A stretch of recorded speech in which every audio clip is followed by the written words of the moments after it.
It has been such a thrilling season of Pokemon Unite competitive across all regions of the UCS, and after a long wait, we finally have our first OC broadcast of the season. My name's Purposely, and I'm joined by the two lovely ladies on my screen, Kilo as well as Danny, and we're so excited to bring you the action. Isn't that right, Kilo? I am so excited. I'm feeling fabulous. At the end of this weekend, we are going to find out which two of OC's Titans are going to be representing at Worlds. And not just that, Kello, it is really exciting for us because we get to see these teams perform at their absolute best. This is their last chance, absolute last chance to qualify. And you know, if you don't qualify here, you got to wait till next year. That's a whole year of waiting for these teams to go for the next UCS season. So really excited to see what kind of a show these teams are going to put on for us today. It kind of feels like all the efforts are just kind of compact into this one final event. Isn't that right, Kilo? I was going to say, unless you did end up signing up for NAIC, the final stretch. Yeah. I wonder if any of those teams, you know, there is that last chance qualifier. Yeah, but the thing is, a trip to NA from where we are, not really the best on the wallet, which is why all these teams will be fighting for that travel award. That's the big story for today. A full expense paid trip to Honolulu. Pokemon Worlds, I think everybody wants that for sure. And of course, we did already have the start to this tournament. So for those of you who are just joining us, you're not entirely sure what's going on, this is going to be a top 8. It started with 13 teams, but just a couple of hours ago, we shaved that number down to 8. There was a group stage that was already played, round robin set up. If you don't know what's going on, you should be following us on Pokemon Unite on Twitter, on social media to see the brackets and see the groups. But those have already been updated. We already have the results of that. And I think, you know, Kilo, before we get any further into the thick of things, do you want to run us through exactly how this playoffs is going to be run? Yes, so as we mentioned, we already have our top 8 locked in. The top seed from each group do end up starting off in that winner's bracket, whereas the second seed end up starting in that lower bracket. So they don't have any lifelines there, but it is going to be played out in a regular double elimination, best of 3, up until the grand finals, where it is going to be best of 5 and a potential for a bracket reset if the team from the lower bracket are able to defeat the team from that upper bracket. Yeah, and I mean, Danny, I think for those of our viewers who are maybe a bit newer to the Pokemon Unite competitive scene, I know there's some standard rules that we've all come to expect now. We know what Pokemon are banned, we know what maps we're playing on, but why don't you just run the viewers through it real quick so that everyone's on the same page? Yep, so to all of our lovely new viewers, firstly, welcome to the competitive side of Pokemon Unite. It is extremely fun here, and we hope you enjoy your stay. But how we normally run things for competitive Pokemon Unite is we do play all of our competitive matches on Thea Sky Ruins. That is where we belong. It's our home until we find a new map. Now, in competitive Pokemon Unite, the winner is obviously the team that scores the most points. Not the KOs, not the team that looks the flashiest, but scores the most points. And sometimes you do get a couple of circumstances where we can get draws, and we actually had that happen last week. I know Kello was there and saw it, and for the ruling for draws, I do believe the first team that got to the draw point is the team that wins. So if today we do run into any kind of draw shenanigans, at least we know for sure who is definitely going to be the winner. Now, for the teams competing today, obviously, the goal is to make it to the end of the tournament. So teams in the upper bracket, they do have a single life. If they lose in the upper bracket, yeah, they'll go down to the lower bracket, but they can still compete. Teams in the lower bracket, though, if you lose, you're out, you're going home, you're joining all of us on the spectator stands, but that's okay, because we get to watch some more exciting games. Absolutely here. And of course, you know, for fans of EX licensed Pokemon and Fairlinks, I know it's been all the rage. Unfortunately, that's not going to be allowed in this particular tournament because, you know, we don't play like that. We got some other Pokemon that we like. Of course, we talked about the Travel Award, but not to mention an overall prize pool of $50,000 US. Winner walks away with 20K of that. That is an insane amount. But of course, we do have the results of the group stage, and that has culminated into our bracket, and we have that ready for you right now. Let's bring it up. Yes, I mean, I don't know if there's really any surprises here if you have been tuning into the OCE scene, but we do have Antic Esports and Ground Zero Gaming going up against each other first, and then we have Legends Reappear going up against Fury Global. So a lot of these names are ringing bells throughout the season, and just to clarify as well, Danny and Perma, from Season 1, you were here. This is not the same Ground Zero Gaming team. Yes, it is definitely a different iteration of Ground Zero, but I mean, I actually think, I'm not sure about you, Kelly, but I kind of feel like this version of Ground Zero is way stronger than the first version of Ground Zero that we originally saw. So, super crazy story for this team, but I think most importantly, everyone's probably wondering, what's the biggest matchup in that upper bracket? It's the first game of the day. It's Antic versus Ground Zero.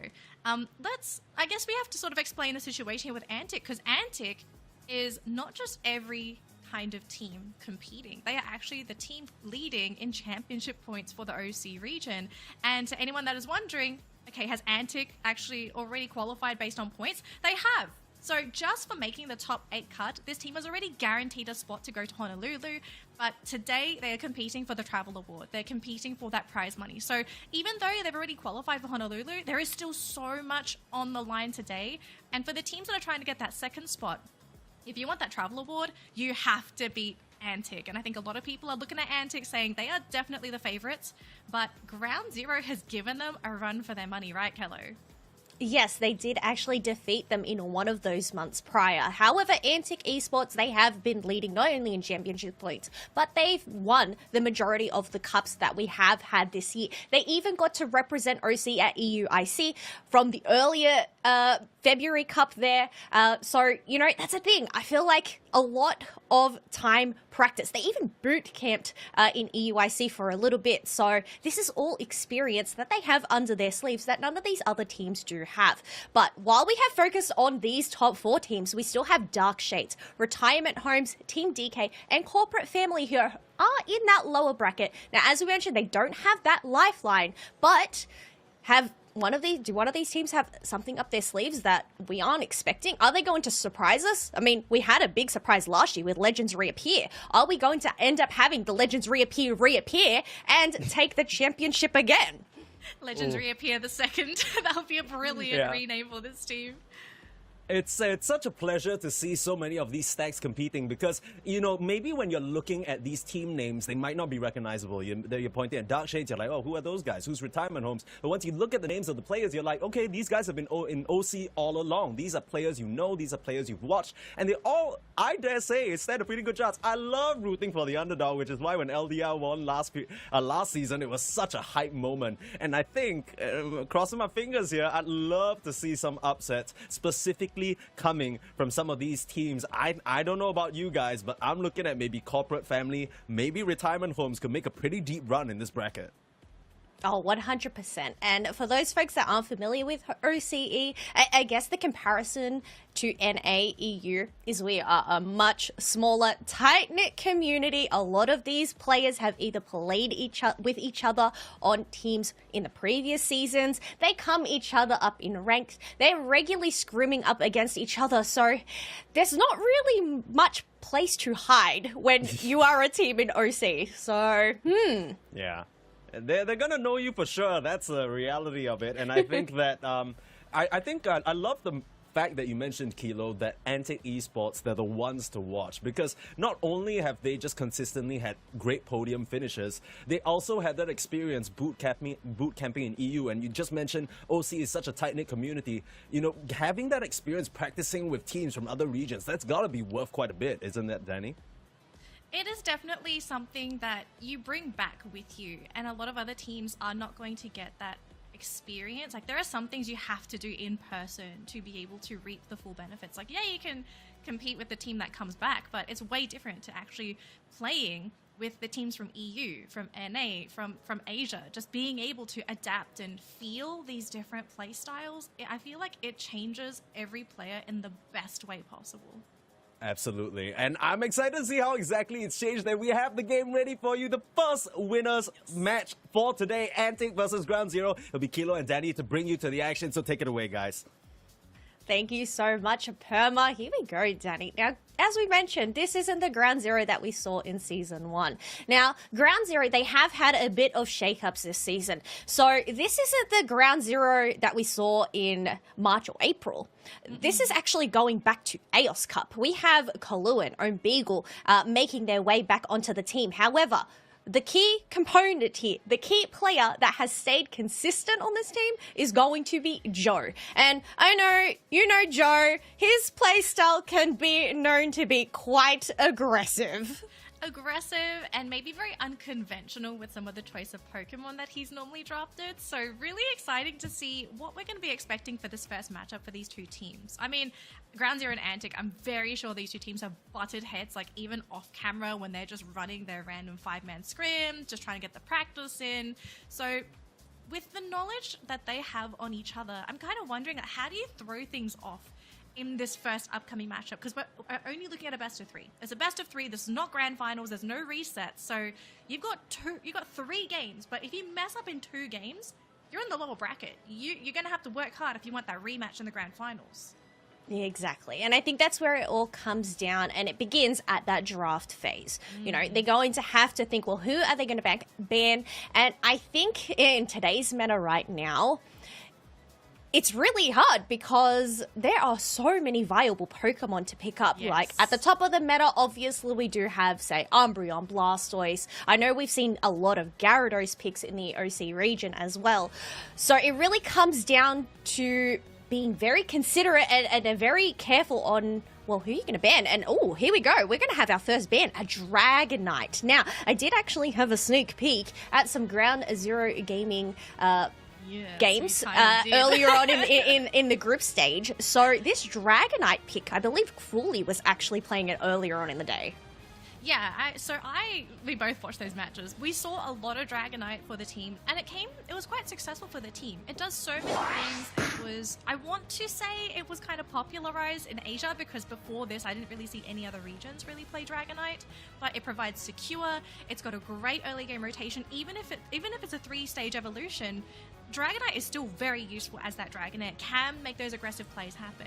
But looking at this first pick right off the bat, Antic is going to be securing the Gyarados for themselves. So they've got a great late game Pokemon that is also amazing with its initiation, can do quite a bit of damage, and is great for zoning. What are we expecting here for GZ to sort of play against the Gyarados? Are they going to try and play keep away, play with range? Are they going for hard lockdown? It looks like a little bit of both, the Espeon and the Mamoswine for the first 2 picks. This is actually wild to have Mamoswine in first pick for Ground Zero Gaming. I feel like Mamoswine isn't a defender that you usually see picked up in while Blastoise is banned, you'd probably expect maybe a Slowbro, a Trevenant, possibly. But Mamoswine, this is completely left field. But because Zoroark wasn't banned, we do have Own Beagle locking in that Zoroark paired up with that Comfey Pocket. We have seen this from the Asia region, actually, and it is disgusting. It's not just Asia. LATAM also loves to run Zoro Comfey. So to see it in OC, I think this is going to be a splendid matchup. Now, I'm looking at the side of Antic, and I do love this pick for the Glaceon for Sulu, because Glaceon is great for locking onto the Zoro and really dishing out that damage, because they need hard lockdown. If you want to deal with the Zoro, you've got a couple options. You either go for a lineup with a lot of heavy lockdown, so that every time Zoro engages, you can potentially catch it and pop it on the spot. Otherwise, you go for auto lock moves, and that's where Glaceon really excels. Auto lock, do enough damage, and no matter what Zoro does, you might be able to pop it on the spot. So Own Beagle's going to have to be careful with his position around Sulu and the Slowbro. Slowbro Unite hard counters every Pokemon in the game. I think, let's be real. I think one of the playstyles also Own Beagle and one of the secret hidden tech, I mean, it isn't really too secret, is having that inbuilt full heal with that illusion. So it's really going to have to come down to the timing to avoid that crowd control that Robbie is going to be putting onto that Zoroark. But we have seen it in the previous cups. Joe on the Scizor, I believe they'll end up running that Scizor rather than that Scyther, because it's just that absolute brawl out, the constant damage, and while it is a bit of a slow burn, it's just going to have that sustain. And if you have a Comfey Pocket onto it as well, like, Joe's going to be really tricky to take down. So earlier on, they're definitely going to have to shut him down, prevent him from getting those attack weight stacks. But I mean, they're going to have a Mamoswine up in that top path, and you know, Swinub, yeah, might seem like this innocent little piggy, I don't know, swine, what is he? Little Romba. Oh my gosh, he's a fluffy Roomba. I mean, he kind of is. But I have to say though, so I feel like Mamoswine's probably one of the most unassuming defenders in the game. Like, you look at a Mammoth, like a little swine up in the early game, you think like, what's this little thing gonna do? It is so great at getting those surprise pickoffs just because of the freeze mechanic, and it's got an amazing move as well, a ranged ice attack that if you are not careful, that's gonna freeze you on the spot as well, lines up for a secondary freeze, and then you might be able to come in and get that really sneaky pickoff. So curious to see how that's going to work out in the bottom lane. But for Antic, I know this team in particular is going to prioritize that top lane because they want Anon to evolve, right? You want your Gyarados to get to the full evolution, so then you can kind of leave him to do his own thing. But look at this though, Sulu being pretty pressured here so far by Ground Zero. He does walk on out of here, but wait a minute, we might be losing Anon. He does manage to jump away for now. But yeah, Antic, their early game is a little delicate, but once they come out of this, they should be okay. I'm so interested to see what's going on here. We have 5 people. Everyone's here. Yeah, a 5-person push. Now, I've seen the 4-person push, but not a 5-person push up in the top half. And they don't have a Hooper on their side. But they are going to soak up all of their Swabbles and Altaria. Anon is going to dive on in, going to cut and make that Magic Cup into sashimi and go and dunk in all of their Eos energy as well, Danny. Oh my gosh, the investment coming in from Ground Zero was huge, but it did pay off because they did get a primary target in that Magic Cup, and now things are looking a little awry here as Sulu jumps out just in time. Own Beagle a little bit too slow there, but the pressure coming in from Ground Zero, they know how important the Gyarados is going to be, so they're trying to do what they can, and Joe doing what he can as that Scizor, but Anon does finally get the evolution off, and unfortunately this early game pressure for Ground Zero is going to have to come to a halt. I wonder what the mid-game plan is here for the team, because they're not out of the woods just yet. No, well, we do have those Swabbles and Altaria that do spawn, and you can see members are circling around, but Anon isn't going to worry about, Own Beagle isn't going to worry about that. Instead, they're going to dive on in onto that view, take it out, while we do have Robbie and the Glaceon soaking up all of those Swabbles and Altaria. Oh, they're going to go for Sulu again. The Glaceon, another knockout. They're going to try and go for the Slowbro, but I think Robbie just a tad too tanky. Thankfully, with the teleport, is going to be going home with that portal. But so much aggression from Ground Zero, looking to take this bottom goal zone. Even Anon has to come for the rotations. Antic really feeling the heat here. Can they come for this defense? They might be able to with the numbers here. Oh no, Beagle's gone down. It looks like Cole being left behind by his team. Ground Zero having to abandon this attack in the bottom lane, and now might have to defend themselves. Yeah, they're going to have to defend. You do have that Comfey that is able to latch onto Joe just to heal them a little while longer. We do have a hyperspace hole being laid on out, but Robbie is not able to catch that bus and make it back to safety. But we do have KOs raining on through 4 members of Ground Zero. They're going to pressure on 4th as Anon is needing to back away at a quarter HP. And this is a beautiful opportunity too, because Ground Zero is going to be able to swipe away this rare dice for the team. So sure, no attack or defensive buffs, but they will be getting a nice bump in experience here. But what's the play here now for Ground Zero? Do they want to continue with this bottom lane push, or do they want to try and take that top Reggie Alecki? Now we do have Joe up here just to keep an eye on Anon, just to see if this does end up happening. And Ground Zero, they are making the call. So Beagle is coming up here with the Comfey. They're bringing the SP on as well, but looks like they want to try and evolve their Mammothswine. They're going to leave Cole down there just to get his experience and get his full evolution. The one disadvantage of running Mammothswine is he is one of the late bloomers in this game. So if you want to get that full evolution and access to the Unite, you need to give him a little bit of experience. Oh, but the timing from that new Unite to dodge Own Beagle's push there, but ooh. Oh my gosh, Glaceon ends up going down. Oh, Solar Beam, it does end up missing their mark onto Own Beagle, just poking and prodding, but Comfey Pocket on that Zorak, while it's at low HP, it's able to just go and replenish that within a flash. Oh, here comes Anon though on that Gyarados. Gonna go for those basic attacks onto Joe and the Sizzle. They just turn around. The Gyarados means nothing. Oh my goodness. Oh, I think Antic, this team is sweating bullets now. They actually had a pretty good outcome in the original top 5, but Ground Zero are not letting up with this push so far. Now the Hooper are going to go down. They will be losing their main support. The sustain coming in from those portals. But I think we might be running out of gas here for Ground Zero. They do break the goal zone, which was the main objective for that bottom push. But will they be losing Crawley? No, Crawley getting out with a sliver of help, but a bounce from Anon will finish him off. And now Joe out in the woods, but here comes Beagle to assist. They get the counter KO. Can they get the final one? They get Anon as well. Ground Zero, these plays, these cheeky, sneaky, aggressive plays are working out fantastically, sitting on a 253 pointer at 4 minutes and 50 seconds. Hello, what a game so far.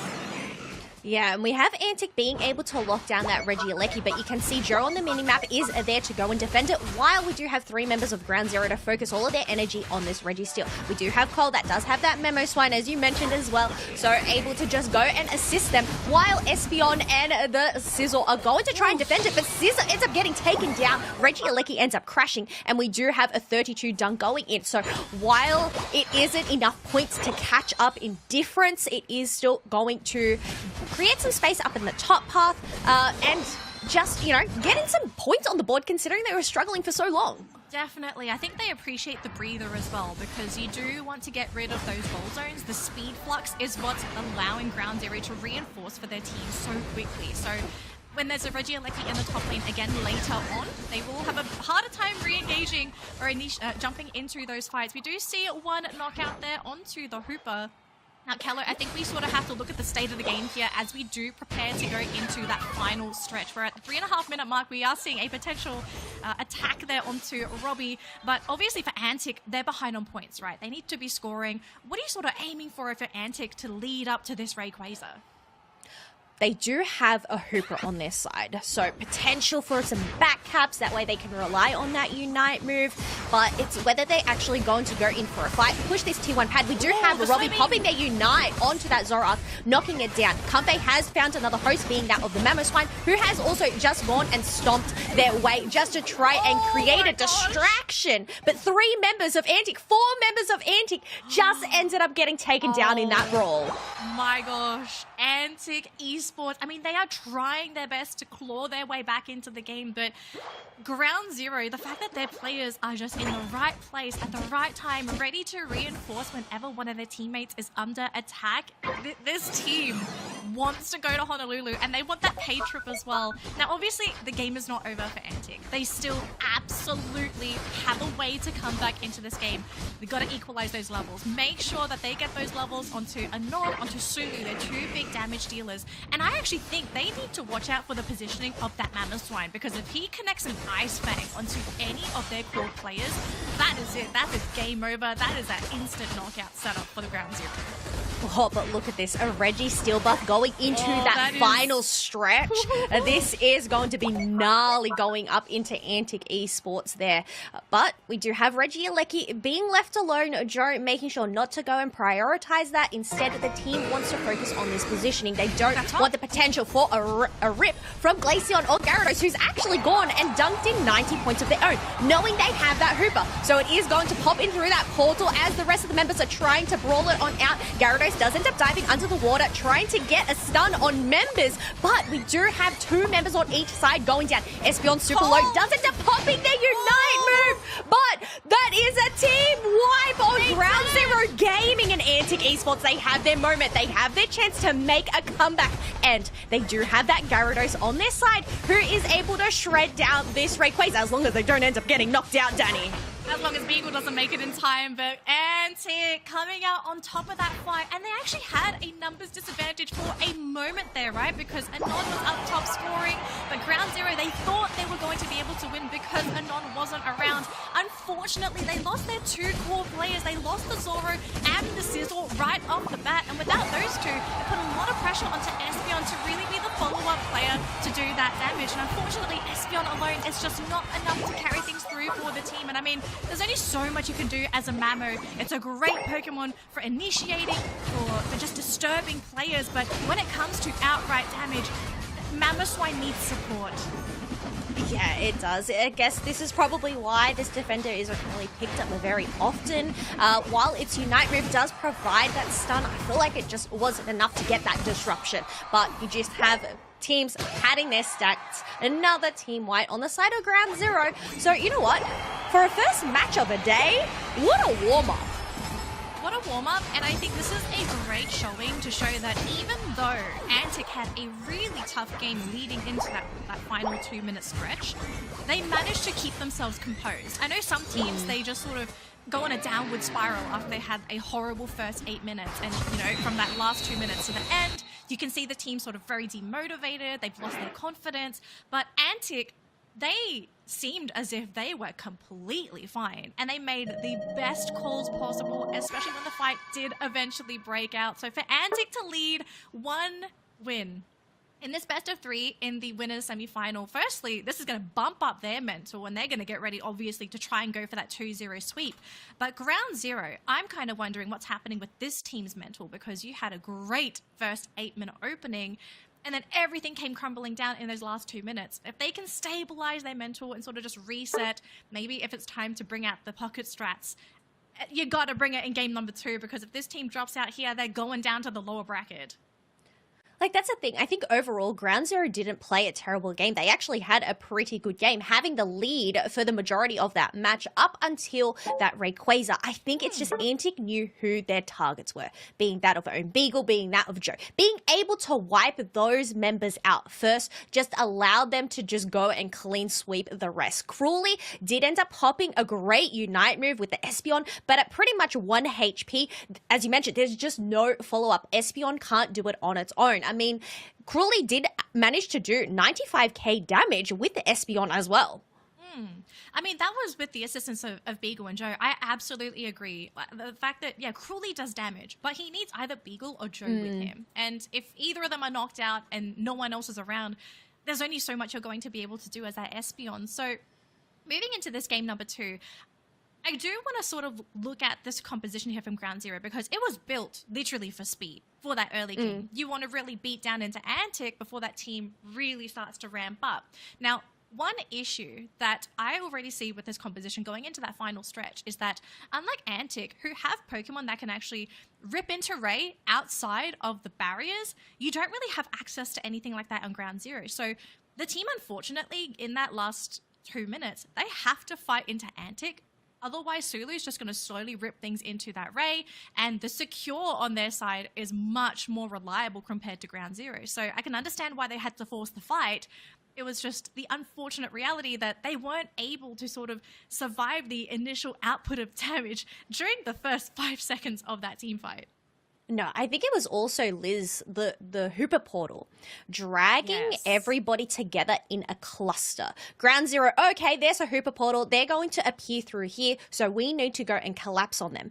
But Anon had that great play with the Gyarados to dive underwater with that dragon current. And when you have Ground Zero all clumped up together, just trying to brawl them out, especially because you have Zoroark and Joe, who are melee-based characters, they are going to have to be there up brawling, not keeping away from the distance, not keeping scattered. So you end up getting caught out in that whirlpool when Gyarados does end up popping up from underground.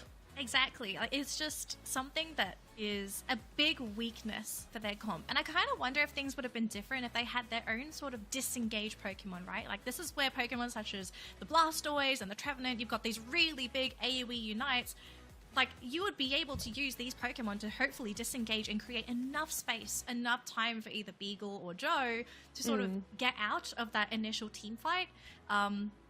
So I'm kind of thinking, you know, going into this game number 2, like, what's the direction for their comp again? Are they going to do the exact same thing? Just go for these very fast, early game oriented Pokemon? Are they all going to be melee again? Are they maybe going to shift towards more of that range composition? Are we going to be seeing the evolutions come out? Like, what's the plan here? Because this team is now standing off the face of a cliff, and if they don't do something now, if they don't grow those wings and fly, they're dropping down to the lower bracket. Yeah, I think that is a really good point, because really the only range damage, which is mid-range damage, being that of the Espeon, maybe they need something in the backline, a Delphox maybe, even a Gardevoir, just that AoE, as you mentioned, AoE Unite moves that they have. I mean, look, in the end, it all comes down to this draft. There's so much potential considering the amount of Pokemon that we have, but these teams, these players are also very versatile and very flexible in their picks as well. We only have the 4 bans, so it'll be really interesting to see whether we are going to end up having that Dragonite being banned off the table once again, or whether they're going to end up letting it slip through. I guess this is where the strats really start to come into play here. Do you stick with what works for you, or do you have to come in here with a new game plan? It's hard to say, right? Like, these teams know each other better than we would, so they would have a better understanding of what their limits are, what their opponent's limits are. But going back onto the Dragonite question, I actually think the Dragonite ban was incredibly well done, because Dragonite is a great Pokemon if you're going up against a Hooper, right? Because you have the Unite. If you need to be anywhere, like, you can always Unite for your team. You're going to be able to get those back caps. It's a great securing Pokemon. Like, it was, if they had Dragonite, Ground Zero had Dragonite in that match, I think that would have been everything that they needed to just clinch everything. Range damage, some kind of secure, like, very high mobility Pokemon. It's also very tanky, right? Dragonite is also very tanky himself. Just, yeah, I think this would have been like the be-all, end-all perfect Pokemon for Ground Zero to round out their draft. It was just, yeah, unfortunate that it was banned. And I'm kind of hoping, like, do they have another Pokemon that can do that they haven't shown yet? Like, I keep mentioning the whole, like, hidden cards up your sleeve, but you kind of need to have something, because if you're going to continue to play predictable, unless you are the best team in the world and your mechanics are just out of this world, people are going to figure you out. And once they figured you out, you are going to have to suddenly learn on the spot a new strat. Or you're going to have to think, okay, we're going to take a risk and we're going to play a Pokemon that we haven't practiced. Like, worst situation ever. But the draft is ready. Game number 2, hello. Yes, I was gonna say go in with something you haven't practiced. That is super duper risky. But I mean, we have seen it with odd picks, say as like a Garchomp or stuff like that. I don't know if any of these teams will end up going for that, but we do have Antic Esports over on that purple side, Ground Zero Gaming over on that orange side, Dragonite once again being that first ban. So there is going to be no Dragonite on this table right now. No, not at all, unfortunately. And Gyarados probably going to be on the table here for Antic as well. Just going to wait for this final ban for Ground Zero. What is it going to be? It's the Blastoise. It's exactly the same. Exactly the same. Hooper is available for both of these teams. Now, obviously for Antic, Gyarados worked out for them for game number 1. So if you want to go for it again, like, why not? And Anon is going to go straight for that Gyarados. So again, this is going to put pressure on Ground Zero because they have to respect the top lane. And I'm kind of wondering, what is the play for that top lane now? Do they do the same thing that they did in Game 1 and try and shut down Anon's lane? Or do you match the Gyarados and actually play a late game Pokemon yourself? Oh, I'm actually really liking this pick. In substitution of Mamoswine, we have a Trevenant coming on out. And I guess the benefit is it is only a 2-stage Pokemon, so it does end up getting that evolution at level 5 rather than at level 9 there. So Cruelly has locked in the Espeon once again. Mew and Hooper, as we mentioned, why change what isn't broken on the side of Antic? Whether we'll end up seeing some spicy picks for them, but spicy picks Metagross. So I think this is actually a really great pick. Metagross being a little bit more tanky, while it is still that melee style Pokemon, may this be the answer for Ground Zero Gaming here? Well, that's what I'm kind of wondering. Like, what is the ultimate goal for Metagross for Joe? Is he going to play it similar to how he did with the Scizor last game, which was just get in Antic's face, chase down Sulu? What is the ultimate goal here? We really have to wait and see what Beagle's going to pick. And obviously, Dodrio looks like it's going to be on the table and will be the lock-in here. So, again, it kind of feels pretty fast-paced here for Ground Zero. The only thing is that Metagross is a bit of a rampy Pokemon. You need to give it a little bit of experience, a bit of time. But I'm not sure. Do you like this comp? I'm feeling a little bit iffy about this one. I really am leaning to Antic for Game 2 here. I like that they have picked up Eldegoss. I feel like Eldegoss is a great pickup in comparison to Comfey because it is able to provide a little bit more damage. While, you know, we could have had that Dodrio Comfey combination there, I think this is going to work well with that Metagross to just provide those pollen puffs, and once it does end up reaching that plus move, like during the Rayquaza pit, it's just the damage reduction that pollen puff can provide when Joe does decide to run at them, if they are able to run at them. Yeah. Okay, Kello, I have a question here because I did see a bit of a swapperoo on the side of Antic. So Sulu is going to be piloting the Gyarados. Now, is Sulu exclusively the central laner for Antic? Does this team flex? Because I'm kind of wondering, like, is this a central lane Gyarados? So from what I've seen in the previous Cup, Sulu was their top laner. So Gyarados is a Pokemon that they have played, also really well known for their Buzzwole. I believe they've also played Blastoise. So this isn't just a first pickup. They have actually played Gyarados in comp before. Okay, so I think they've just gone for a bit of a player role swap. So Anon will be going in that central lane with that Glaceon, and Sulu is going to be taking the Gyarados. So obviously different players, we could be looking at some different play styles, and I think they're also anticipating this aggression that's happening again. So maybe this is their answer to this. Like maybe they feel that Sulu might be able to play this much safer in the early game, if that does end up being the case for these teams. But I do suspect to have a bit of a quieter early game for some of these teams. We had a pretty quiet early game. I mean, we had that four-person push coming out from Ground Zero Gaming, so whether we're going to end up seeing that again... Tri-lane. Yeah, the tri-lane. We do have Anon, who is quite low. Same with Liz. They're going to grab themselves a little berry before going and re-engaging, but we do have both of these defenders still down in that bottom path, while, you know, the central laners are just doing what they need to do, get their levels before coming up for those Swabblers and Altaria. Yep, so much slower compared to that previous game, but you can already see that Antic are respecting the potential Ground Zero, like 4 potential 5-man battle in that top lane, straight away trying to secure all of the Altaria and Swablu, and it looks like most of them managed to go into the way of Ground Zero, so big boost of experience and evolutions as well. Oh, beautiful Solar Beam, they're connecting onto multiple players. Anon, though, thankfully is able to jump over the wall, so no knockout there for Omegle, who did try to home in on that Glaceon. Oh, look my at this, gosh. Espeon's like, I'm the better Eevee. Fight me Wow. instead.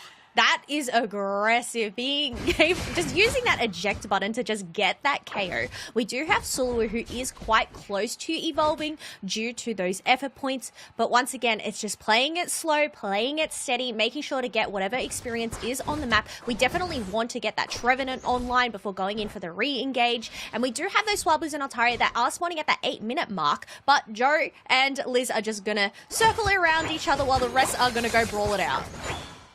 And I think most of them may have gone in the way of Antic. We're a little bit too late for this fight here, but Joe is trying to exert some pressure himself, unfortunately. No way to gap close, so They're just going to head on over back into that top lane. But it looks like the teams are sort of splitting up their attention. So Cruelly's going to be assisting down in that bottom lane.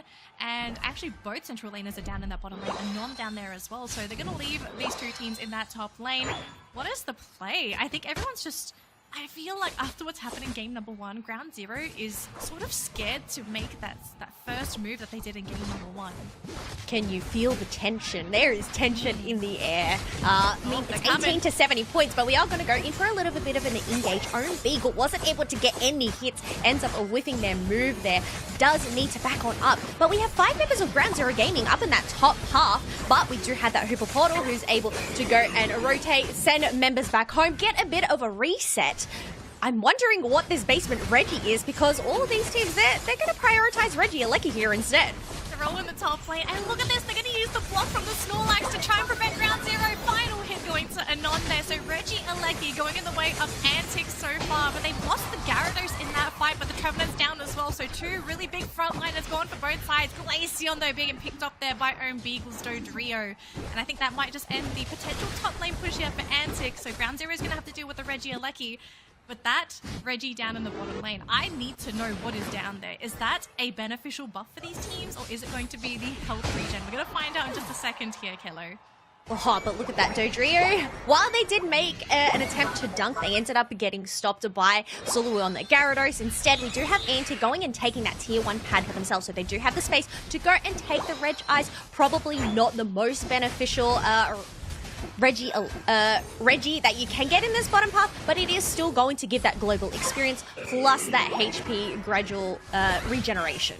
Yeah, and while that's all happening as well, actually Ground Zero didn't even bother going down to the bottom lane. They just decided, let's go hit some wild Pokemon, let's get some experience, let's keep this top lane pressured, and, you know, if the players are gone, maybe we can try and punish them for leaving that lane. But yeah, pretty interesting decision for this team to just sort of stick together. It really feels like they are trying to invest into that late game, and they don't want to give away any free experience. We are seeing the Gyarados Unite trying to chase down the Dodrio. Wasn't able to connect, unfortunately. Oh, actually, no, never mind, I lied. Was able to get that final knockout. Sulu is here with the Snorlax too, so not going to be an easy turnaround if Ground Zero did want to try to fight into this, but look at this game. It's Antic being the one to turn the tables onto Ground Zero, who are actually cowering on their tier 1 goal zone. Oh, the triple trample coming in from Own Beagle to go and save the day, is able to pick off that Glaceon from the backline, and Gyarados as well. Mew trying to go back through that hyperspace hole, but ends up getting denied, and this might be the push that Ground Zero need, but Liz has popped their Unite. We do have Snorlax trying to push them off with the block, but that tier 1 goal is Dunsky's, along with Cole on the Trevenant getting taken out up in the air. And it looks like down bottom, we're going to be seeing 40 points scored by Joe. So this game is not over yet for these teams. The points are just too close. But with the Reggie Alecki now advancing to that top tier 1 lane, I kind of wonder what's going to happen with the Ground Zero. They're going to abandon. They say, guys, we got to smack some wild Pokemon. We've got to get ready for that last 2 minute, because that's where we lost it in game number 1. Get our experience. If we can try to take the buffs away as well, which is what's happened with Beagle, just swiping away that blue buff from Antic Esports, maybe that's how they're going to have to come back into this game. Just really tone things down. Don't get lost in the sauce when you pull off this aggression. Yeah, I think this isn't a bad play to just leave that Reggie Alecki, just leave that tier 1. It is going to provide the team with those Indeedis, come closer to that final stretch where they do need to gather up some Unite moves or some extra experience, but we do have that second basement Reggie that has spawned. It is going to be a Reggie Rock this time, but you can see these members are just rolling it out while Glaceon is trying to focus all of their energy on the Reggie Rock. Metagross has popped up their Unite move, but because of that Hooper hole, we do have Snorlax being able to make a grand escape. Looks like it's not over yet though, Kello. Reggie Rock is now down to half health so far, and actually Trevenant committing the Unite as well. On the other side, Cruelly trying to go for the backline attack. Was able to get one before the knockout was there, but the portal will be there to save 2 players. And here we go, Antic Esports, they really want to try and contest for this defensive buff, but Joe trying to fight into that Snorlax, and there's only so much Anon can do. He does finish the Dodrio, still able to continue fighting for the team, and really it's just Joe to zone for the team, and unfortunately for Ground Zero, they just ran out of gas. This is the one thing about Hooper that makes it so annoying to go up against: the resets. A Hooper will out-sustain a team much better than an Eldegoss can. If you're running an Eldegoss, your hope is that your team is able to eliminate the other faster before healing even becomes a factor.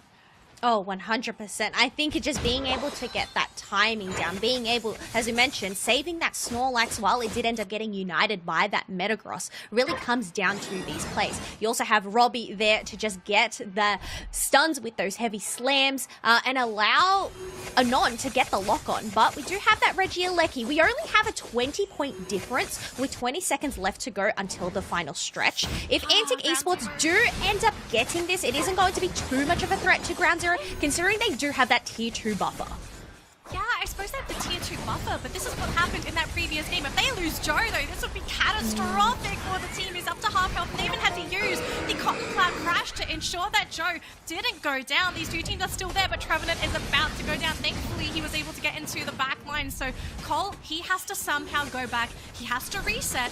But Antic, they know this. They know the Trevenant is either going to have to fight at low health or he has to go home. Triple Trample going to be used. He really wants Anon, but Beagle, he just can't get the backline connections.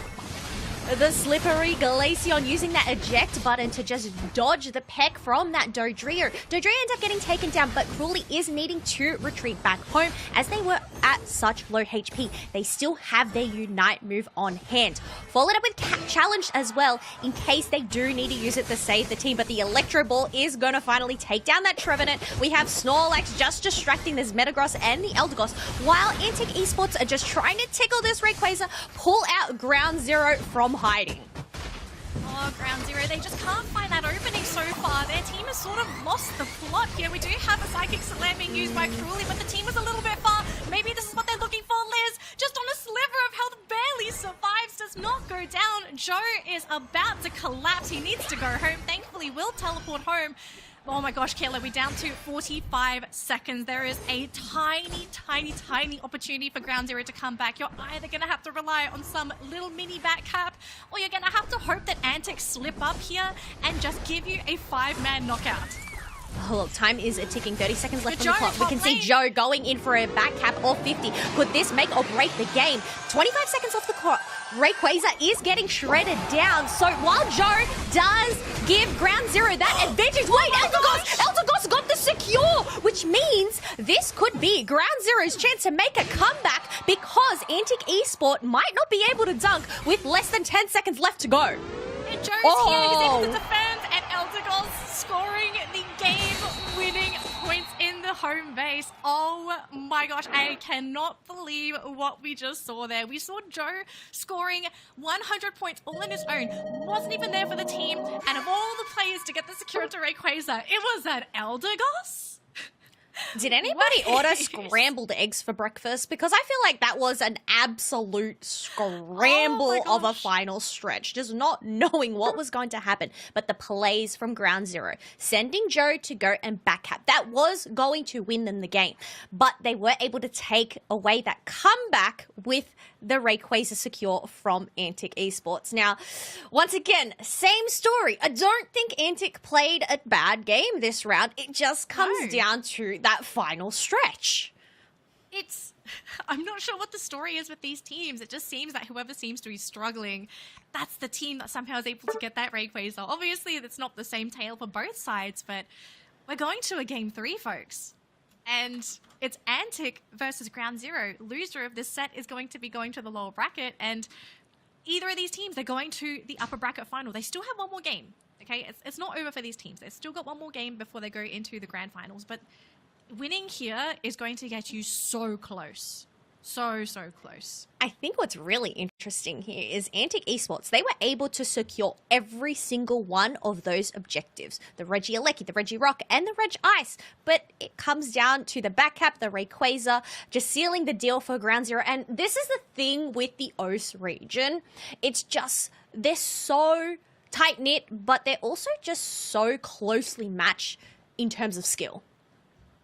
I think this is just a great example of how well these teams know each other. Like they probably have a very good idea of team tendencies. Like, what play does someone normally make if you try to go for a back cap? What does this person normally do if we don't see them on the map? What do they normally do? They're going to have such a deep understanding of one another. And to make that play, I don't think a lot of teams would have expected a Metagross with 50 points to try and go for that kind of back cap play. And at the same time, I'm wondering, you know, for Antic, like, if they knew, did they think that they were just going to be able to take the Ray off of ground zero? Because I'm not going to lie, if you look at these two compositions, Antic should have been able to get the secure.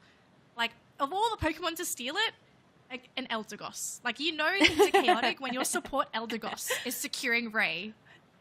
Shout out to those supporters out there getting the secures. We always love seeing an Eldegoss secure, even a Blissey secure, Hooper secure, anyone. Oh, what about a Comfey one, Danalee?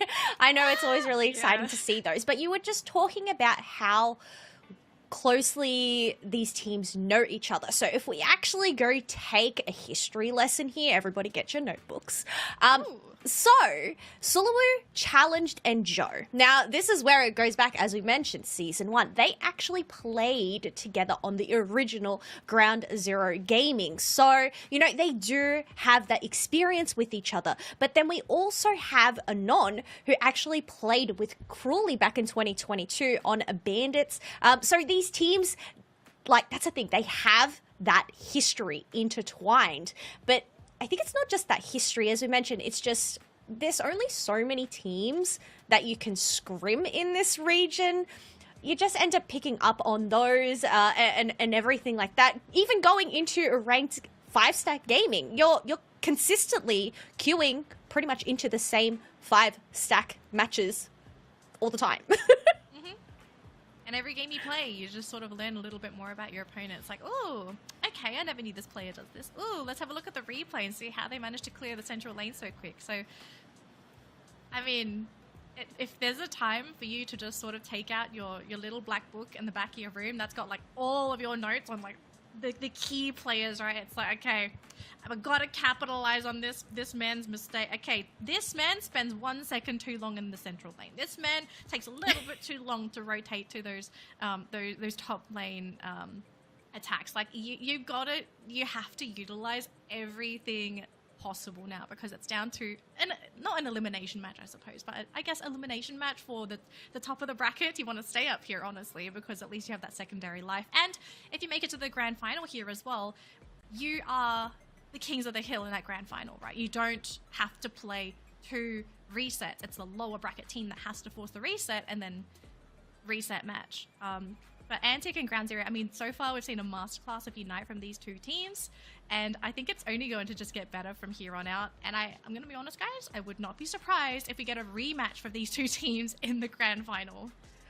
Well, you know what? We haven't seen any of the other teams play today, so how they're going in that brackets, we'll just have to wait and see as they do get prepared for this third match. Now, yeah, we mentioned at least they do have that safety net below, but you want to be in that more comfier spot, being able to take a break, take a breather, rather than needing, I guess that's the thing, do you want to take a breather, or do you want to just keep up with that momentum? I guess fatigue starts to settle in towards the end of the day. This is only the beginning of the day, maybe middle of the day, considering they did have that group stage earlier on.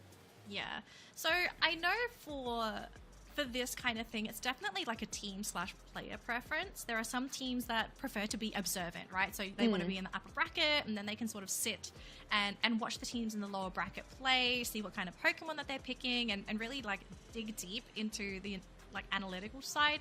But then there are other teams that just sort of want to like be in that moment, to be in the zone. And that's the advantage, I suppose, of being in the lower bracket, because you just keep playing and playing and playing. And as you're playing, you stay in the zone. And sometimes I notice there are definitely teams that play better if you just let them keep playing. Because as soon as there's that break, right? That break takes you out of the game.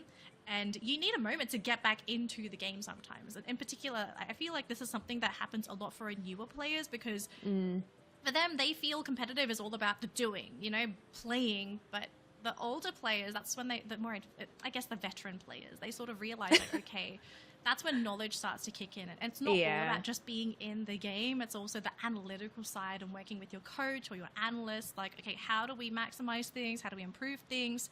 I mean, I spoke to multiple teams, and in particular, when it came to, you know, the grand final matchup between Luminosity, Luminosity and Omo. I mean, I had the pleasure of speaking to Slash, and he said that they were so blessed to be able to watch all of the games for Omo, because it was through watching those games that they actually figured Omo out. Like, they found the answer. They found, you know, they found the secret sauce to beat them. And so if they didn't get to watch all those Omo games, then maybe Omo could have ended up being the champions last year. And so, like, that's one team. It's different to every single team out there, and I'm kind of wondering, like, what's the situation for these teams? Like, are they the in the zone kind of guys, or are they like we don't mind to sit and watch, we want to observe, we want to, you know, figure things out? I guess, yeah, whether you are a person that does learn from doing, or whether you are a person that learns just from observing. Everybody's different there. But yeah, I feel like in terms of these players, as we mentioned, while they do have their rivalries, they have played together for a really long time. And we're talking, you know, it's also, this is the big one. This is the regionals. We're talking about that spot to Worlds. And while Antic technically have secured that spot because of the championship points that they have earned throughout the season, they don't want to play it safe. Right? They still want to win. They still want to get not only the prize pool, but it's also that travel award. And as you mentioned, you know, the pride, the glory, the title of being the regional champion. So, you know, yeah, that could be in the back of their minds, knowing, oh, okay, we're safe. We have a spot at Worlds, but you need to push that thought aside, because in the end, you still want to brawl it all out and do the best that you can today, because you want to get as much of that prize pool as you can. Absolutely. And I think just not spending money.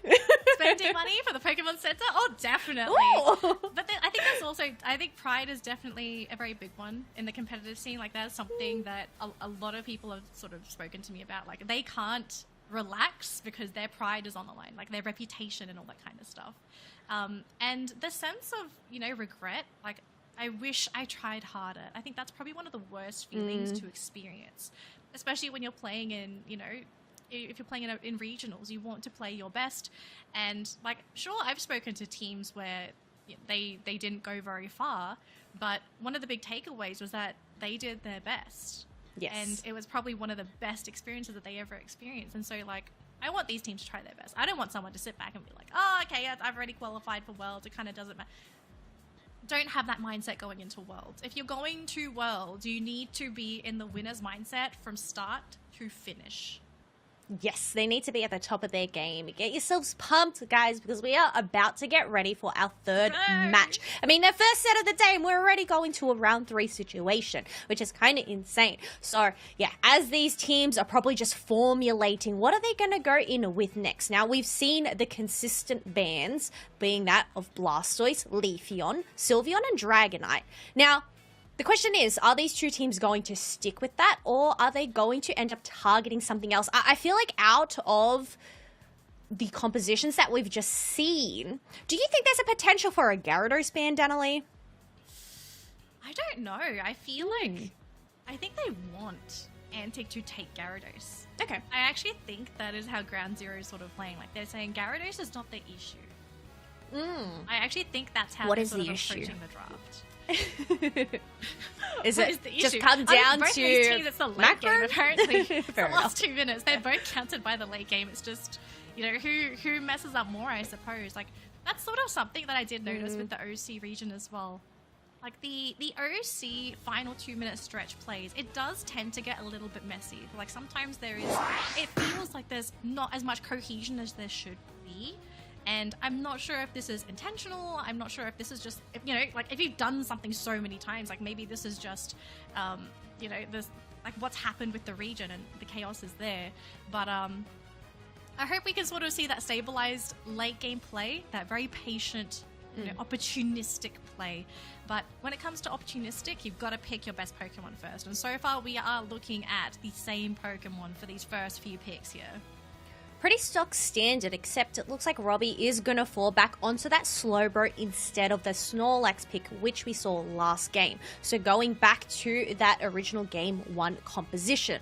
Now, Joe, he is very versatile. He's not only just played that Sizzle, he's played that Metagross, so it'll be really interesting to see what he's going to land on this time round. Same with Omegle. They are switching things up, but looks like Wazup is going to select that Eldegoss once again, and Joe is going to bring out the Sizzle. So, oh wait a second. Hang on. Are we seeing things turned on their head right now with the comfy Zoroark pick for Antic? Look, absolutely. Look at what Ground Zero have to actually deal with Anon on that Zoro. They don't have answers to easily catch and shut down a Zoro. So I think after seeing this final pick, I'm kind of wondering, like, what's Ground Zero thinking here? Like, are they going to go for a hard lockdown kind of... Pikachu is not the kind of thing I was thinking about when it comes to dealing with a Zoro, but, like, if Beagle wants to play Pikachu, be my guest, sir. Vault Tackle Pikachu. I mean, if this is a Vault Tackle Pikachu, you Vault Tackle the Zoroark, you allow the rest of the members to collapse on that Zoroark. I can definitely see where it's coming out here. Looking at the build as well, it does have Slick Spoon, Choice Specs, and that Energy Amp. Now, Thunderstorm being that Unite move to just deal out all round damage, like this could work. I don't know. It's really interesting.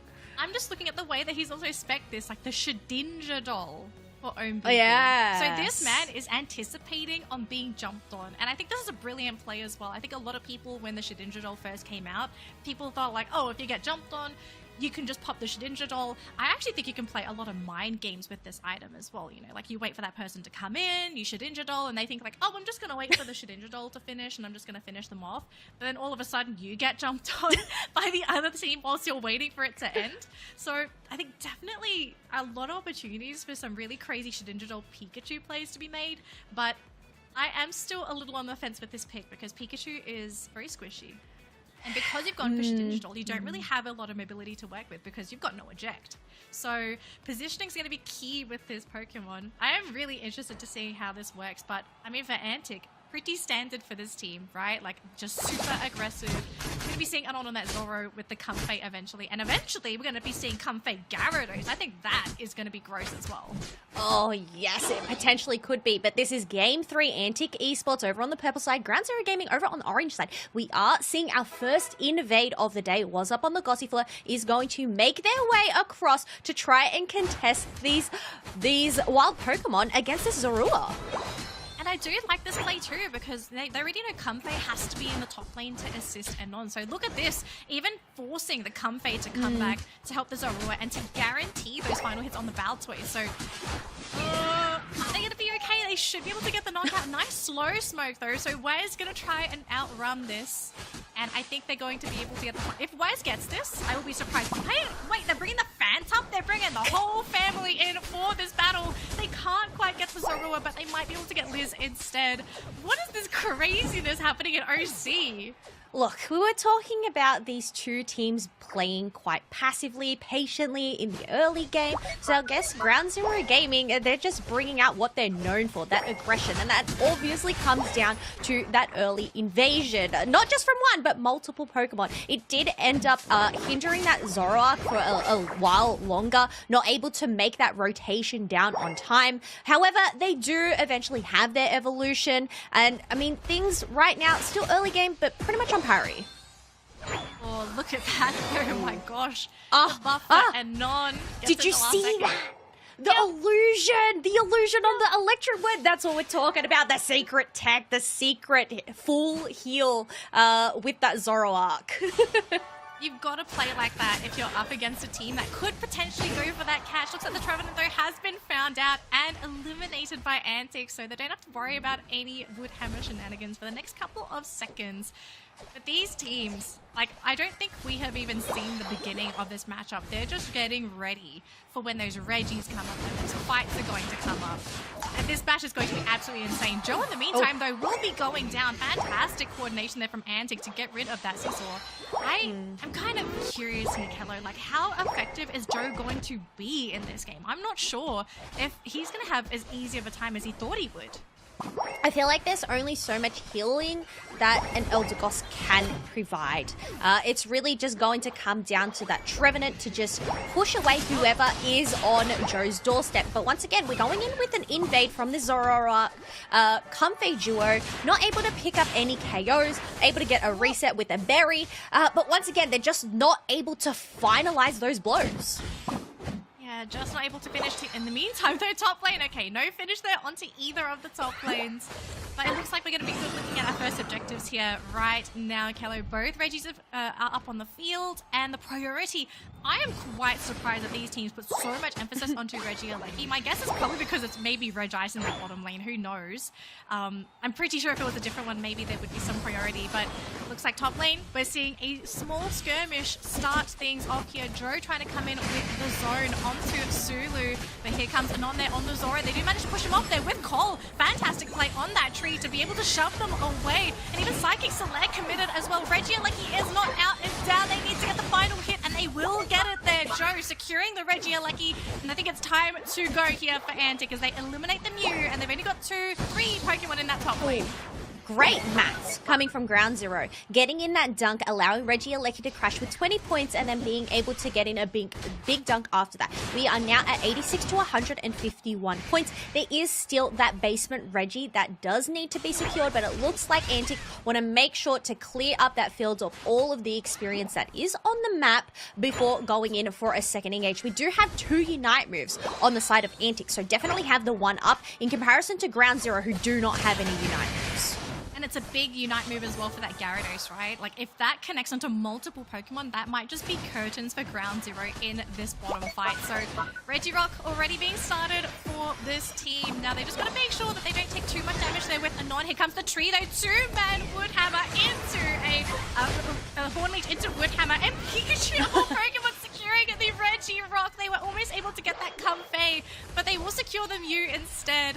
2 Pokemon down for the Reggie objective. I mean, there's only so much you're going to be able to do as that Slowbro just pushed, pulled. I just feel so bad for Robbie here. It is so difficult. So many Unites, and even jumping into the fray. The Gyarados, it's as if this Pokemon never existed. The goal zone goes down, and we're looking at a huge lead here for Ground Zero at the 4.5-minute mark. This is what we're saying. Don't underestimate that Pikachu. It's just the nuisance that Volt Tackle provides, but then you also follow it up with a Horn Leech from the Trevenant. Just the amount of crowd control that Ground Zero Gaming have to just try and hold down Antic. They just need to keep up with the momentum, with the timings of these moves going into that second half of the match. We are getting very close to the end stage of this game, Keller, and we are almost going to find out who will be winning this set. But if we take a look at the status quo here for both of these teams, experience is looking mighty fine here for Ground Zero. Slight lead. Actually, we're going to be going for a skirmish here. 2 Pokemon almost going down. Pikachu, though, unfortunately going to be caught and not even be able to save themselves with that Shedinja doll. And now it might be time for Antic to turn things on their head. They will lose the Gyarados, though, right off the bat in that choke point. So not going to be too happy with that loss. They will get a really big score there with Anon, 31 points, and breaking that tier 1 goal zone. Bit of an awkward position to be in, because without your Pikachu, I don't think Ground Zero is comfortable fighting into Antic, so they're just going to give the Regieleki away. They obviously have different objectives, and that is in the form of experience. Yeah, and this is the thing. This isn't too much of a threat to Ground Zero because they are able to defend that. They have those jump pads available, so they are going to leave that Pikachu and that Trevenant down in that bottom path to try and defend this tier 1 pad, because we do have about 3 seconds before that second basement Reggie does spawn, but an eject and a slow beam combination to go and take down the Trevenant. Their front line is down. Cotton Cloud Crash does end up landing, dispersing Antic Esports, followed up with an Espeon Unite move as well, taking down that Zoroark. Slowbro also goes down, but Gyarados answers back with a Unite move of their own and tries to collapse on fourth onto Ground Zero Gaming. But the thing is, they only have 3 members. We still have that basement Reggie that they will need to do, but you know what? We're not going to worry about that because we need to take care of these members first. Ooh, a late Unite move there from that Trevenant though, Danny. So much damage coming out from Antic, and they're trying so desperately to get rid of this Gyarados. Oh, the damage! I don't think it's enough. They will bring in the Trevenant, and Hang on a minute. I think Antic may have just stuck around for a tad too long, losing both Gyarados and Comfey in that skirmish. Now, luckily for Mew, was able to get out on a sliver of health, but Challenge is going to have to regen somehow. He is too low to commit to his team at all. But this is going to give away that Regirock buff for Ground Zero. This defensive buff, I actually think, might be game-changing as this team enters that final stretch. Defensive buffs, especially when you're running things like Espeon or Pikachu, just a few defensive numbers might be enough for them to survive moves that they wouldn't have originally. Oh, 100%. Going up into that Gyarados and that Zoroark. But you can see members are just trying to get their levels. Zoroark has ticked over to that level 13, which is a necessity going into that final stretch. You want both of those plus moves on hand. But you can just see people testing the waters here, circling about in that tall grass, waiting for somebody to make a misstep here. Misstep, maybe try and go for a bit of a backstab here. Cole is going to be watching the team in that top lane. Will miss his Horn Leech though. Was just sort of fishing, hoping he can catch somebody. All it takes is for somebody to get caught. Although Cole does need to be careful because he is so low. Solar Beam, so many moves. Being regened up by the Eldegoss. Now, they do manage to catch a Slowbro a little bit. Half health, but he can regen this back so much. Poke, but I think this might just be it. Yeah, that is it. Slow beam onto Joe, but they were able to sustain that with half HP. Eldegoss does end up crashing down, being able to replenish the pools of the members. Zoroark and Comfey are down. The only threat here is that Gyarados, but it ends up getting taken down as well. Mew is going to lurk in that tall grass. They do have that solar beam. Members of Ground Zero are quite low. Oh my gosh, was up on 1 HP. Espeon is taken down. Now we do have that Mew needing to relocate as Rayquaza is going to get in for a bit of a reset. Anon, he wants to get himself in there. Callow, 40 seconds to go. Antic, if they're going to make something play, it's either going to be that micro back cap or they're going to have to try and go for these cheeky knockouts. They managed to get through so far. Pikachu has gone. Espeon still off the field. But Joe hanging on for the team. There's no Slowbro, so a lot of the lockdown for Antic is not going to be there. Joe needs to go for the reset. Cole's doing the best that he can, but Ray hasn't been started. 20 seconds to go here for Antic. Joe buying time, trying to regen as much as he can. They will get him with the boosted attack there from the Mew, but it's just the Mew on the Slowbro, and 100 points are being scored in the bottom lane and the top lane. Ground Zero solidifying their victory and will stay in the upper bracket, knocking Antic to the lower bracket. Holy macaroni. So much just happened within that final 30 seconds. Ground Zero Gaming, as you mentioned, solidifying that game, 434 to 117. But it was the two back caps, the Trevenant, and I believe it was the Eldegoss that ended up splitting both. One taking top path, one taking bottom path, each being able to get those hundos. Even though Rayquaza ended up getting secured right at that last second, that just took it away from Antic. Their rug just ended up getting pulled out from underneath their feet, Danny. Oh, this is going to be a really tough pill to swallow for Antic because now, like, sure, this team has already, again, we have to emphasize this team has already qualified to go to Worlds. But if they want to get the major prize for today, for the regionals, and get that paid travel award, they're going to have to try and go for that very long journey in the lower bracket. And it's going to be a pretty long day for the team as well. Ground Zero, we don't know if this team is going to stay in the upper bracket because they do have one more game before they do make it to Grand Finals. And we are going to find out who they'll be playing very soon because we also still have a upper bracket match, I believe, that we're going to show on broadcast.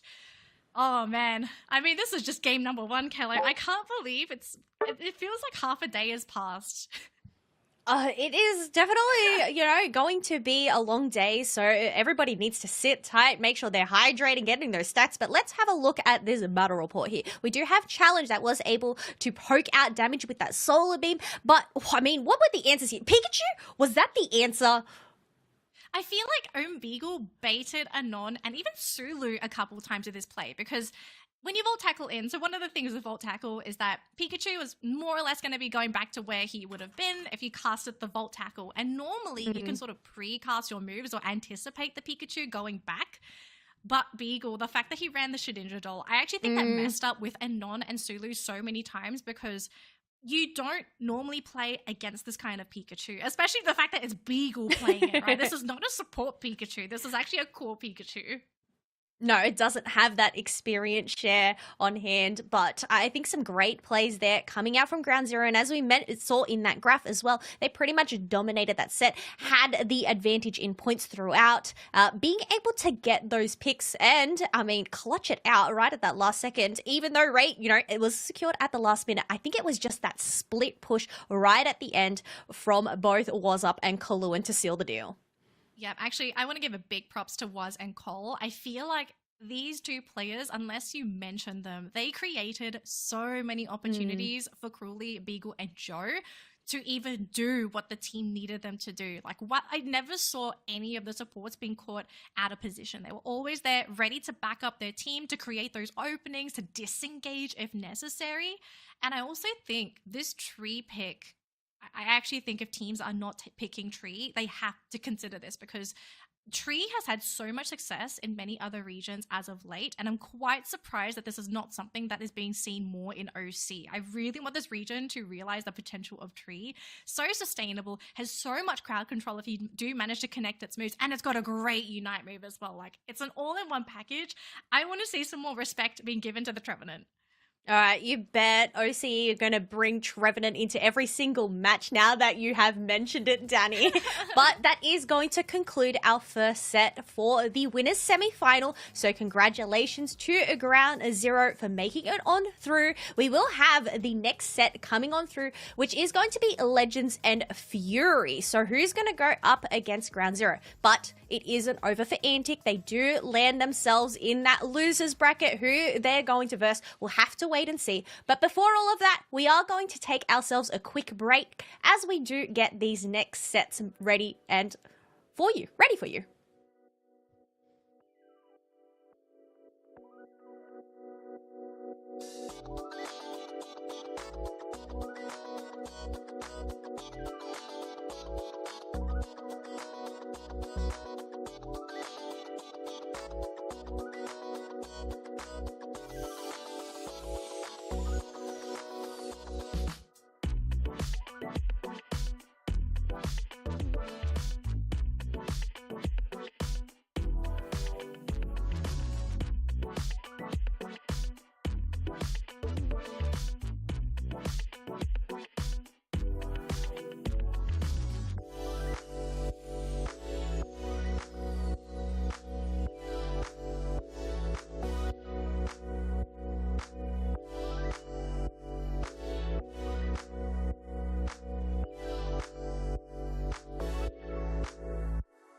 A very warm welcome back, everybody. Perm Sneeze and Danilee about to bring you the very next match. But ooh, it feels like we lived through an entire lifetime in that first series. Danny, I'm sure you can tell us all about it, but that went the distance and then some. It went the distance, and it was probably... I think that matchup is going to have to be one of the highlights of this week. Just the tournament in general. Like, two Goliaths butting heads to stay in the upper bracket. Unfortunately, only one could stay. And we did have to say not goodbye to Antic, but they are going to be in the lower bracket. We are going to see more of them later today. But for Ground Zero, I think they're just sort of chilling now.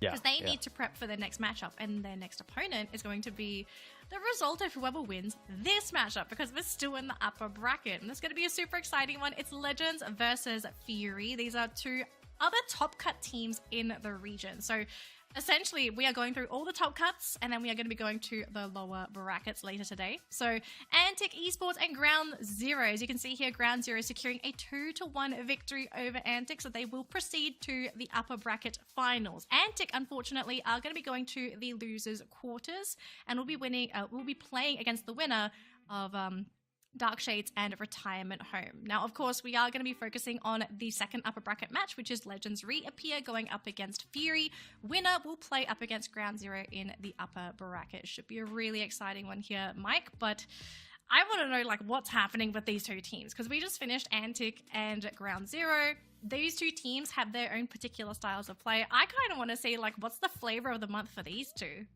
Yeah, and I think it's interesting that you mentioned that, because these two teams actually couldn't be a sweeter matchup storyline-wise, right? You talk about Legends Reappear, these guys who really came out of the woodworks, a bunch of young players as well, perhaps one of our youngest teams in this entire tournament, and they shocked everyone in OC when they were able to take regionals last year in 2023, and now they're back, right? At the start of the season, some of their players, a bit of restructuring here and there, you know, prancing around a couple of different other stacks, but now they're here to show when it matters the most. When it's worlds on the line, they're ready to just kind of snatch that spot again and maybe actually show their face. And like we already joked about Legends reappearing, but Fury, it's an interesting matchup for them because a large part of their unit are players that represented OC at Worlds last year as well. Didn't really do too hot, and now in the previous few, you know, events throughout this season, that's not looking the cutest. So, you know, I think especially for a team that has a sponsor, especially an organization backing them up, there are very high expectations for them, and I'm sure they have expectations for themselves as well. Absolutely. So we did get some confirmation that we are almost ready to jump into the game. So as soon as the draft is ready to go, we're going to go right into it. But oh, I know I don't normally do this, but I feel like let's go in and let's do some blind predictions. Damn, you gotta do me like that. Yes, what is I this? gotta do. Come No, on. look, I'm jumping in this party as well. So, okay, what do you think is going to be the final result of this matchup? Oh, look, okay, my heart tells me Legends Reappear, but given that they both went 4-0 in groups, I think it's a toss-up. I think my main concern is that when Legends Reappear looked amazing, it was Xavi and it was DC, or Def Content, who were basically pulling so much of the weight. Not that the rest of the team wasn't doing it, but Liz was also a big component. Of course, we just see Liz moving over to Antic, and now even though you have very similar members in Chi-Chi as well, you're seeing Ethos, who was part of that EXO lineup, now coming over. Wasn't necessarily convinced about their performance, as well as Manny, who's been a long time sort of mainstay in the scene. So overall, I think both teams working with rather new components. My heart tells me Legends Reappear, but my, you know, logically speaking, I think we're gonna get another 3-game series, Danny. Oh, so do you think 3 games for LTR? Is that what we're kind of hearing here? 2-1? Absolutely, yeah. That's kind of what my heart's telling me. Okay, I'm leaning to the other side now, simply because I feel like Fury, this is a team that feels like they have a lot to prove, and that I think people are not giving them the respect that they do deserve at times, and I think because of that, they can play a bit of an underdog role in the upper bracket here, where if you are not respecting your opponent completely, sometimes you just let silly plays go through. And so Yeah, I think that's fair. if LDR do give them the respect that they deserve, I actually do think LDR can beat them outright, but they have to give Fury the respect that they deserve in this matchup. Don't underestimate them at all. Now, obviously, the draft is well underway, and really, really strong opening here for Legends Reappear. You've got Leafeon and Gyarados on the same lineup, but I will say, Fury, they do have an amazing defender called Trevenant on their lineup, so lots of expectations for this one. Yeah, and I think you hit the nail on the head just earlier. I mean, we always talk about Blastoise and Umbreon being these big-time defenders in this current patch, in this current sort of past few iterations of the meta. But Trevenant just does so much work. I think we saw Koluan just put it to use in those previous... is actually the problem, guys. That's what we're trying to say. I unironically think Trevenant might be a higher priority pick because, yes, you know, Wish has been buffed. Yes, Mean Look is a nasty bit of work. There's a lot of crowd control that can come from the Blastoise, but kind of same thing for Tree, and Tree does a butt ton of damage, has his own inbuilt sustain, so he doesn't need to rely on any additional healer. Of course, they do have that picked up by Kingor, gonna be piloting that. Eldegoss and Danny, that is a bear on Buster. Yes, that is an Urshifu. We very, very rarely, if never, I don't think I've seen this Pokemon in competitive. And an Absol. Okay, so Fury is coming into this battle guns blazing. But here's the thing, I do have to say, Legends Reappear, they do have a fantastic draft themselves. They've got a Dragonite, they have a lot of mobility, they can go for back caps, he's a great securing Pokemon as well. You're also going to have supporter Comfey, who can either jump on Chi-Chi, Xavi, or Ethos, so it depends on what the team's needs are, but like overall, Legends Reappear, they have a really great lineup. Now, the thing is with Fury, okay, they've got two very awkward little cogs in their composition with the Absol and the Urshifu, and I wish I could tell you I know what the plan is. I don't, okay? Fury are obviously coming in with some aces up their sleeves, and they're pulling it out in game number 1, and I think at this point we just have to kind of see, like, what's the plan, you know? Is this the secret sauce for this team? So, Danny, it's funny that you mentioned that. You say you don't know what the plan is. Let me just refer to my notes over here. I can tell you exactly what the plan is. Big problem throughout this entire meta seems to be the Gyarados, right? Everybody's saying, nerf this guy. It's ridiculous. He's evolving too quick. Well, how do you stop him from evolving too quick? Well, you knock him out way before he even gets to that point. You got real good early game with your two supporters, as well as that Urshifu, Absol, and Espeon. These are three Pokemon that peak early. Fury, they want to take the reins of this game and run away before Chi-Chi is going to be a problem on this Gyarados, and that kind of seems like what the plan is. A lot of very cute tools as well, the sheer amount of burst that can come through from the Absol, and something not really talked about when it comes to Urshifu, the Unseen Fist passive, able to punch right through whatever shield bounce might help you out with. Overall, I think it's a pretty cool idea, and I would like to see it work out. We'll have to see if it does work out, because, you know, before Urshifu is going to start, you know, bumping fists with people, you kind of have to get to the Urshifu phase, and that's always going to be the toughest part of that Urshifu, you know, getting past that Kubfu and finally evolving.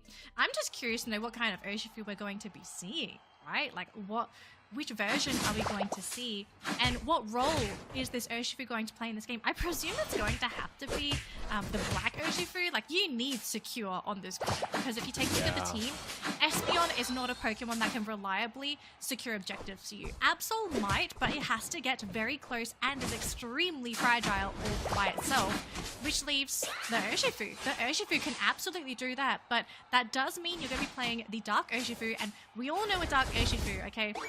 Water Bear was a thing back in the day. Lots of mobility, can really just jump onto the backlines. Dark Urshifu is a little bit more of a mechanical Pokemon. Like, you need to make sure your positioning is great and you're getting the angles right for your moves as well. So if we see that with this Urshifu, then maybe Buster could be the answer for this team. Yeah, I'm certainly hoping that's the case. I completely agree with you. I think it has to be the Dark Urshifu, mostly because I'm envisioning a world where the Water Bear comes out, and then you're trying to just jump forward. Oh, you run into a block. Oh, you run into a bunch of Pokemon that can just jump away from you. Usually when you go for those surging strikes, you want to pick off backliners. The only backliner is going to be firmly attached to one of the frontliners in the country, so I definitely hope that that is the build that they were going for, because that seems a lot more feasible. Early doors here, a lot of pressure being put up here in this top half. They once again brought in 5 members up here to make sure Chi-Chi gets that evolution bright and early. Yeah, big exchange for both sides actually, right? Like, we have Legends up in the top lane really trying to go for the goal zone break, and then down bottom, like, it's Fury. So obviously these teams are trying to get rid of these goal zones, but now we're seeing a fight happen in the central lane so far, and Ethos just trying to go in there with the basic attacks, but the Dragonite is going to be the first one to fall in this battle, but here comes that Leafeon. Leafeon, the early game king, does so much damage, and Xavi, this man's laughing to the bank. Yeah, Comfy likes being in grass. Leaf, you know, suits him just fine. They're doing so much work together as a combo right now, and now you just gotta play the game of avoid the Zabi because he's a major problem. We talked about Fury wanting to take an early advantage, but it's not necessarily panning out their way, and this could be concerning as we move later on. Yeah, look, I'm just looking at the state of the game so far, and things are looking great for Legends. Like, everything is going according to plan. Whereas for Fury, a little bit slow out the gate. And in particular, like, you don't want to be in that position if you're the team playing up against a Gyarados. It should be the opposite, in fact. If you're up against the Gyarados, you need to be the ones to be snowballing and maintaining that position ahead. But once the Gyarados evolved, and with the support of a Comfey, I actually think Chi-Chi might be near invincible. I just don't see Chi-Chi being an easy target to ever knock out. Absolutely. And it really just all comes back down to that first 5-man rotation up to the top side. Such a hits-up move for this Legends Reappear lineup. They basically covered all their bases. Emerald two-step stomping on some trees here. Planted him back into the ground. Zabi not gonna give this poor Trevenant a chance. We're talking about him being a problem. Well, problem solved. Now, Fury are gonna try and answer back with Reggie Lecky take here. Unfortunately, Manny can't really offer much up in that regard, and it's likely just gonna buy time for the rest of the team to connect.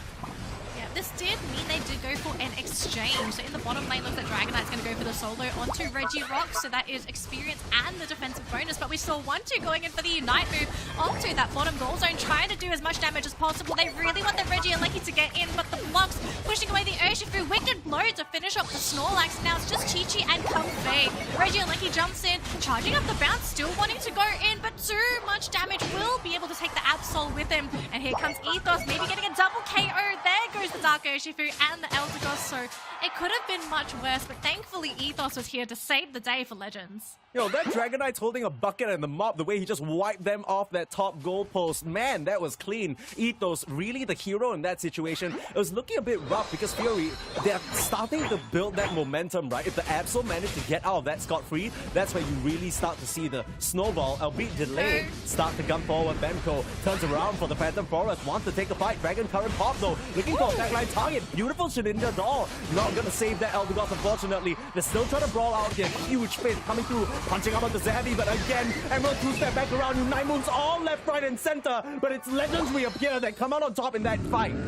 Oh, the throat chop, able to get Buster out of there, so thankfully the Solar Blade did not connect on that Urshifu, but oh, what a choke point of a fight. But it looks like they've actually got the Gyarados there, so a bit of a pick-off coming out on the side with Fury.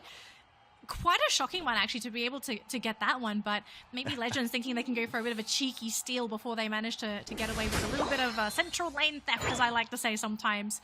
The objectives are going to be coming back onto the map very shortly. 10 seconds for Reggie Alecki and another 20 to go for that bottom Reggie. So these teams trying to put themselves into a position where they're ready to go. Just waiting for Legends to get those final wild Pokemon. Now look at this though, Fury.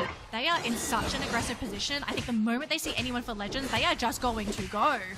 Yeah, we're starting to see a bit of a problem here from the Legends Reappear lineup. As much as they can try and enter these fights, there's so much pressure that can come swinging back their way, and it really is off of the back of this Dark Urshifu, able to sling out punch after punch. You know, normally when you think about a Gyarados or Dragonite, you're very willy-nilly about jumping up in there, and you're not really concerned that anyone can out-damage you, but that is a reality when it comes to this Fury lineup.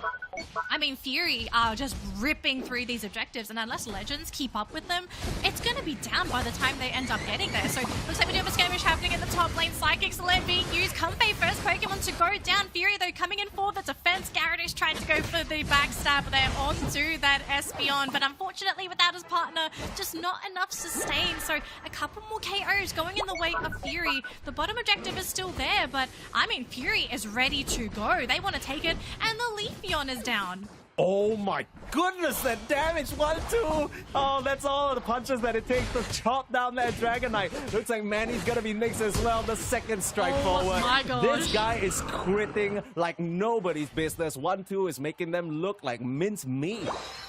I do remember before this game even started, I said Legends Reappeared needed to respect Fury. I feel like they have fallen into that trap thinking like, oh, it's just Fury, it's gonna be fine. They picked Absol and the Dark Urshifu. Come on, guys. You gotta pick things up here. You cannot underestimate your opponents at regionals. Give your opponents the respect. Now, this is not the end for Legends. They can absolutely come back, but they really need to laser down and focus. Okay, who is the main issue here? Is it the Urshifu? Is it the Trevenant? Is it the Absol? I absolutely am still looking at that Trevenant. Sure, Bemko's had a really tough game, but without Bemko, he is still giving a lot of opportunities for his team to do their magic. Yeah, and I love that you pointed it out because I think as much as you're talking about the respect level and the expectations from Legends Reappear, you know, maybe not really fully sussing out what Fury are going for, Fury are playing phenomenally, right? This is an excellently executed draft. And I think they're kind of giving Legends a bit of a run for their money. They're getting outmaneuvered on the map, even though there aren't really any obvious mobility tools on Fury. It just comes back down to how fast they shred these objectives, like you mentioned, and this is going to be the big one. This is the Ray fight. 20 more seconds until we can decide. The points are basically dead even, and perhaps even a bit more disadvantageous to Fury because they still have those 2 tier 1s up. They need to keep an eye out to protect their pads. All right, it is time to go, Permasneeze. Rayquaza is about to hit the field, and these teams, look at their positioning. So aggressive here for Fury, just constantly poking and prodding, trying to see if they can maybe punish somebody that comes out onto the field. But who's going to be caught first? Yeah, the question is, how are they going to initiate on the side of LDR? Really, all eyes on Manny to land a huge body slam. But he is a bit of a thick boy. They can see him. I don't know if that's gonna really come through. They're just kind of standing around right now. I'm not sure whether either team knows who's ahead. Just trying to bide their time here, trying to bait out some sort of move. I mean, Urshifu, he's just parked up there waiting for some sort of response. In comes the body slam. Looking for an opening. Benko in a bit of trouble now, losing a bit of HP. Nice horn leash backwards. And huge power nap in the middle of the team. They're starting to slice them up. Sacking Soleil, but it's not going to save the Espeon. This is troublesome now for Fury. They need to stand their guard, but they're getting ripped apart. Legends Reappear, find the opening that they needed. Manny with his big bum finds the connection and grabs it onto 1-2 as well. Shedinja Doll's only going to keep him safe for a little moment before he goes down. Pumps that Unite move, but no cigar. Legends Reappear around the Ray Pit. They get it done. Perfect engage there coming out from Legends Reappear. They were the ones on the back foot that needed to make the initiation magic happen, and it came down to Manny. The Snorlax just starting things off for the team. And here's the thing with Fury, the team was slightly separated just because of the positioning there for Buster. But once they started to pick off those core frontliners on the side of Fury, it was basically it there for Legends. They just needed to ensure that you broke up this entire synergy which happened there for Fury. Oh my gosh, even though the game looked a little bit scary, I am so happy that Legends were able to sort of recoup and refocus, especially during that last 2-minute stretch. Yeah, and it's kind of crazy because you're watching that final stretch fight and you look at the Legends Reappear lineup, you're like, this is such a disgusting lineup, right? Every single component, like we mentioned in the draft, the Snorlax completely walling off 1-2, the Dragonite being able to do so much damage, but it just never came to a fruition throughout the early game because Fury were just splitting the map, right? They were sending 3 people up to the top side, 2 people down to the bot side, forcing Legends into suboptimal fights. But when it finally came around to the Ray Pit, everyone's together, it's straightforward, it's clear-cut. You know exactly what you need to do on LDR, and when it comes to pushing buttons, these guys, I don't know if you remember from last regionals, but these guys are pretty damn good, and they prove it right here. Fury, they're going to have to try and figure this one out, because that first 8 minutes, spectacular, sublime, chef's kiss. Last 2 minutes, felt a little bit confused, feels like they lost the plot a bit there. It did feel like they lost the plot, right? Because we saw such a long standoff between these two teams. And I kind of wonder, like, maybe Fury thought, like, did they sort of misunderstand the reason why Legends was taking so long to look for that opening? Like, did they think that, like, oh, they're scared of us, we should be the ones to advance, when it should have been the other way around. Also, we do need to sort of talk about these drafts as well when it does come to the final stretch. You have a lot of poke on the side of Legends. Like, you've got a Dragonite that's able to go in for the basic attacks and the Hyper Beam. You have a Leafeon who can actually go in for a couple of hits there with the Solar Blade. Like, you've got ways to poke into Fury, but if you look at Fury's comp, a lot of their damage dealers are melee Pokemon. Like, if you're going to do any kind of harassment, you need to get into the fights and actually start doing that damage.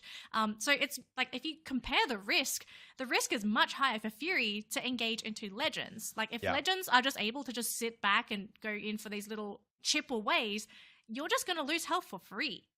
Yeah, absolutely. It really just keeps coming back down to what we were mentioning, where there's an immense amount of burst on Fury, but not very many good targets on Legends reappear. You always want to be picking down these backline, long-range Pokemon who are using their moves from afar. You're thinking Gardevoir, you're thinking some of these evolutions who like to keep their distance, like the Glaceon. It feels like in these final fights, 1-2 and Buster just couldn't find a target. And in that final stretch, it's a bit weird. I mean, I was looking at Buster chilling up there in that top bush. I thought he was just enjoying himself in nature, a bit of a Jungle Book cosplay right there, but didn't really pan out the way he wanted. And Fury Global, they are now one game away from dropping to the losers bracket. Now, I don't want to keep harping on this, Danny, but I do have to just put it out there that in the upper bracket, there are 4 teams, 3 of which have organizations backing them up. That is so much more infrastructure support and just a huge, amount of expectations coming in for these rosters. And Fury, they, as much as people might be underestimating them, as much as, maybe they're not getting the respect they deserve,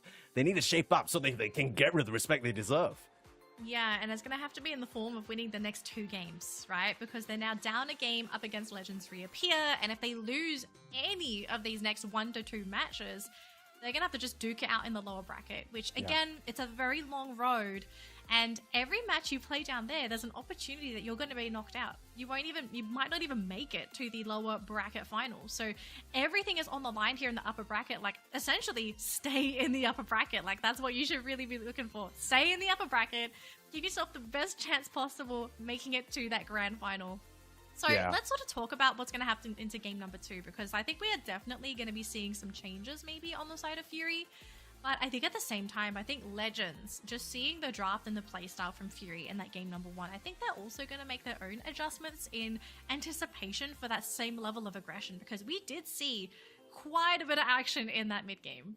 Yeah, and I think a lot of it, it's funny because we talked about the game plans of both of these drafts, mentioning that, okay, maybe Fury want to get heated up early on, take down that Magikarp before it evolves and start snowballing from there. Didn't really happen that way, but at the same time, Legends Reappear fell for the trap in the mid-game, getting split up across the map, not really assigning the roles properly, right? It's sometimes in this mid-game where you're ping-ponging between objectives, the basement Reggie and the top Reggie Lecky, of course, you're not really entirely sure where to go. Maybe sometimes your brain goes on a bit of autopilot, you're just trying to sap up as much EXP on the map as possible, and it felt like that's what happened to them. They got caught with their pants down over and over, and it almost allowed Fury to really just cleave on ahead. But of course, team fight 5v5 ain't gonna happen. Yeah, I actually think the team fight should have gone in favor of Fury, because they had a lot of AoE crowd control that they could have utilized if they did stack their unites. Like, that's the ultimate goal. If you have all of these AoE unites, you had Psychic Soleil, you got the Phantom Forest as well, like 2 great unites that set up for each other. But we just weren't able to have them synergize together and have the team together as well to capitalize on that opening. Like, again, they have to really think about their approach together as a team in these fights, not just so much their own positioning, but they need to be aware of, like, okay, where are my teammates are? Like, can they get here in time if I get jumped on? Are they going to be able to reinforce if I do find an opening to engage? Like, there's so many things happening within the span of those microseconds during the final 2-minute stretch. Absolutely. But if you can make the right calls, like, you're setting yourselves up to win. Yeah, for sure. And I love that you mentioned that, Danny, about, how you want to position yourself in relation to your teammates. Because, look, we don't have this power because we're stuck in the present, but everybody watching, whether on your YouTube, you're on Twitch, you're on Facebook, whatever platform, you can rewind time and watch it yourself. You can see in that final stretch exactly what happens. There are only 2 options for initiation. It's either Manny with the Snorlax or Bemco with the Trevenant. But the problem is that how the rest of Fury are positioning around the Trevenant is completely different from how they're positioning around Snorlax. Manny's the only one showing on the front lines. Everyone else is hiding in the bush. You don't know where anyone on Legends Reappear are. They are not appearing. On the flip side, Fury, the Eldegoss is left wide open, and that allows Manny to just slam on in there. And from there, I won't lie, it feels like the team fight is just signed, sealed, and delivered. So, next draft, I do feel like if you're looking at Fury's comp, I would like to see... I'm not sure if you really need to change anything. I think they kind of played it well, but at the same time, Legends did give them some of those openings. The draft, I believe, is ready, so if it's good to go, we're going to jump right into it here. But looking at that last game, right, I think if Legends sort of knew what to expect from Fury, I think they should have taken that game rather easily. Like, we know these players on this team, they are really skilled individually and together. And sure, they did have the addition of 2 new players, but I mean, just looking at them so far, they seem like they've played together for quite a while. It's not like, oh, okay, we've just like put two new players on the team, we've done like 2 scrims, like let's go. You know, it doesn't work like that. You do need to have synergy. But speaking of changes, we are seeing one change in this matchup. No Gyarados. Thank goodness. Thank goodness. But I think Gyarados. it is disgusting. Legends reappear. Wow. I think they understand how difficult this Pokemon is to deal with, and they'll just take that out, not allow that first pick to go over to Fury, because I feel like these teams, they're all not hesitant about just snatching that up. Fury gonna switch things up with a Sylveon to start though. And you mentioned what kind of draft changes are needed, and maybe we're not gonna see any.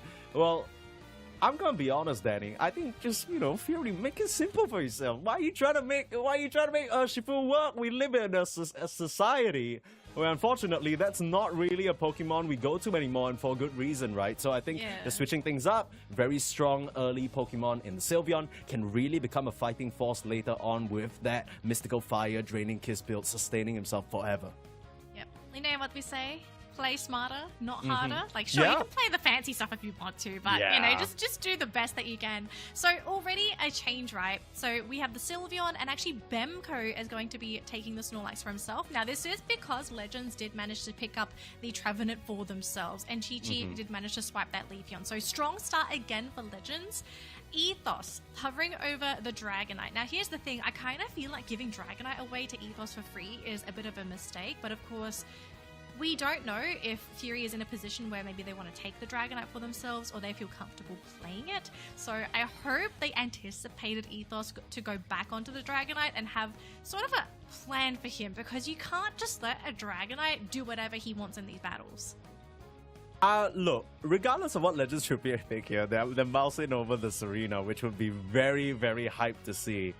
Oh, and they lock it in, Zami. He's going sicko mode here. But I do gotta say, I'm gonna be honest, Danny. You know, this is not a stream for negativity. But going back for this bear has me scratching my head. I'm not really sure whether this is the solution, especially now that you've handed over this Trevenant to Legends Reappear. We know how difficult this Pokemon is to deal with. Sure, it didn't really work out for Fury in that earlier game, but I think this combination that Legends Reappear have feels like they're just gonna run it back. Yeah, I'm just looking at this here for Fury, and to run back the Absol and the Urshifu, okay, one of 2 things is probably happening here. Firstly, these are their absolute best Pokemon. You don't simply pick something that is not meta for no reason. You need to be that confident. It's the same thing as like back in the day when we saw some of the Japanese teams going back and picking up some really strange picks, and people scratching their heads thinking like, what is this? They picked them because it was their best Pokemon. So we could be looking at this case here for Fury. Alternatively, it's that plus they were confident enough in their play last game that it motivated them to say like, okay, last game was a mistake. It all happened. It all went downhill because of a simple mistake. We can fix this with the same Pokemon. Yeah. And you always got to admire the tenacity there, right? For you to sort of just be so confident in your Pokemon that you're just going to iterate a little bit. I expect to see a bit of a shift up in terms of assignments in the lanes. And sure enough, we have the Kapu going up to the top side instead. I think earlier on in that game, number 1, the Kapu was at the bottom path as the attacker. And that was one of the major problems that we saw. Because Kapu, as we know, not really a Pokemon that contributes much in the laning stage. That's why I usually put him in the central. And maybe now with King Gore helping him out with Comfy, things might look a little bit sweeter. Yeah, and I think they are going to go for a bit of a shared central lane as well, because Sylveon took the top buff for themselves and is actually going to pressure the Dratini. I love this play. This is one of the great things of having that central lane early, even in a side lane Sylveon. If you really wanted to go for those cheeky invades, Sylveon is a menace in those early games. And even Zavi is struggling, actually has to go for an eject over the wall. Oh my gosh, so they almost managed to catch Sylveon. One basic attack might be enough. No! Oh my goodness. Great coordination there from LD, juggling multiple Pokemon, and they do take down the Sylveon. That is huge. That is such an important pick off the grab because that was some illegal gameplay right there. You can't allow the Sylveon to get away with that. You know, in some countries, if you do that, you're gonna get arrested. Thankfully, they dealt with Orion, showing kids that it's not good to break the law, okay? You can't just be stealing other people's property like that. I think if a Sylveon even got one KO there, this starts snowballing crazy for Fury. Yes, definitely. So they managed to keep the Sylveon in check. Now in that bottom lane, though, we do see some harassment coming out from Manny and Zavi. These two together, Leafeon and Trevenant in the same lane, that has to be horrible to go up against. Now, unfortunately for Buster, he does go down to the pairing here for Legends Reappear. That is quite unfortunate because this is not even a fully evolved Serena. It's still a Steenie. And so for this to happen, you kind of have to think like, okay, so what are we sort of doing here for lanes? Like, do we continue to try to pressure the top lane, or do we start pressuring that bottom lane with Zavi? Because Zavi's already evolved. Like, he's okay. Anything you do to him, like, he's going to stay rather stable. So do you try to push that top lane? We are seeing the Absol try to come in. Oh, he's going to go for the finish. They need a final hit, but nobody can touch the Leafeon because they're all melee. Oh, I don't even think they're going to get it either. Serena coming in, Chi-Chi. I mean, they've managed to force out the Shedinja doll, but I think this might just be the end of 1-2. Final basic attack, and Kingwall's going to follow it as well. Oh, Fury. I can totally see the concept behind this draft. It's just so far one of the biggest issues they're running into is they just don't have the range follow-up. Danny, Lemony Snicket must have written the script for this entire game because it's been nothing but a series of unfortunate events. Legends Reappear, everything starts from a simple snowball of getting that KO on the Sylveon. Red buff over to the Eldegoss. Eldegoss picks off Urshifu. The whole time, you're now bringing Sylveon back to a lane where Xavi and Manny have just completely out-leveled the Sylveon. Early power spike, gone. This later fight, even the Shedinja doll, they just can't touch Xavi. And this is starting to look scary. You need to try and find some sort of leverage because take a look at Ethos. Level 8, he's chilling on this Dragon Knight. Yep, he's chilling. He's had a pretty free time aside that one opportunity where they did try to go for the harassment there. So I'm really worried here for Fury. I mean, game number 1, they looked fantastic in that early game, but game number 2, I worry. I worry for this team very much. And even while all that's happening, up top, the Absol has gone down, and it's just 2 Pokemon. It is just 2 Pokemon. Now we've got Zavi coming in as well. This is not going to be a happy ending. It absolutely isn't. Chi-Chi with the legs out, stomps out, get out of here. The Solar Blades cutting through them, but now with the reinforcements, Legends are going to show that respect. And this is what Legends was so good about the previous game as well, right? They just know when to pull out, know when to stop pushing the issue. And I think that's something that, you know, maybe they fell for a bit in game number 1, but they very clearly learned their lesson now. Oh, we are going to go for a big fight in that top lane, though. Buster wanting to try to compete with Ethos, but remember, Dragonite is one of the kings of Secure in this game. Secures the Reggie Alecki for the team, and they're going to advance down that top lane. Fury just have to give this away. They are just not in a position to compete with Legends for any of those goal zone defenses. I don't know what the plan is here for Fury. They are not in a position to go for backcaps. They do not have a lineup where they are sitting on a late game monster, a late game insurance policy. The whole point of their composition is to fight now, and they're losing the fights that are happening now. So they're not even just losing the fights that are happening now. They are losing the fights despite having the numbers advantage. Manny has just been down here farming to his heart's content. This is a level 10 tree right now. He's just been hitting wild Pokemon all willy-nilly. No concerns in the world. A bit of a fight out here as 1-2 gets the escape thanks to that Unite move coming out from the Comfey. But still, just using it in these kind of fringe situations has got to feel so bad. Now Legends Reappear. They want to crank up the pressure down here. Oh, they tried to go for Manny, but the tree is so tanky. Even with Bemco using the block to push him into Fury's goal zone, you can just see the damage output from their 2 core players are just not enough.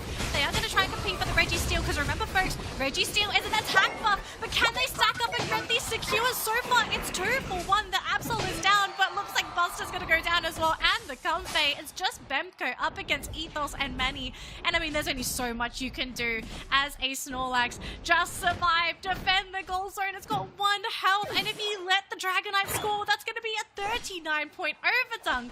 Oh my goodness. Did you see that Road Indeedy just stop that score? Ethos is going to be kicking that run for sure. Now, this might actually end up being a defense, but no, Fury. They just get wiped out. Chi-Chi has shown up, and that's party over. It's even bigger.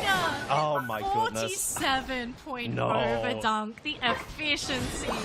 Okay, I mean, everything working out Legends Reappear's way this time round as Fury is struggling to find any sort of foothold in this game. It feels like things are just lining up against them and it's not really working out the way that they planned. No one's even in any position at all to try and contest this Reggie Lecky.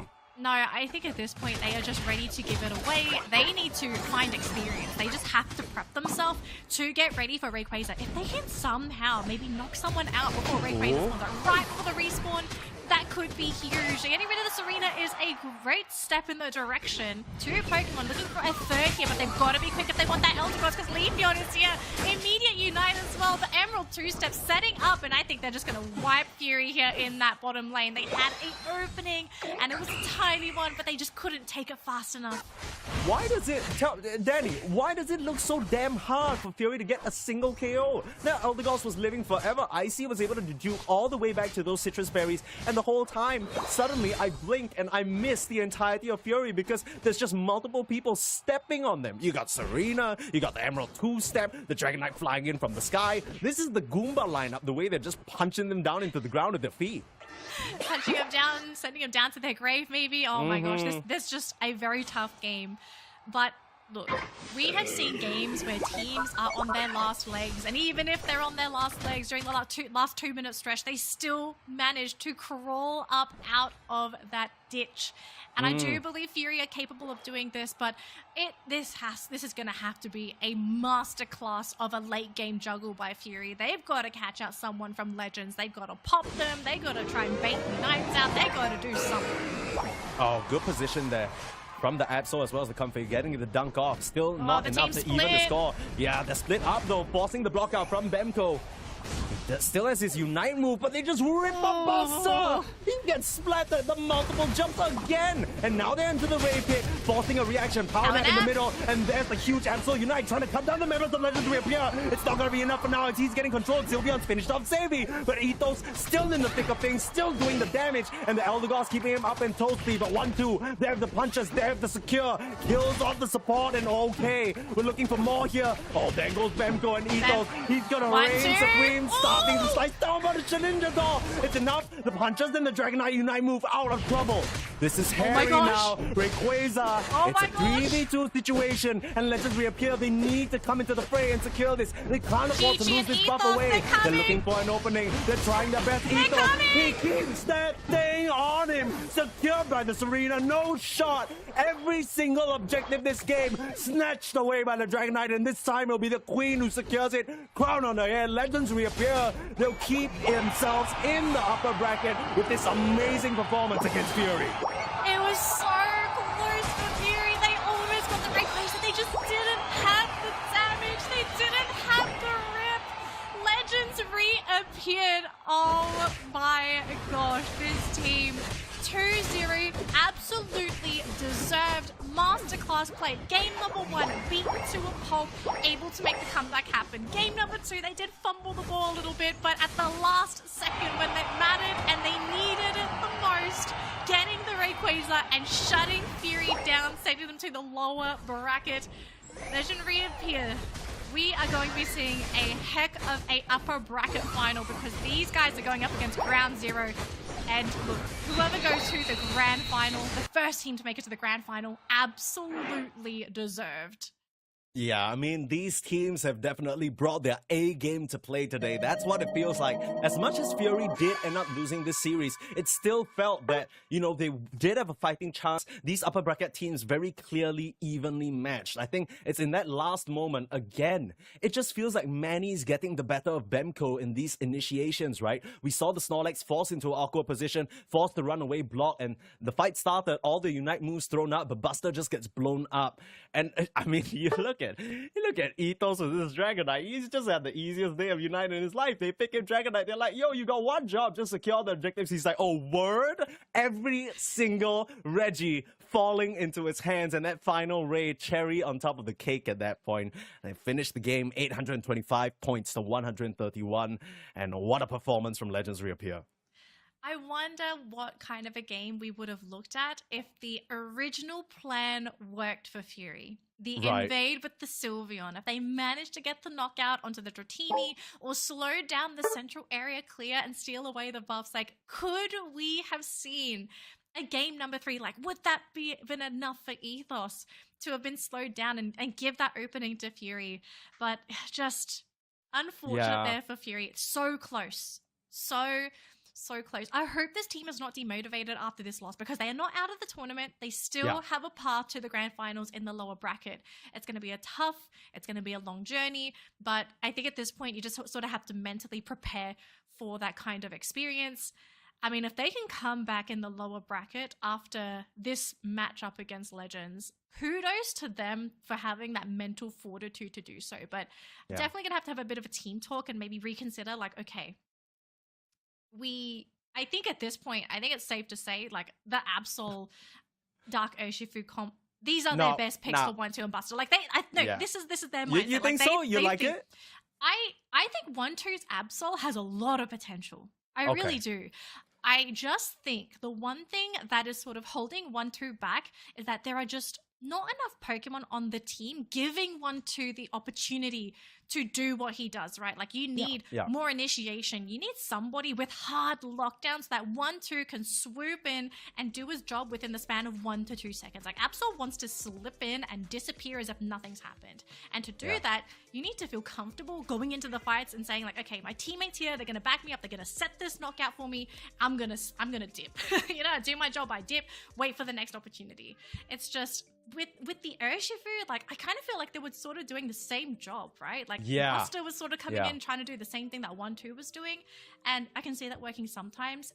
But if both Pokemon need setup and they need follow-up, I just feel like it's a clash of interest to have both Pokemon on the same roster. Yeah, that's kind of where I'm coming from as well, because it really feels like, you know, you have so much damage to pump out, but I think Legends Reappear, they were very smart about picking Pokemon with their own forms of mobility, right? They each had ways of slipping out of trouble, just buying themselves additional time.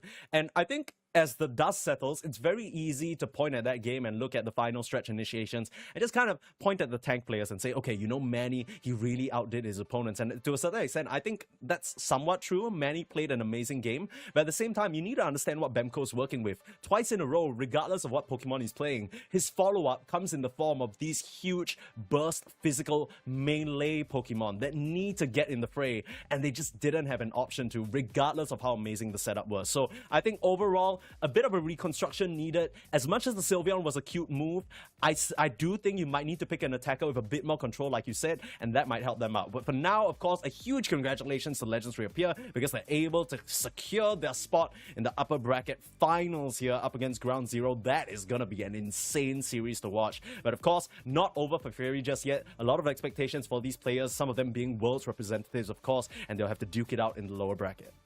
Yeah, so we're going to give some players a bit of time to sort of set up and get ready for this next matchup. But I do believe we do have some time to go for a bit of a break. So guys, as always, if you need to go grab some snacks, go to the toilet, do some chores, you've got 3 minutes to do so. But make sure you're back before then, because we still have plenty more Pokemon Unite action happening here in the OC region.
Upper bracket done and dusted, and those were some amazing games. But now we move on to the lower bracket. Kilo, it's gonna be a pretty exciting matchup between Dark Shades and Retirement Home. Some familiar faces on at least one of the sides.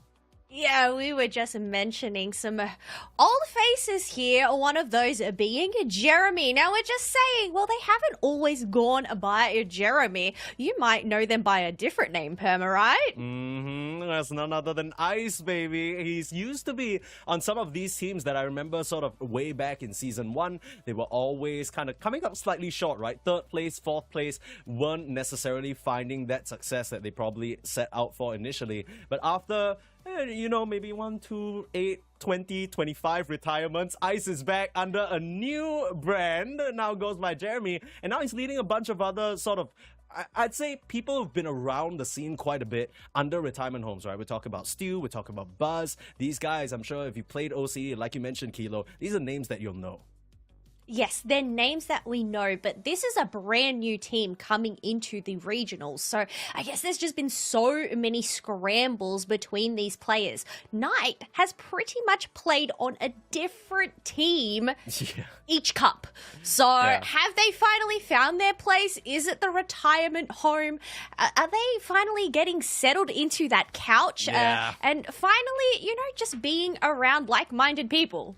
Yeah, and I think it's interesting that you mentioned that, because much like a retirement home, I don't know if you've been to one, but there's a lot of bickering that usually goes on amongst the residents there, and I think that's one of the fears that you can come into, right? If you've been part of many different teams. Now, I've never become a competitive player myself, but I'm just assuming every different team has their own type of communication style, and sometimes when you form a new stack, some of these differences in communication might come through. So far, it's worked out for them. They were able to go 4-2 in groups. They only lost 2-0 to Ground Zero, of course, who we already saw are in great form.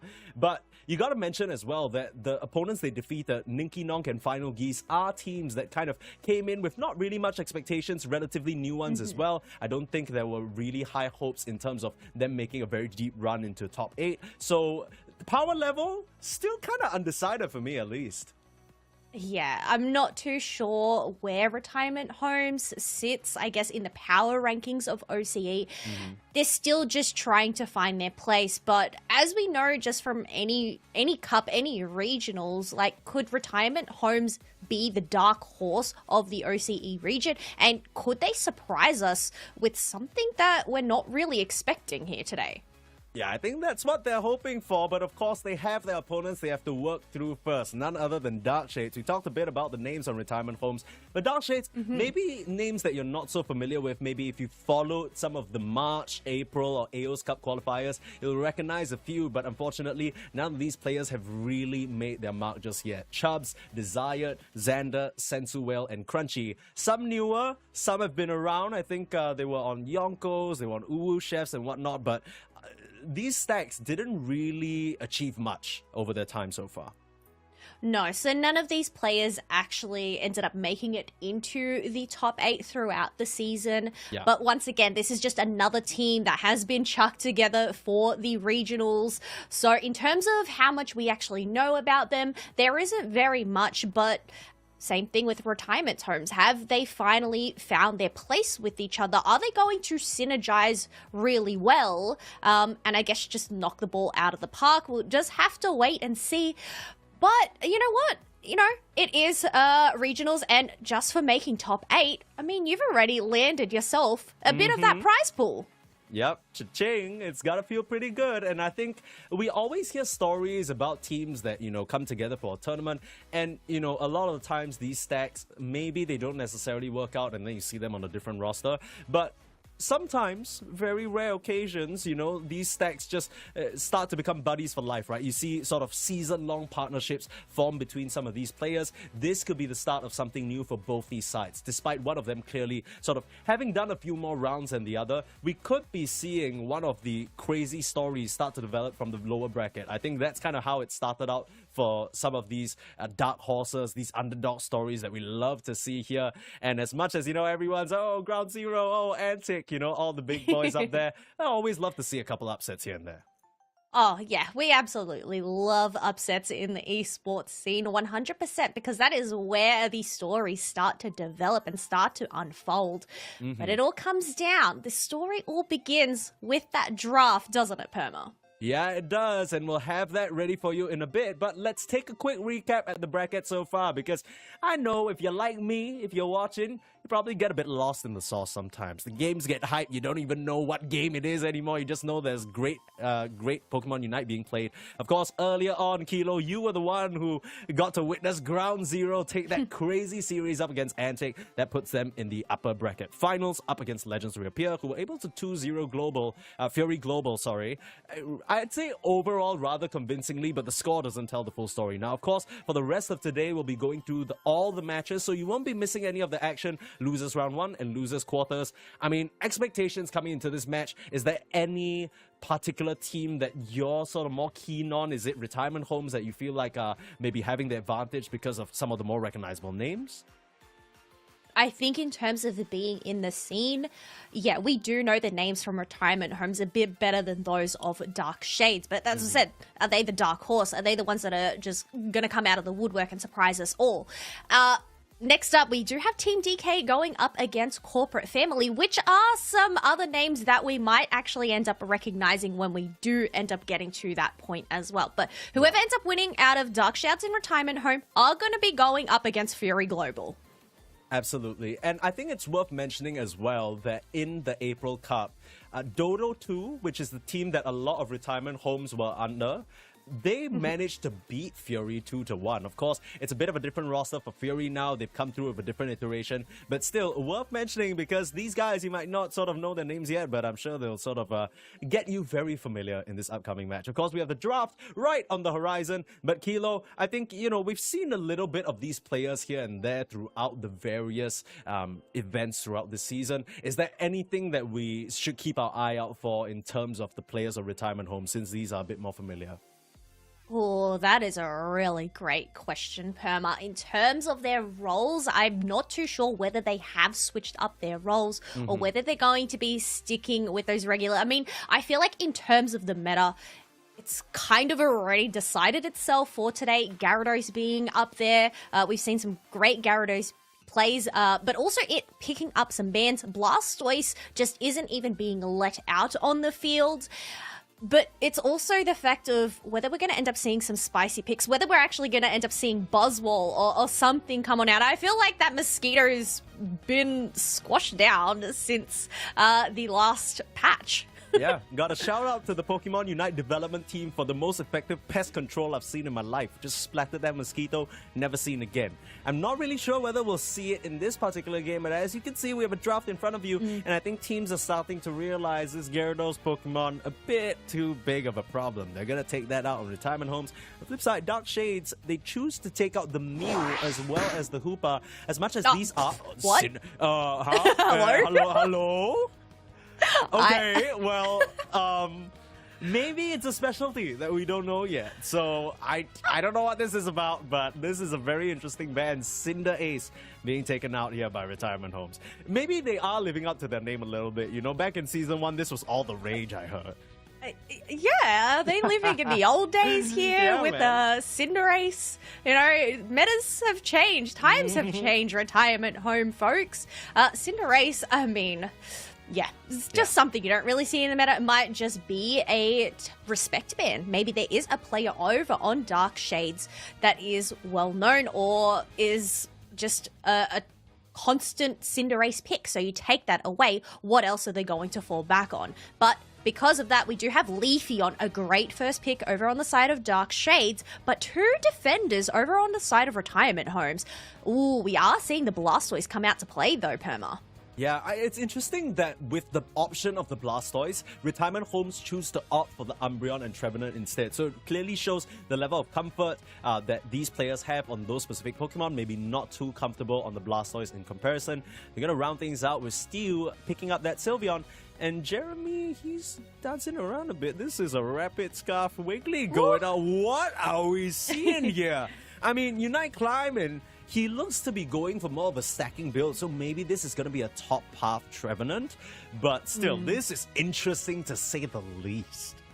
I guess the benefit of this drafting phase is even though you lock in these Pokemon, doesn't actually mean they are the ones that will play it. You do have that preparation phase where you can switch up those picks, you can switch up those builds as well. So whether it is going to be Jeremy on that Wigglytuff with that Rapid Fire Scarf, a very interesting build for it. I don't know if there's some secret sauce, some secret tech there. But one of the secret techs that we did see earlier on with Ground Zero Gaming was that Pikachu played by Ombigu. So Sensuel is actually going to pick up that yellow mouse for themselves. Yeah, I'm not really sure whether it's Sensu Whale who'll be playing it, because from the games that we saw, Sensu tends to be the support player. Maybe we'll see some swaps coming out.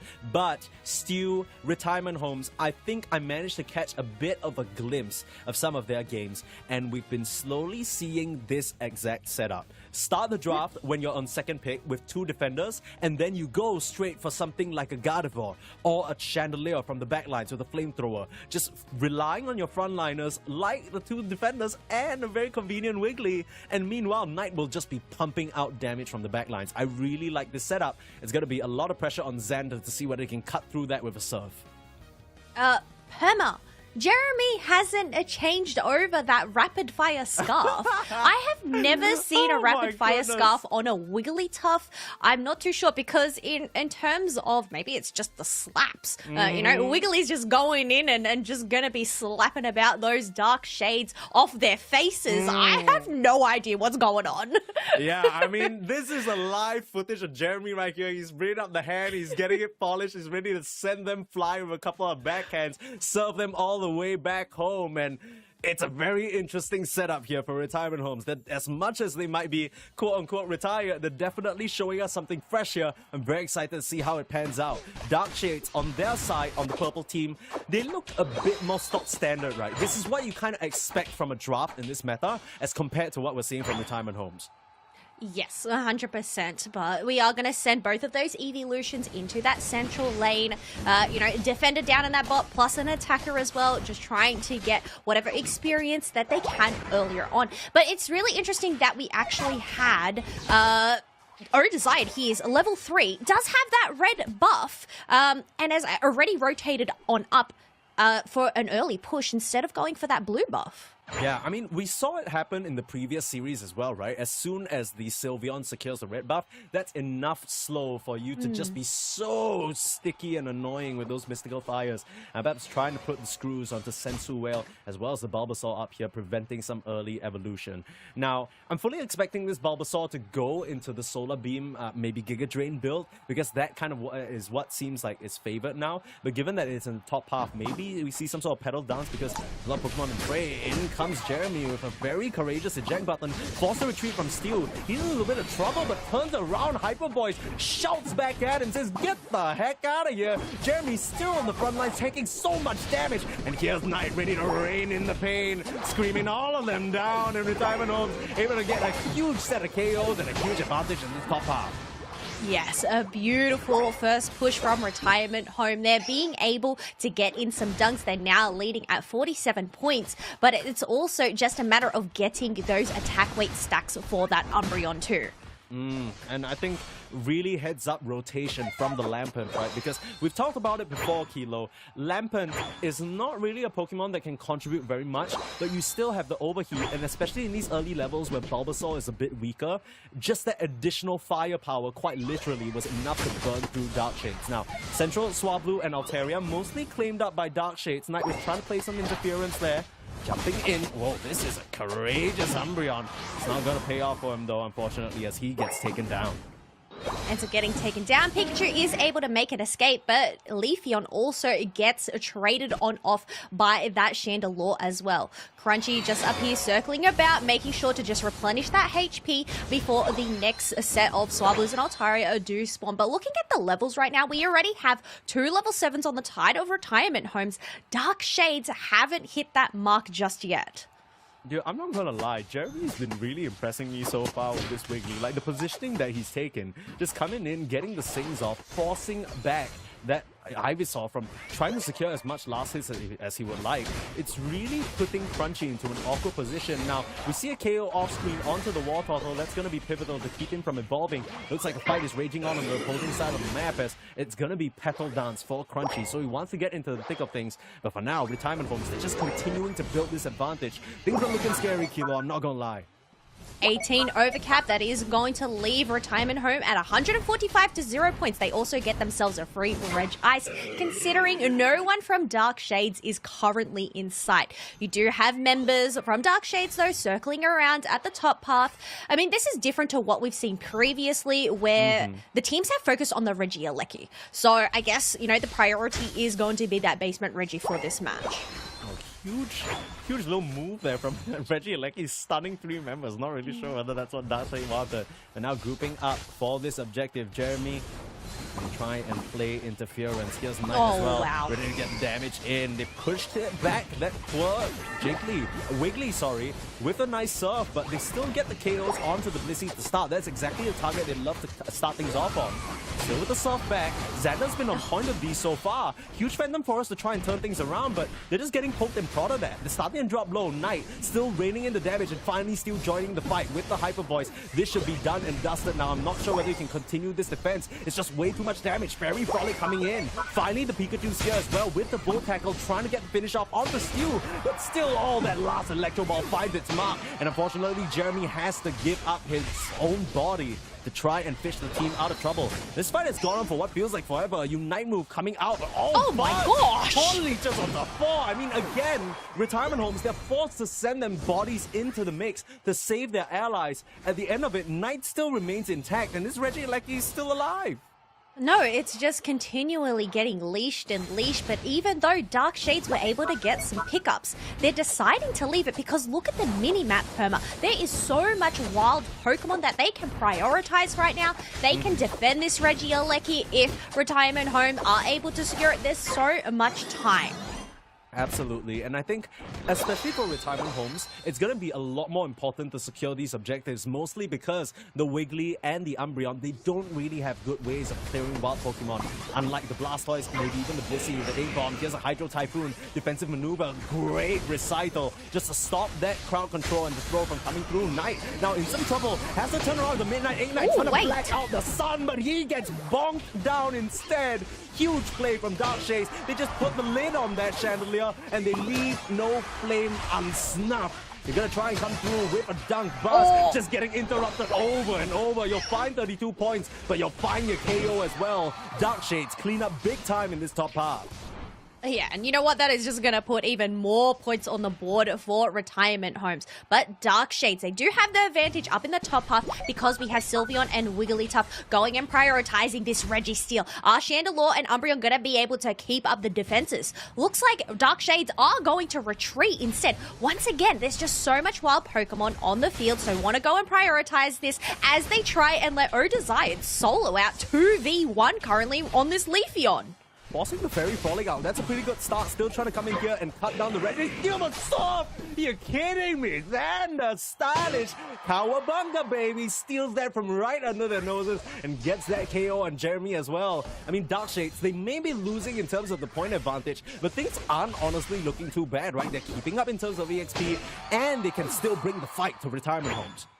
I think this is the big brain plays from Dark Shades. Yeah, they might not have any points, but being able to keep up in levels. We all know it obviously comes down to that final stretch. You want to win in the team fights. You want to try and get those power spikes. Getting this Venusaur to level 13 is going to be imperative, but we are going to go in for a dive. Some Unite moves are going to be popped on out Leafeon, Phantom Forest, but some KOs are also raining down. Chandelure also ended up using their Unite move as well. So this is all really risky plays from these players because they're going to have to try and get whatever wild Pokemon experience they can to get these before. But oh my gosh, Surfs, and you know what? These players at such low HP, able to take the Regieleki for themselves unless Pikachu comes for the steal. Like, sometimes I feel like when you've utilized those Unite moves, you might as well just take the KO because that is going to boost that regeneration up. That's true. I mean, I'm not gonna lie, Kilo. You need to put me on speed dial with Sensuel because I have no idea what that Pikachu was thinking. Just runs head first into the bush without any information on where the enemy team is. Starts out the fight while, I mean, Chubbs, he needs to be a bit more careful with his positioning. On the flip side, you take a look at that Chandelier in the fight. It was the perfect setup. Hidden behind the barrier of the wall and his defenders able to Midnight at Night from a distance, doing so much damage. Now, here comes the final stretch, here comes the Ray. There is a decent amount of rip potential from the Sylveon as well as the Shandy, but they don't want to risk things. They're in a great position here. They don't need to force the issue. Look, these folks are just relaxing in their recliner chairs right now in their retirement home. Absolutely. They have the lead advantage. They have the positioning over Dark Shades. It's just a matter of protecting these goals. You know, 48 points. Not too much of a problem here, but we are going to have an initiation from that Volt Tackle of the Pikachu. But great Fairy Frolic to get out of dodge. Emerald Two-Step does end up missing their mark on the retirement home people, but Unite moves are going to be popped out here. Perma. Yeah, I mean, this is a complete mess. Retirement Homes, I only have one question. Where the heck is Jeremy? He's all the way too late into the fight. He's supposed to be the setup, you're supposed to be the entry, and you're gonna be the exit at this point. They're just collapsing all over your tier 1 goal zone. Retirement Homes, they were in such a good position coming into this final stretch, but now things have gotten hairy. Chubbs does finally get picked off, over diving a little bit, and they still need to work on this raid. They'll head into the pit now. The respawns, they're coming back through Retirement Homes. They're gonna be ready to fight, and now without any Unite moves, things could get very scary. Still trying to come through, for the Sing though. The screen isn't enough, works down the Sylveon. Now Blastoise is in trouble, Xander in trouble. Oh, Rayquaza's just getting in on the mix as well. These Pokemon, they're dropping fast, and somehow Retirement Homes, they buy enough time that they just swing back in, grab the objective, grab the KOs, and it's a team-wide Kilo. How did that even happen? Oh, haste makes waste, you know. They push that tier 1 pad because of the back cap. Yes, they ended up winning that fight overall, and they did have that opportunity to go and shred that Rayquaza, but they just didn't have enough burn potential. Retirement Homes had enough time to just respawn and take that second fight and win it.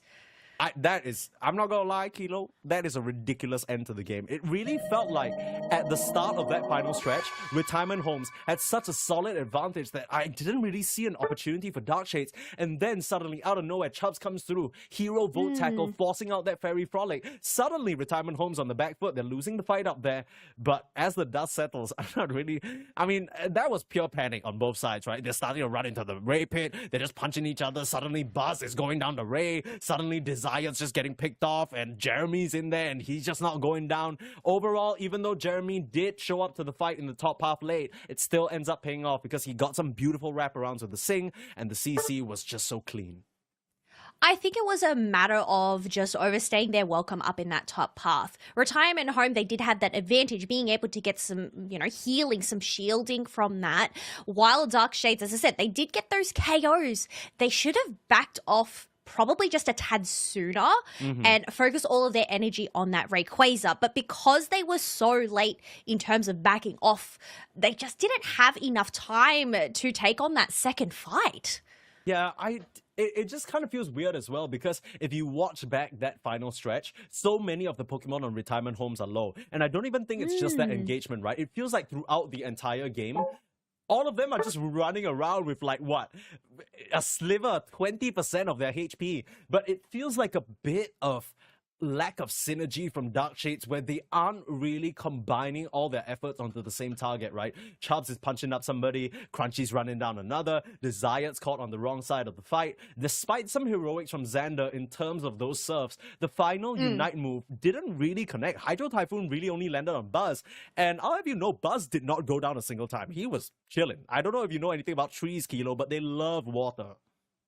Look, Danily did mention it earlier on in the broadcast about Trevenant might be the secret sauce here for this team composition, and it is definitely putting in the work. Some great Horn Leeches, being able to get 4 members pushed up against the wall at one point. These are the type of plays that we want to see from these players. Absolutely. I think it's especially funny that, like, you think about the advantage that Retirement Homes had throughout the entire game where Jeremy's running in, using his body to set up for the team. And then in the last stretch, he's just like, he's throwing a little bit of a tantrum, right? He's like, I don't want to do it anymore. I get KO'd every single time and you guys get all the glory. You deal with it yourself. And Retirement Homes are like, we're losing here. Jeremy, come on, come help. And he comes back, wins the fight anyway. It's hilarious. I mean, you can just kind of imagine these old heads bickering in real time over team comms, but regardless, it still nets them this first win. Now, unlike the upper bracket, Kilo, this is life on the line. Dark Shades, 1 game away from being eliminated. Top 8 is a great achievement for them compared to some of their previous accolades, not really qualifying for the previous events, but they want to take it a step further, right? They don't want their journey to end here. Oh, 100%. As you mentioned, take it a step further. You get a bigger share of that prize pool. So you've really just got to go all on out in this next match because you do not want to get knocked out. You want to take this to a game 3 situation.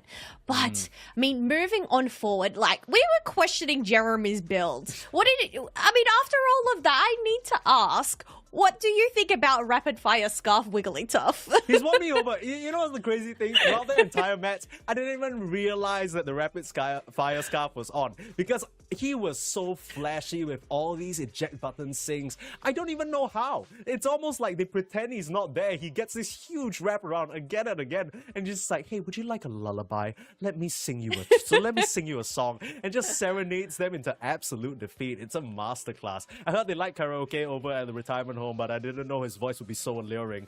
But yeah, I mean, overall, Kilo, I do have to ask you though, because I think I'm convinced by the Wiggly, right? I think it's a solid strat. I think what the side of Retirement Homes have is pretty great. I think they can rinse and repeat, just go again. But what about Dark Shades? What do you think went wrong? Because we were talking about how their lineup is a lot more meta, a lot more standard. What was the issue?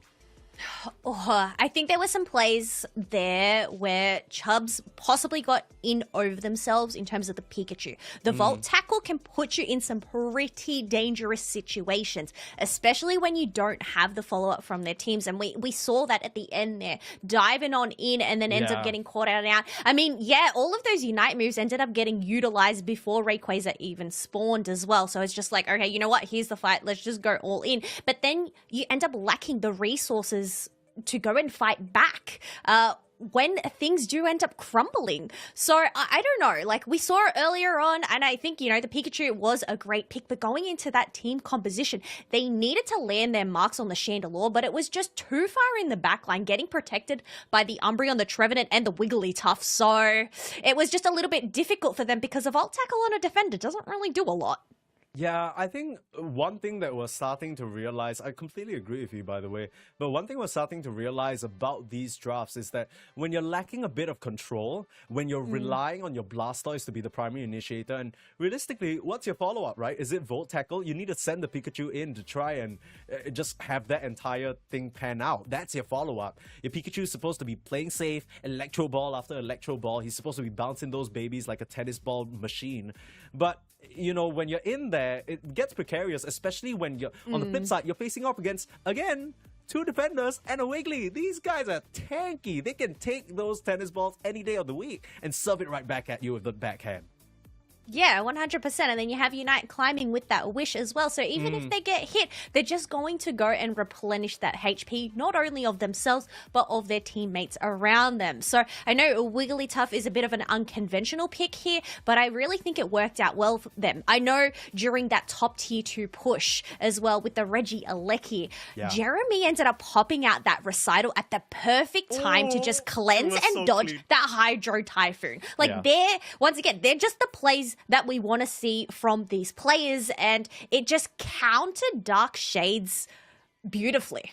Yeah, it's just, again, when your only control is the Blastoise, and this man is singing sweet melodies right in your face, you forget how to surf. All you want to do is boogie, and then you can't really control anybody. It's not a good look. But Jeremy, I feel like we have to give, as much as we're saying it over and over, we have to give props to this man, because I feel like Wiggly is one of these Pokemon that just have such a high level of execution, baseline requirement, right? It's not like a Pokemon that you press Sing, you run in, and it's all fine. You still need to be concerned about the damage that you're taking, how long these Sing counters are going on, who you can lock up, who you need to be locking up. There's so much to think about, and popping the Unite move at the right second, you need God Gamer hands, and Jeremy's showing us that despite maybe some early onset arthritis, whatever afflictions he might have, I don't know what's going on back there, but he still has the skills to pay the bills, that's for sure.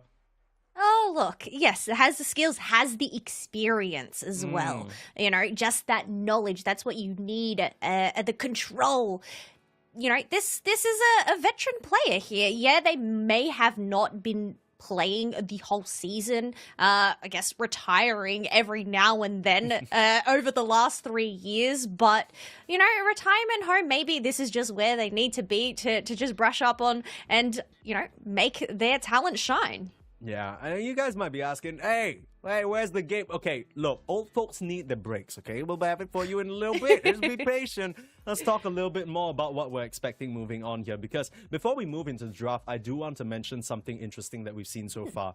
We've already seen some nods towards previous metas, right? From Fury earlier on, trying to go for the Dark Urshifu, to even the Cinderace ban and the Wiggly selection. These are not Pokemon that we're seeing by any stretch of the imagination now, but I think that's what comes with these veteran players, right? They've been playing through so many seasons, they've been in situations where these Pokemon were viable in those specific circumstances, and they know when they can bring them back out. And I think that's really cool to see, because you might be coming into this tournament expecting a certain set of 10 Pokemon over and over, but this is where we get the spicy picks. This is where we get the sauce.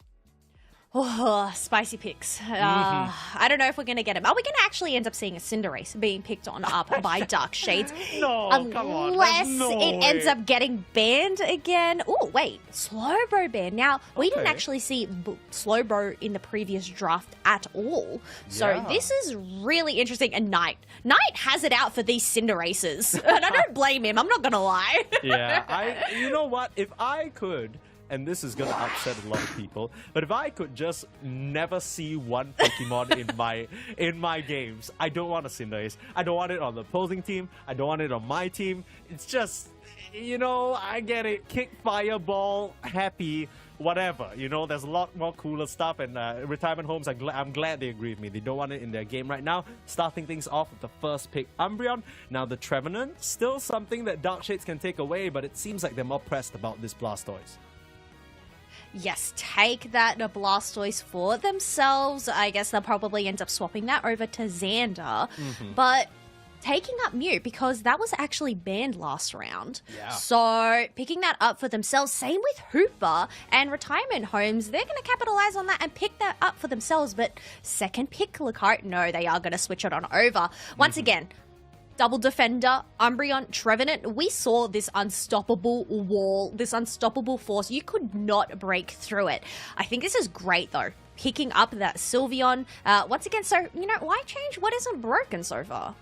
Yeah, for now it kind of seems like they're straying away from this Wigglytuff because, understandable, I feel like Mew is one of those Pokemon that can deal with a Wiggly decently. That light screen just gets in your way, you don't actually have any solutions to get around it. It's already so hard to maneuver. Wouldn't be surprised to see Unite Climbing snap up that Hooper, and I think this was great discipline coming out from Retirement Homes. They were thinking about it in those earlier picks, but they realized that, okay, Dark Shades, maybe they don't play it, or maybe it just doesn't really fit with their draft right now. It's not going to help them out. Unite Climbing, mousing over that Comfey though, and they're looking to finish things off with a Scissor. That is going to pack the punch that they need into this Alolan Ninetales.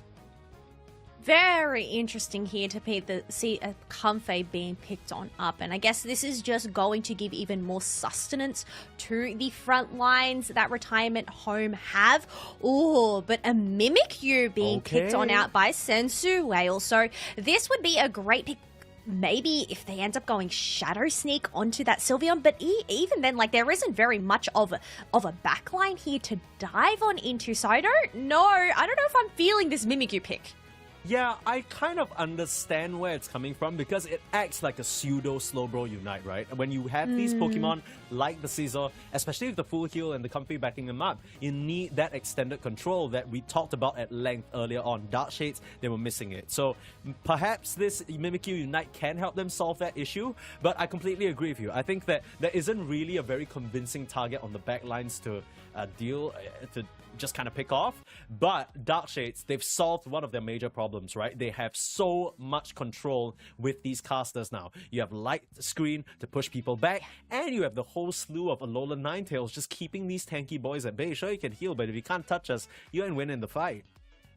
No, I think it's just that crowd control. And you know what? One thing that they do not have to deal with is that pesky Wigglytuff that will just go and cleanse that crowd control from them. Yeah. So, I mean, yeah, it'll be really interesting to see how well Chubbs ends up playing this Alolan Ninetales. Definitely want to get their levels earlier on. That way they do. I'm assuming they'll end up going the Blizzard build here, but we'll just have to wait and see. But here we go. Second match. Retirement Homes over on the purple side. Dark Shades over on the orange side. If Dark Shades end up losing this match, Perma, they are eliminated for the day. Yeah, they gotta really bring the chops out, show us what they got. I mean, this is already a step up for this stack in terms of qualifying for the top 8, right? I think this is something they can definitely be proud of. You already talked about the prize money that they're going to be able to snag up for themselves, but you never want it to end. Yeah, that's how a loser would talk. We made it to top 8 is fine, everybody. No.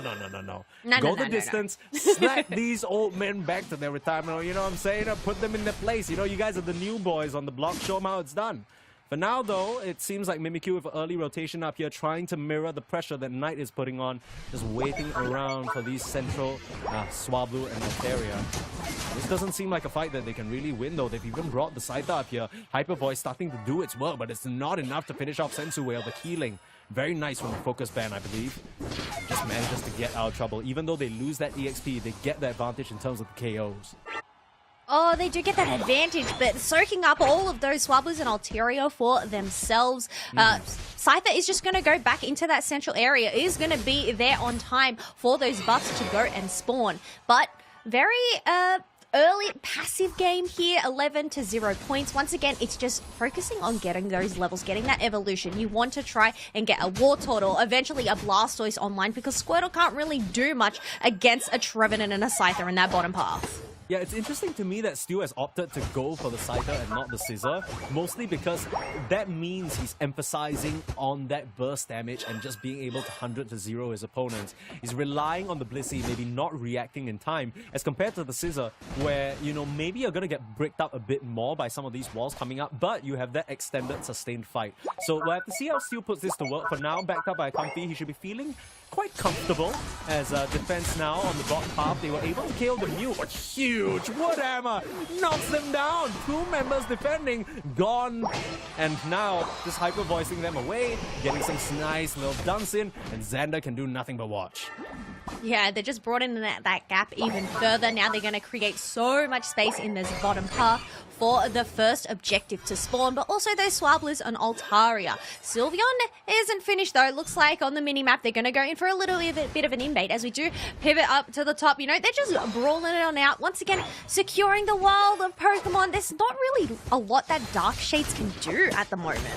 Yeah, this is slowly starting to creep up to be an insidious EXP advantage. Jeremy has done a stellar job up here, limiting what the Mew can do, and as much as you're putting attention on Dark Shades in this bot path, trying to get an advantage there and just moving around the map, you're starting to lose out in terms of EXP, and Mew is a Pokemon, as much as he doesn't have evolutions or anything like that, still needs those levels to remain relevant. Getting chopped down, Chunks, Green Illusion dive, chops on in, and just rips them apart. KO Streak of 2 now still starting to go brazy, lighting up now. 3 members of Dark Shades here to respond though, perhaps a bit too deep. It's unfortunately the Umbreon who has to pay for it. This is why they pick Scyther, just being able to slash and take out Mew, the Squishies, the Ninetales, and Lady waiting in that bush, being able to take out a Wartortle. We have another 2 KO streak, 3 KO streak, and it's only the Mimikyu left. Ends up getting pushed back on the pad by the Trevenant, allowing the Comfey to finish the job and also get in some big-time dunks in this top half. Stew is going sicko mode right now, these Scythes. He is reaping an absolute harvest, and Dark Shades, they can't be happy about that. 215 points already down to 0. It's only the 6-minute mark. You're getting eclipsed in terms of the levels, which is the concern that we had. And this Scyther, this is a masterclass. Anyone who's trying to learn Scyther right now, maybe you need to hire a Pocket Comfy, I don't know. But other than that, Stew's doing a stellar job. This is where things really start getting risky for Dark Shades, because that Scyther is 2 levels above the majority of Dark Shades, with Ninetales just ticking on over, but they just haven't been able to get these picks. They haven't even been able to get in any dunks in, considering they are at that donut. But Sylveon looking to be alone here. No, Trevenant is there to just go and take some of that blow of that Electro Ball. Not going to get taken down yet, but you know what? Interesting push here, knowing that Dark Shades don't have jump pads just yet. They're gonna try get a 13. No, they end up failing. Ninetales was there to stop them. Oh, Jeremy tries to get that Moonlight Prance, but it comes a bit too late. They found the Comfy away from their precious Scyther, and finally an advantage for Dark Shades. Great central fight taken, and they're trying to push the issue. Phantom Fall is trying to turn things around though. Buzz is in there and popping everybody up with the hammers and with the leeches. He just can't stop. There's the Fairy Frolic trying to dance, trying to scream, trying to get a KO and managing to secure that Mimikyu. Now they're on the run. There's the Prance ready to put in the action. Stomp on some kid, Sensuale desperately trying to run away. They don't really have a lot of damage, but looks like Jeremy will get the job done. As now Buzz still trying to push the issue up here, but Sensu? Okay. No, they have some backup. They have some backup, able to heal their health. Hey. Okay. You know, being able to turn on that Umbreon, get that pick, that's huge, Burma. Wait, what? 3-man Horlich again! But somebody stop this man. He's been insane, and now Steel coming in for the cleanup squad. Green Illusion dive, sends them all into a plunge, and the surf is the only thing that's keeping Dark Shades afloat. I mean, he gets out on the Blastoise, but that is a painful one. Just when you think you've built yourself a little bit of advantage, there's Retirement Homes to snatch it right back. Yeah, snatch it right back. We already have a level 13 Scyther, so that is definitely going to be dangerous going into. You do have both of those defenders focusing all their power on this Regieleki, but Stu is here saying, okay, you don't have enough shred. Let me just give you a little bit of assistance. Let me give you a little bit of a hand. While we do have Sylveon and Comfey locking in a Regirock as well. Yeah, this is disgusting stuff. Like the map manipulation, the equity in terms of EXP that they're taking on the map. Retirement homes, they're all over. They know how to collect when it's their time. And I think, honestly, Pokemon Unite is such a concentrated game that rewards team play. You don't really see this often, but Jeremy's really impressing me with how he's making so much space for his team. Now, Steel might have gone a bit too deep, eats the Alolan Snow Globe. right smack in the mouth. That is not a crunchy treat. That is a painful one. And now he has to pay the price for that KO. It looms nearer that final stretch. Looks like Xander's caught off guard as well. They don't want to use any of their Unite moves to clean surf away. Just poking back and forth, but make no mistake about it, Retirement Homes still very much in the driver's seat of this game. Yes, once again, taking that comfy spot in that recliner's chair. They just need to make sure not to get ahead of themselves. We still have 20 seconds left to go. A few wild Pokemon here and there. Ninetales is missing their Unite move. I don't think they're going to end up getting it back. But Mimikyu, Desired ended up missing their Shadow Sneak there on that Umbreon just by an inch. Yeah, that was a little bit scary. I think Jeremy would have still been fine because there's help around, but you don't really want to start this final stretch off with a kickoff. And again, looking at Xander for the initiation. He's been on point with these serves throughout the game, and the Hydro Typhoon eject button could come out huge for this team. But Retirement Homes, they're positioned so carefully. Yeah, so carefully, but Dark Shades, they're making sure to bunch up together, maybe just trying to capitalize on the engagement from the Blastoise, but here comes the engage from the backline. Umbreon has popped up the Unite move, followed up with the Hydro Typhoon, but we do have three members of Dark Shades being taken on down. Blastoise is at 1 HP, does end up getting kicked in the back by that Umbreon, and now this is just going to provide so much space for Retirement Homes to go and shred down this Rayquaza. But Mimikyu, the ghost lurking about, still has their Unite move. Can they be a poltergeist that gets a successful heist here? Oh, tries to go for the Miku, still can't get it done. Tries their best there, but no cigars. Dark Shades. It was a nice final attempt at a Hail Mary, but Retirement Homes, too solid, too unlocked. They're right in that wheel and secure it. All the pensions paid, everything nicely prepared. They can sit back, relax, and continue their cruise in this lower bracket because this game is more than secure. I don't really see a way that Dark Shades can come back from this situation, Kilo. The timing of the Mimikyu Unite move there was so unfortunate because that just allowed Mimikyu to be preoccupied by, having a little bit of a play on one of the members of Retirement Homes and just allowed them to just seal that deal. They are going to do a little bit of a wholesome dance here. What are the specialties of OC? I don't know. Yeah, you gotta show people that you're having a good time, and I think especially for a region that has so much character, getting their first broadcast in the entire season, I think everyone wants to put on a good show. As much as Dark Shades do end up losing this series 2-0, I think big props to themselves. I think as a more... I'm sure these guys take it seriously, but as a more casual stack, you're forming to try and play in these qualifiers, play with your homies, try and beat some of the top dogs. Sometimes, it might not be as fun of a journey, when you're eating these L's, but I think making it to this top 8, having incremental progress in terms of improving, and you can see that for yourself, I think the whole crew of Dark Shade should give themselves a pat on the back because they really stood toe-to-toe with Retirement Homes, and really, Retirement Homes, I think they were in their bag, right? They played excellently. Dark Shade's nothing to be ashamed of. No, I mean, making it this far in the competition over the 2 weeks, so that is a feat worth being proud of. But you know what? Retirement Homes, they have to be proud of themselves as well. Stu picking up 14 KOs throughout that match was insane. That's disgusting. That is dude, I think at some point they just ended up having a situation where they were running too many members up there. And even though we were talking a bit briefly about it, about that Mew ban, maybe Crunchy's gonna show us something spectacular. They just, funnily enough, walled him off from getting any EXP. That Mew was left so weak throughout the whole game. Yeah, it was left weak. I'm looking at this graph. Dark Shades, flat as a pancake on there, only getting 35 dunks, not even being able to secure any of those objectives for themselves. You can just see the pad breaks.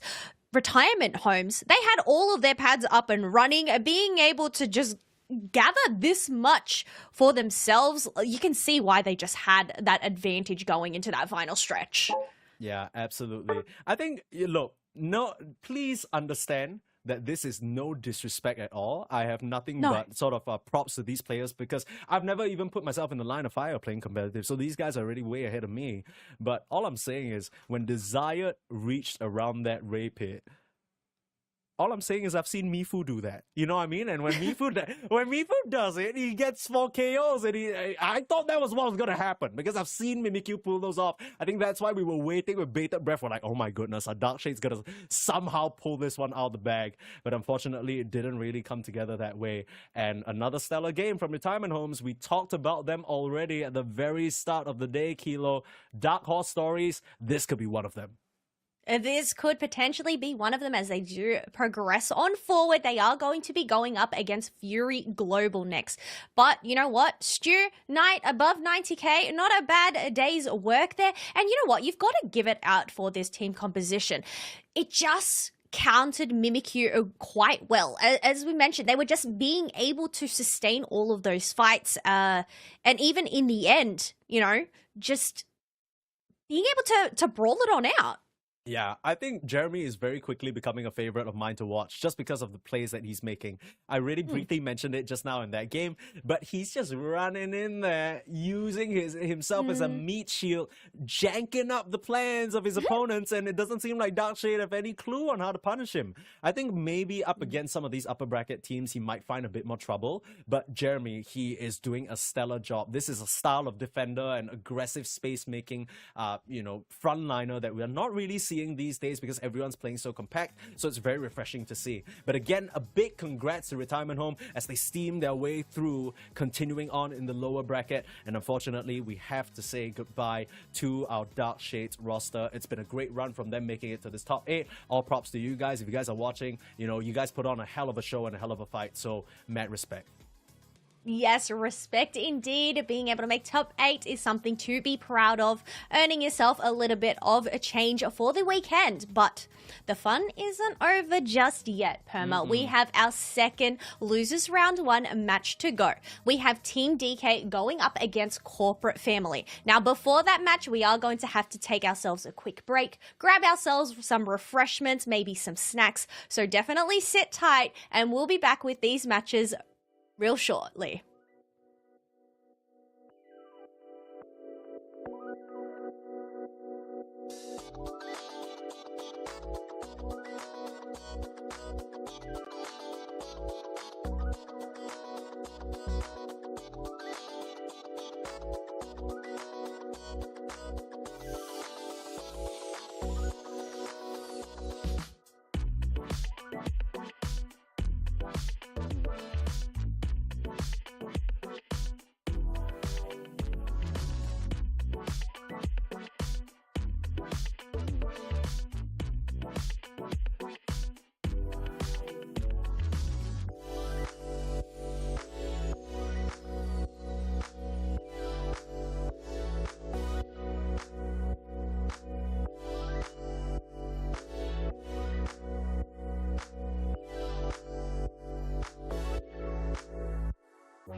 Hello, everybody, and welcome back to the Pokemon UNITE OC Regional Finals. We are here with the top 8. Now, we just said goodbye to Dark Shades, but we are going in for our second Losers Round 1, which is going to be we're going to have Corporate Family going up against Team DK. For those folks that are just joining us, I'm Kellosaurus, and I am joined by Dana Lee. Now, the matches today, they have been hot, they have been spicy. How are you feeling, Danny?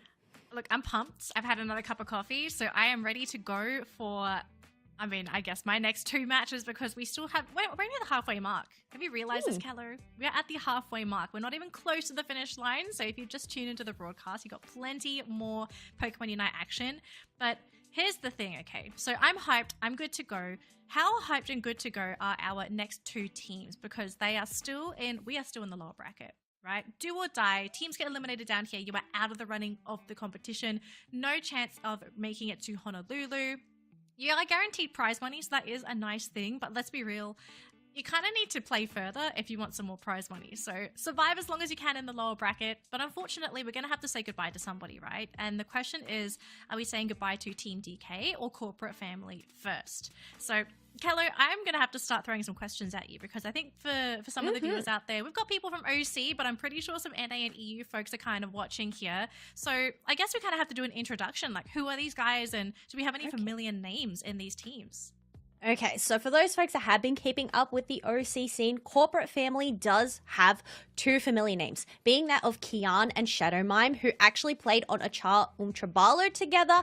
Captain Tem might be a familiar name from way back when, has been dragged out of the retirement home, I guess, and joining the team with Kian there. We also have 3-4, also known as Lifegate, and Misty as well, who's subbed around and played on a few different teams, I believe, this season.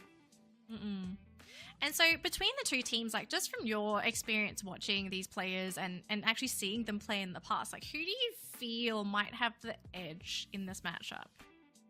Oh, that is a great question. I mean, no bias here. My heart is always with Kian, one of my favorite supporters to watch. Fun fact, they did actually end up coming second. I mean, this was way back in 2022, mind you, on 1620 Kings. I mean, you casted these matches, Danny. So, I mean, I guess the synergy that Kian and Shadow Mime have together, also with Captain Tem, they do have that history there.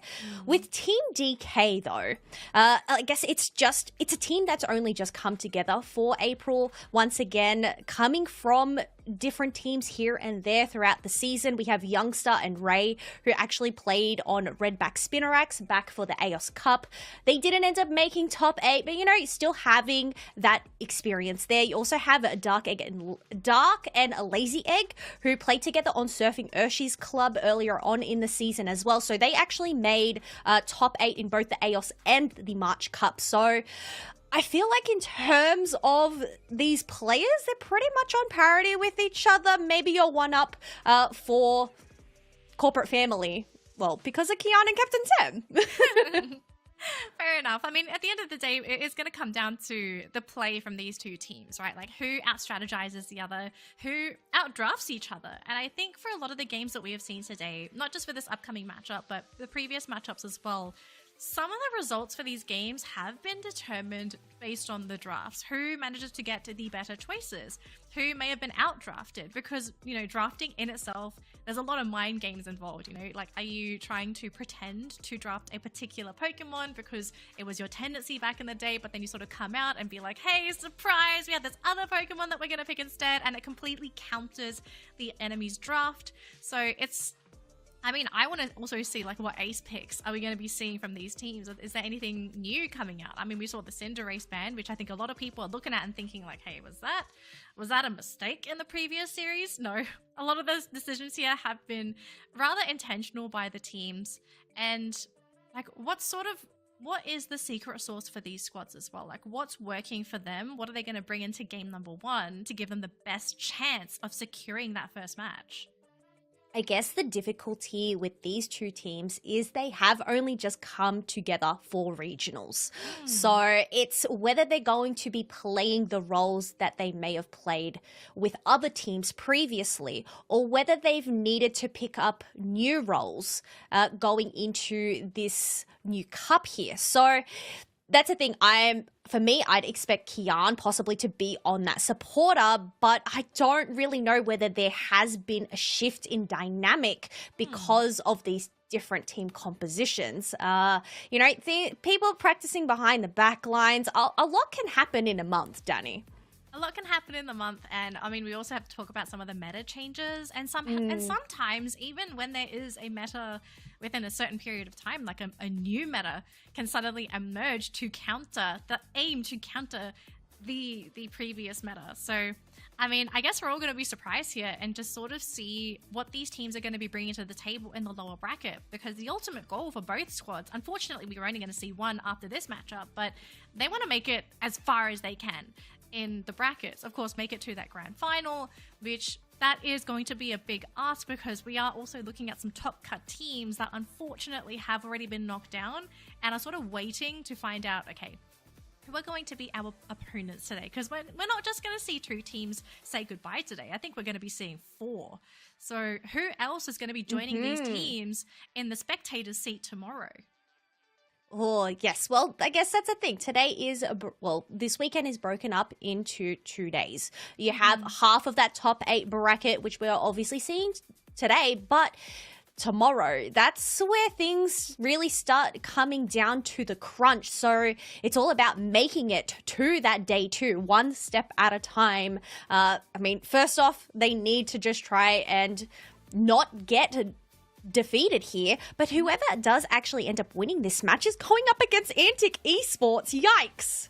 Yeah, I mean, look, focus on the match at hand. Don't worry about what's coming up next.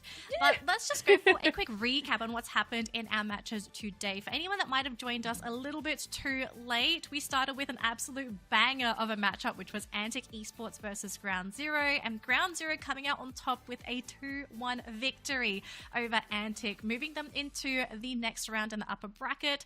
Following that matchup, we had Legends reappear 2-0 Fury Global in a pretty convincing fashion as well. So going into the upper bracket finals, we're going to be looking at Ground Zero Gaming versus Legends Reappear. Now in the lower bracket, we have just completed one of the matchups, Dark Shades and Retirement Homes. As you can see, a 2-0 victory here for Retirement Homes. And then of course, we are looking at Team DK versus Corporate Family. So really curious to know what's going to be happening for here, who's playing Antic, but from what we can kind of see, losers quarters. I think this is we just got confirmation. This is actually a typo, so this has not happened yet. We will watch this matchup, so ignore that. That 2 should be a 0. So we are going to be watching that matchup, folks, don't worry. We are just going to sort of focus on the last bracket in the first round, which is Team DK versus Corporate Family. So apologies for that, we will get that sorted. But yeah, get hyped, guys. Get hyped, get excited. I want to see something new. I want to see something fresh. I don't mind if we see the same old, but just give us some great Unite. All right, so we want to see maybe more Trevenant, as you mentioned earlier. We need to see that pick. I guess, what other Pokemon do you have on your radar that you would actually like to see pulled out today in terms of the recent meta? Ooh, okay, that's a pretty interesting question, because OC meta is definitely different to what we run here in Asia, because we sort of have, our own niches, but Trevenant has been a really popular pick overall in Southeast Asia, and I mean even Japan as well. Just so many teams running this to success. But aside from the Trevenant, I would have to just say Hooper has always been a major player within the region. Hooper is just a great support. Although I would love to see some more Trick Hooper play, because that has been experimented quite a lot within the Asia region. The fact that portals are sort of falling out of favor and Trick has been on the rise. I'm not sure if this is something that OC can suddenly pull out their hat, because it's not something that I expect a lot of people to practice or to really look into. So if it does happen and a team is comfortable playing Trick Hooper, I think they could catch a lot of people off guard with that. what Pokemon actually pair really well in with a Trick Hooper as well. I feel like the speedsters really play into that. Even the evolutions, I know Trick Hooper, say, matched up with a Sylveon, Mystical Fire, or even Hyper Voice. But I don't know, I feel like the comfort pick is definitely that Hyperspace Hull. I think it's just the utility to send members back home, but also just to rotate from bottom path to top path and vice versa. Well, I think, yeah, overall, like, it's just safer to go for Portal. It just provides so much utility for your team, but it's like, the Trick Hoopers, if you can capitalize on the kind of snowball that move alone can provide your teammate, and especially if you pair it well with nicely, like, you've got options, as you said, right? You can run it with speedsters, but I think the more unconventional option is you actually run it with some of your slower heavy hitters, because they actually benefit from the extra mobility given with the trick. So maybe this is something that we could be seeing in the future. Metagross, possibly. I could safely say Metagross is not something that we run in Asia. It is definitely like, if you pick it, you're either really good at it or you just want to have fun in that particular matchup. But like, I don't know. Like, probably like the best option if you really wanted to was Gyarados, but even then, like, you've got better options if you want Gyarados. Oh gosh, what did we run last time when we had our Trick Hooper? So a couple mashups.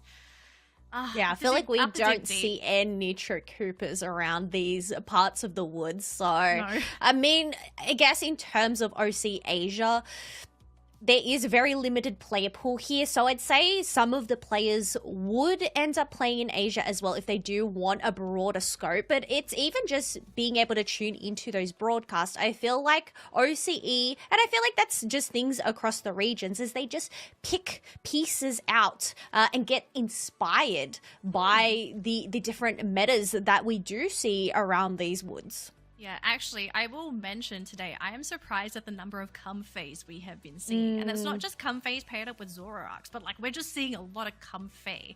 And I would, if I ever had an opportunity, I kind of want to ask the OC players, like, what's the benefit that you're kind of seeing from the Comfey? Like, what does this make? What is making this Pokemon so attractive to you guys that people, like, I know for a fact that in Asia, we only run it with speedsters. If you're not running a speedster, we do not run Comfey. So I'm really curious to know, like, what are the OC teams really seeing with Comfey that make it such a priority pick here? That is something that Asia is not, looking at. Because I kind of feel like I keep mentioning Asia. They are very creative over there. They go crazy. And if you are doing something that Asia isn't doing, it makes me think like, okay, it must be a little bit too crazy for us to sort of pick up. But enough with that. We are here for the game, Kello. Let's start off with the draft here. Dragonite and Leafeon bans. And a Delphox. Wow.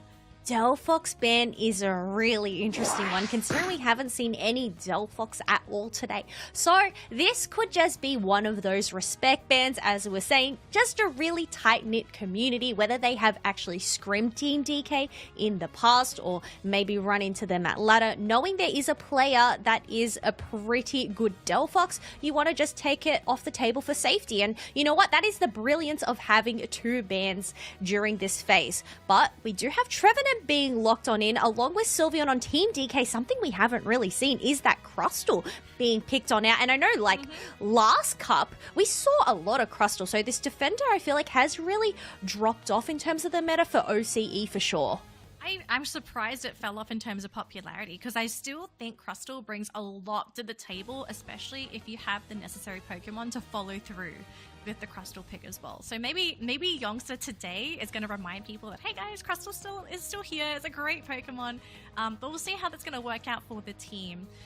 Because I do see this having a lot of potential to really cause some issues on the side of Corporate Family, especially if you're running Rock Tomb. I really think Rock Tomb Crustle is the bane of certain playstyles' existences, because you don't really have a way to escape that Rock Tomb. So interesting picks, guys. I mean, we're looking at a Crustle and a Mamoswine as a secondary defender for Team DK. What's the plan? Ooh. I can see why they banned that Delphox, because Crustal and Fire Spin Delphox, you do not want to get caught out in that. So maybe, as I said, it's just this safety measure. But this is the second time that we're actually seeing this Mamoswine being picked on up. We saw earlier on in that first set being run by Ground Zero. But Gardevoir is another attacker that we haven't seen. I love Gardevoir's Unite move. If they're able to just place this perfectly, considering there is, you know, that Crustal, the Mamoswine, just that melee-based characters, depending on whether Stirs ends up going Petal Dance or whether it ends up going Solar Beam, we'll have to just wait and see. But as I said, you don't want to get targeted by that Gardevoir Unite move. Not just that, I mean, if you do get caught by any of these Unite moves on Corporate Family, like, they could stack their Unites, and I don't think there's anything Team DK is going to be able to do about it. They don't have the best disengage measures outside of the Cotton Cloud Crash, and I suppose like the Rubble Rouser as well from the Crustal. So like the two supporters in particular will play really important roles for Team DK, but Corporate Family, like, this is just a team fight menace. You cannot afford to get caught out by any of these Unites. Like, I'm actually a really big fan of that draft so far. They've got defense, they have frontline, they have damage, they have crowd control. There's a lot working for this team. And then on the other side, you're kind of hoping that they whiff and fumble all of these Unites and they don't stack them and they don't use them efficiently. It's a tough game, but sometimes it's just got to be the mind games, you know? You make them think like, oh, they got a really good draft, but in fact, like, okay, they did it on purpose. They wanted you to get a little too overconfident. You can't judge a book by its cover, so the story is yet untold, and we are going to begin this story here. Corporate Family over on the purple side, Team DK on the orange side. Now, this is the first match, so there is still a little bit of leeway, but you want to get that win, that advantage nonetheless. You don't want the risk of getting knocked out of today's tournament. Yeah, and just a bit of a trade-off here. It might look like for both defenders. Nope, just going to have the Mamoswine go for his first, and actually Phantom going for a turnaround. Quite surprised they decided to compete with this Swinub to try and get some of those wild Pokemon and AOS points. But down bottom though, now this is where things are going to get a little bit tricky here for Corporate Family. Sylveon is a menace in lane, especially when you get the quick evolution and you have access to Hyper Voice. That's just going to do so much damage, and if you have the setup, which it might not be evolved yet, but Youngster, he can absolutely shred that bottom lane if he sets up for his teammate. Yeah, definitely needs to try and get that evolution first. But we do have both of those central laners going and prioritizing that top pass. So 3v3. We're not going to see any rotations from these bottom teams, bottom members here. Swablu's getting stoked on that. But Team DK, they're going in with a little bit of aggression here on Corporate Family. Thankfully, they do have that Curlier that has that Psyshock that is able to just fend them off. Yeah. So, bit of a trade, no KOs yet, but we could be seeing something very soon. I guess this is also just the byproduct of the central laners both teams have picked as well. I mean, we're looking at Gardevoir and Venusaur as the central laning options here for both teams. Both 3-stage evolutions, they do want to focus more on experience rather than that aggressive play.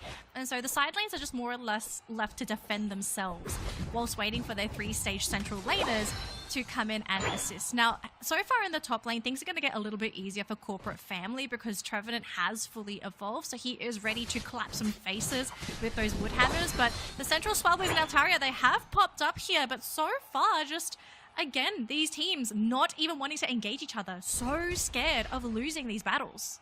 Nah, there's just so much respect coming out from these players right now. They're just not wanting to give up that early game, not wanting to get KO'd. You know, as I said, when you're KO'd, you can't exactly farm on up whatever wild Pokemon is, so you want to try and delay that as much as possible and wait the map to get... is clean. Yeah, exactly. Like, that's what I'm saying. You don't get KO'd, you want to get that. And as we saw, you know, Indeedee spawns instantly, gone within a flash. Absolutely. Well, we might see something happening very soon, or maybe it'll be down to the Reggies, or right now as well, as they did try to go for the jump onto the Umbreon. Now, thankfully, Defender, very tanky, eject will get that Crustal out. So, again, no trade in knockouts, but definitely a battle of HP. Yeah, we do have full pockets as well over on the side of Team DK. And on Corporate Family, it's a really low-scoring game, but one advantage here, which could go to either side, is going to be this Reggie steal. Could this be the answer to try and lock in some KOs for either of these sides?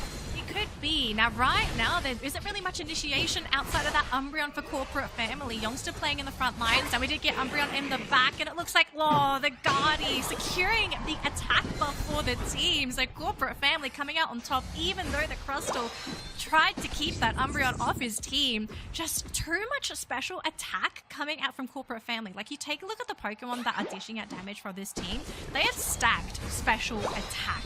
And so, the fact that their team synergy between the Espeon and that Guardi works so well, they're able to shred through those objectives compared to, I mean, Team DK, they've got synergy as well. They've got Sylveon and and the Venusaur as well, but Guardi is a whole different monster if you let her dish out the damage.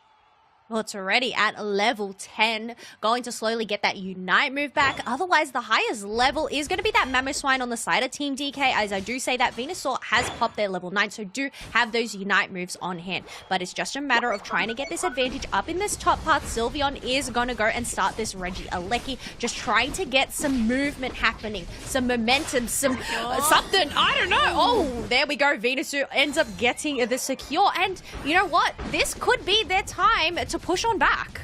It might be time to push, but they're going to have to heal their attackers because they did take significant damage. I remember with an Eldegoss, healing is quite limited on this Pokemon. We do see the Mamoswine try to jump in, but unfortunately, no connections. Oh, but that big fat Solar Beam doing quite a bit into Corporate Family, and the Trevenant is the first one to drop. One of the frontliners out of the picture, as well as the Blissey and the Umbreon. So all the frontline melting on Corporate Family, allowing Team DK to not only push in the Regieleki, but also go in for a complete goal break. That is a bit of relief for Team DK, just being able to get those KOs, let that Regieleki crash, but also empty out all of that AO's energy into that top path. They have the advantage now, 115 to 2 points, and even then, looking at the levels, you have that level 11 Venusaur, plus the 2 level 10s as well. But we still have another basement Reggie that has just spawned on up. Both of these defenders just circling around. Who's going to go in for the first engage? Who's going to go the first grab? They really want this Mamoswine, it appears, but should be able to jump out of this. The team is still sticking around, and hang on a minute, Killer. Instead of their basement Reggie, they're going to try and go for a push instead. They're going to give away the Reggie. Psychic Delay used on the Espeon to set up for the team, but this Espeon is super low themselves. They do manage to get the Eldegoss for now, but that just seems to be basically it. Guardi goes in for the Unite, but is caught on the goal zone.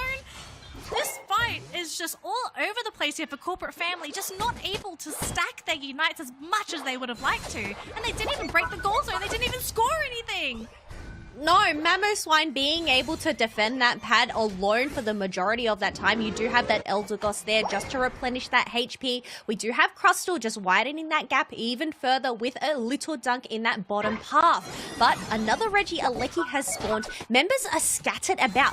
Corporate Family, they're not going to go and prioritize that. Instead, they want to soak up all of that wild Pokemon experience. Mamoswine is diving onto this Umbreon, but Umbreon has stolen the shield with their Unite move.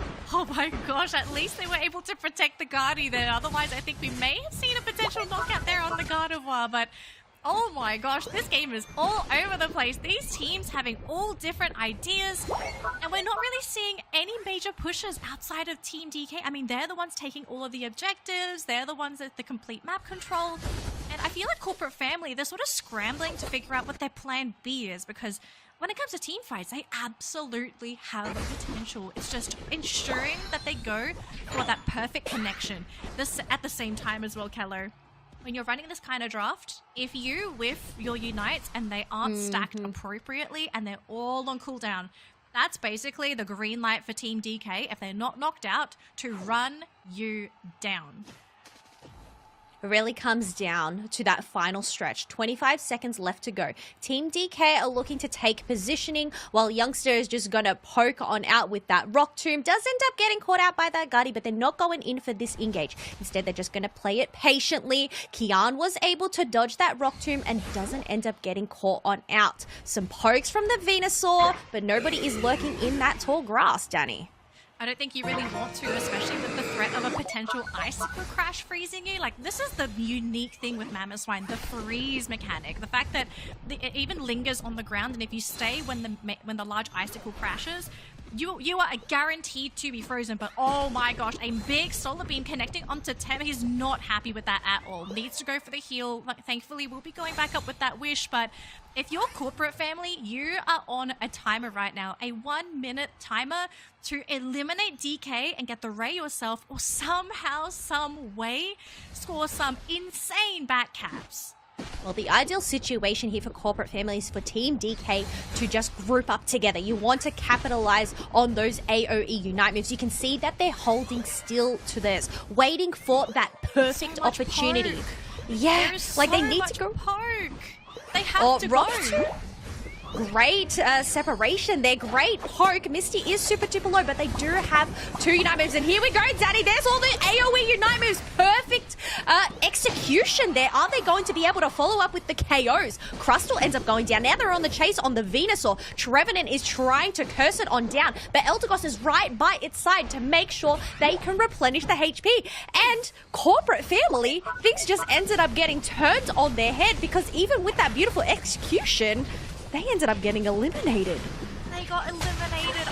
So that was such a conflicting fight to watch, because I could see corporate family just trying to get that perfect initiation, but it just took so long for it to happen that, I mean, you saw health bars on corporate family were dropping. Yes, you had a Wish Umbreon. Yes, you had a Blissey as well, but there's only so much you can do when it comes to sustain. Like, they really needed this initiation to kick off much quicker so that they were able to go in with full health bars, and your attackers going in with half health, you're open to being picked off by some of these long-range solar beams from that Venusaur. So corporate family, they did the absolute best they could, but I feel like positioning-wise, Team DK, I think they realized that there was a lot of AoEs coming their way, so they positioned themselves so that they all weren't going to be grouped up and stuck together. They had someone on the outer edge ready to go, so that if players were caught out, that they would be able to reinforce correctly. So congratulations to Team DK. Game number 1, they're not out of the woods, and neither is corporate family, because corporate family need to somehow turn this series around and win the next 2 games with a reverse 2-game sweep,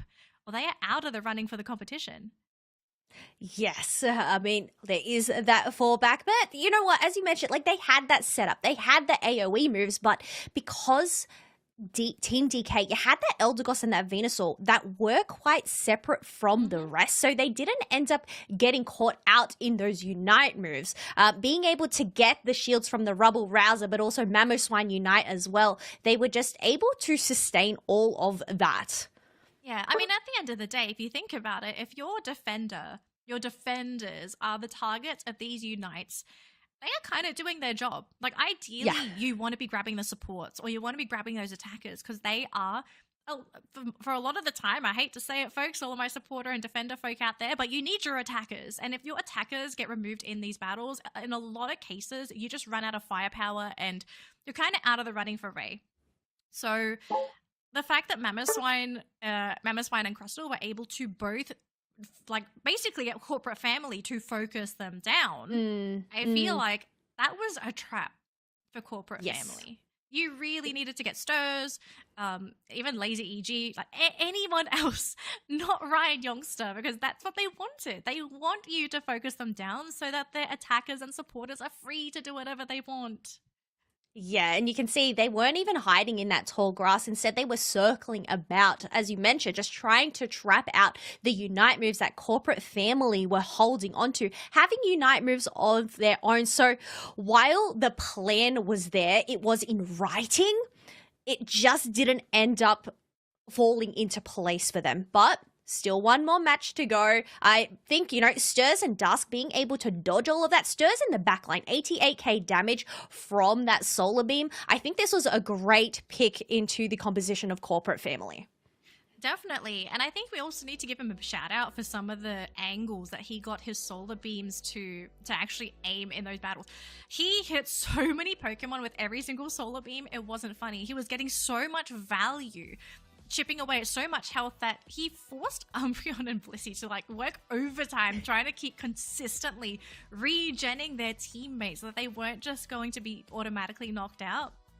So I think moving forward, I'm not sure if we're going to be looking at anything like a Venusaur ban, but I do really think that we have to see maybe some draft changes coming into game number 2, because if we don't and we see the exact same sort of team fight lineup, Guardy, Espeon kind of business, unless you are capitalizing that team fight advantage, you know, with a lot of consistent back-to-back team fights, I don't really think you're getting the value that you're looking for with that kind of comp. No, even then, during that match, there weren't a lot of team fights that were actually happening. A lot of these members were just focusing on wild Pokemon, making sure to get their levels, trying to get those objectives. There were very minimal pad pushes throughout that match. But even then, if they did end up making an attempt, they quickly backed off. Exactly. So game number 2, I would love to see a bit of a change. But I mean, if this is what they're comfortable running as well, definitely do it, but I would have to maybe reconsider, like, not just 2 things, but multiple things. Firstly, I think the approach to the game, very, very passive. I can understand maybe for the first couple minutes, just Espeon as well as Guardy get those levels in so that they can get their Unites, they can get, you know, their power spikes, but when you come into that mid game, you can't afford to be passive with these 2 Pokemon. You need to be active, especially with the cooldown of the Fairy Singularity. Like, the cooldown is so short, you can get multiple singularities off in a single match. And even if it's just a 1-person singularity, like, get that KO, get that bag, and get the experience for your team. Oh, wow. Just the solo Unite move. Oof, that burns. You've got to do whatever it takes to win, okay? Even if it's like the I'm just going to unite you kind of move. Like, if it works, it works. Just don't unite the tanks. You got to get into that backline. You got to get the Venus, or you got to get the Sylveon there if they do end up running. You want to get the squishies in that Fairy Singularity for sure. But you also need the setup as well. So I'm kind of wondering, like, do we go for a big change in the supportive options as well? Like, was Blissey and Umbreon really the call here? Or do you need something that can actually dive for your team? Because that was one of the issues with the comp as well. Like, they didn't really have anyone that Danny, could dive in. I know the answer. Oh gosh, what's the answer? So, I don't know. Okay, no. I don't know. No, it's not a tree. But do you have much experience with Captain Tem? Like, as I said, they have been in the scene here and there. But one Pokemon they're really well known for. Take a guess. Oh gosh. This is OC. Has great dive. Has great dive. Let's dive. Okay, I hope you're not trolling me. I hope I don't have to say Cramorant. Okay, no. It is a bird. Oh, okay, so probably Dodrio. No, it isn't the triple-headed bird. It's a different bird. Oh my gosh, it's a different bird. Okay, well, GG. I mean, there's only so many birds that we have in the roster, Danny. Okay, come on, let's do it. Okay, spit it out. Gotta tell us what the bird is. Talonflame. Talonflame. What do you think it's about a Talonflame coming out into this team composition? Okay. I think, because I have conflicting feelings when it comes to Talonflame. I've seen some people really try to make that Pokemon work, and I feel like the concept of Talonflame, I actually think it's a really great Pokemon. I just feel that someone hasn't figured out the perfect recipe to playing this Pokemon to its full efficiency. But I could probably see it, but I think they would have to completely rework the draft if they were going to pick up that Talonflame. Like, they need to have a composition that is prepared to fight 4v5, because that is a reality sometimes when you play Talonflame. Teams are like, oh, you picked Talon? Like, let's do a 5-on comp to sort of, like, you know, you won't bring the Talon to a 5-on-5 fight sometimes. Or they'll sort of pick something that chases the Talon, you know? Go for something quick. Sometimes Azoro is an option. I've seen some teams pick Absol in Asia for this, which was kind of strange. Dodrio is a really big one as well. The bird versus bird matchup happens quite a lot whenever I see that Talonflame. So maybe, but it has to be a last pick. Like, I think you have to play mind games with the draft, and you sort of have to be like, okay, we're going to sort of prep and not pick the Talon, but then we're going to kind of pick the Talon when you guys are not ready. But they also need to consider, even though Talon, maybe this is Captain Tem's, you know, best choice, maybe their opponents are ready for it. We don't know how much research these teams do into each other as well. So are they aware that Talon could be on the table here for the team? I guess for Captain Tem as well, they have been out of the scene for quite a while, so this is their first cup that they actually entered this season. So, maybe Captain Tem's Talon Flame days are over, and instead they've been focusing all of their energy on practicing different Pokemon while they've been playing. So that's the thing. I don't know whether it is going to be the answer, whether they're still a really good, Talonflame player, whether it's that comfort pick. But I know they have a lot of games on that character, so it could be the answer. As you said, you wanted something that is able to get into the back line, able to get the dive. Both Fly and both Brave Bird provide that. Well, I do believe the draft is ready here for game number 2, so let's hop to it and see what is going to be chosen by our teams and also what's going to be banned. If we're going to maybe see some respect bans for our first ban phase, since we have already had game number 1. Now, just looking at the teams right now, Team DK will be getting access to first pick, but Corporate Family will get the next 2 picks and they are going to get last pick. So Talonflame could be in the books here, but we also, he's hovering it, okay? Could be a sign, Kello. Could be a sign.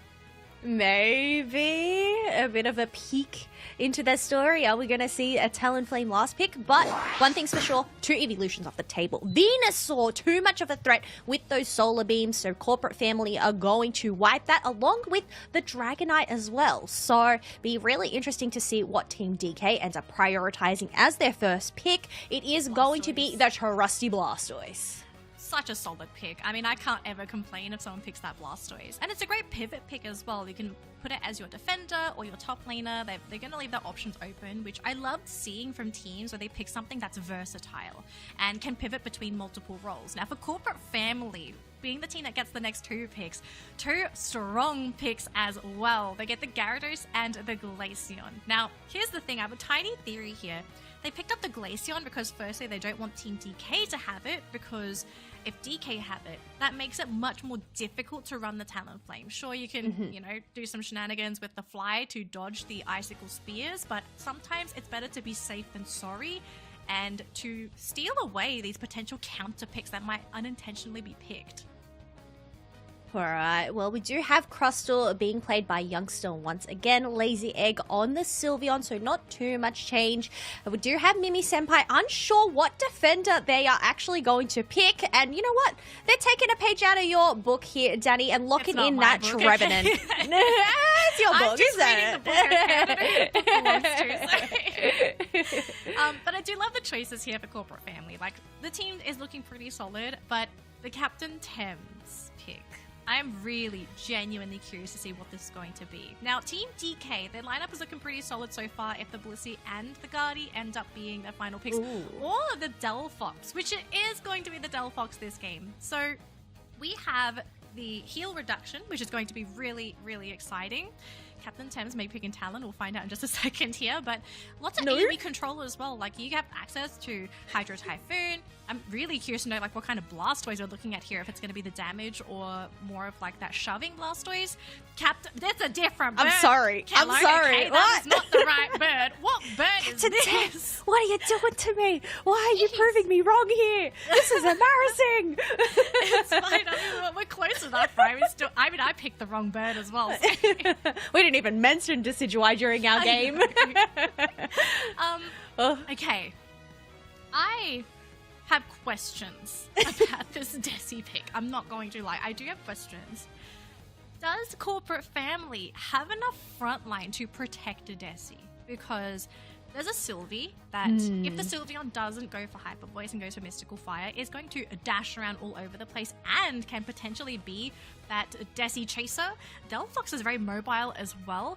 Blastoise, if he wants to be a pain in the bum, then he can just go for the rapid spin build. I mean, he can just go for the rapid spout build, and what can you do? You're just standing there as a Desi. It's please just take me now. I can't handle this. So, you're actually onto something. Because that Blastoise did have Choice Specs and Slick Spoon equipped on there. So could potentially be a rapid spin Blastoise. Ooh. Captain Thames, if you win this match, against this comp. I have a lot of positive things to say about this pick because I am questioning a lot of things right now. But it will happen after the laning stage. And I don't foresee any laning shenanigans to be happening, central lane invades. So Captain Thames will have a pretty smooth early game. But that mid game, I'm kind of wondering, like, you've got a Desi central lane and then you have a Magic Cup that also needs assistance in the top lane. Like, this is a little greedy if you think about it for the lanes. Yes, I definitely think for that early first push, the Dartrix might end up struggling a bit here. You definitely want to try and get Gyarados online ASAP. Interestingly, though, you don't have that Gossifleur actually going and taking that red buff, which is something you see when it does have that experience share, so it doesn't have as much pressure as it normally would. But Lazy Egg, Sylveon already, Hyper Voice locked on in, able to just go and scream at Corporate Family here. Going to start screaming, dishing out some insane damage, and is also going to synergize with the Delphox too as the game progresses because extra special attack. Like, who kind of doesn't like doing extra damage? And so I'm kind of wondering, like, how is Corporate Family going to deal with this massive damage output? Like, look at the Magic Cup, half a second in the scream and half health. That's what I'm saying. There's not a lot that Corporate Family can do in this early game. They need to try and get their levels. They need to try and defend this pad. But 3v4, I mean, you just have Screamion once again just shredding, being able to take down that Gossifleur. Dartrix and the Magic Cup ended up needing to just fight from the Flux Zone. Oh, the body blocks. I think that might have been what actually saved the Delphox in that top lane. The Braxian so lucky, but the team, great rotation there from Team DK, totally on point. This team feels in sync in this matchup. Whereas the Corporate Family, like, they're struggling in lanes, sure, because they are running some pretty greedy early game Pokemon. And the thing is, if Team DK are identifying this, they continue to pressure until the Gyarados is evolved and until Captain Thames can really do something on that Dartrix. Because, yeah, until you are the Decidueye, he's sort of just, I mean, he's a teenager. You can't really expect much from teenagers. You need him to sort of grow up a little bit more. Oh, well, as we say that, popping on up that picture, finally a Decidueye. So, I mean, I'd say it's probably going to go that Spirit Shackle build here rather than that Razor Leaf, but I could be proven wrong. There it is, the Spirit Shackle, and paired up, Rock Tomb and Fire Spin. We were saying this earlier, like, that is a gnarly comp to come into.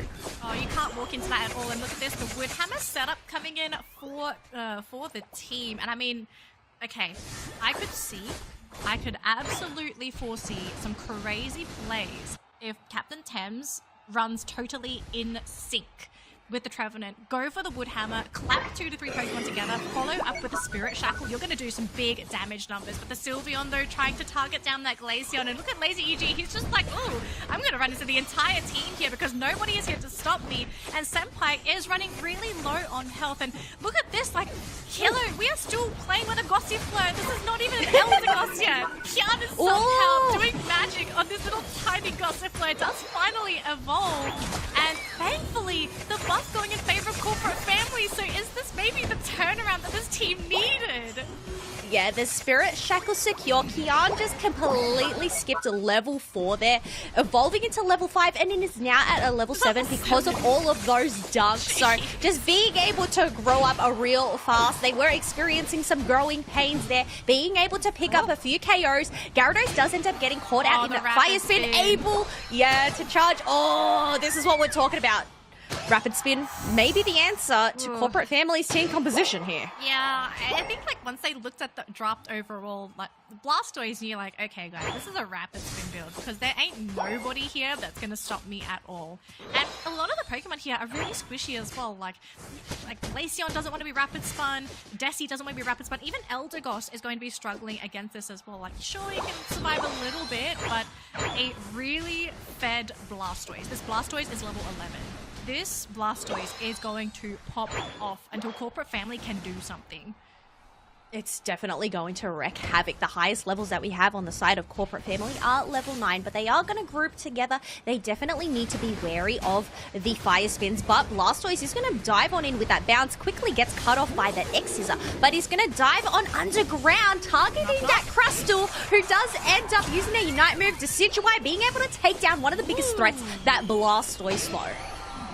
but they are going to lose 2 Pokemon in the process though, so there's no Gyarados here. The Glaceon falls as well, so it's really just up to Captain Thames to either sneak this Regieleki with a snipe or just do whatever for the team, but it's going to be given for free. So Team DK, after all that's said and done, get the objective for themselves and just kind of relax now. They don't need to push with this, just get the experience and I guess wait for the next reset, which is actually the bottom objective. Yeah, they're going to leave that Trevenant on Regieleki duty while the rest of Corporate Family are going to quickly shred up this Regirock. They're not even going to give Team DK enough time to make it down from the top path to the bottom.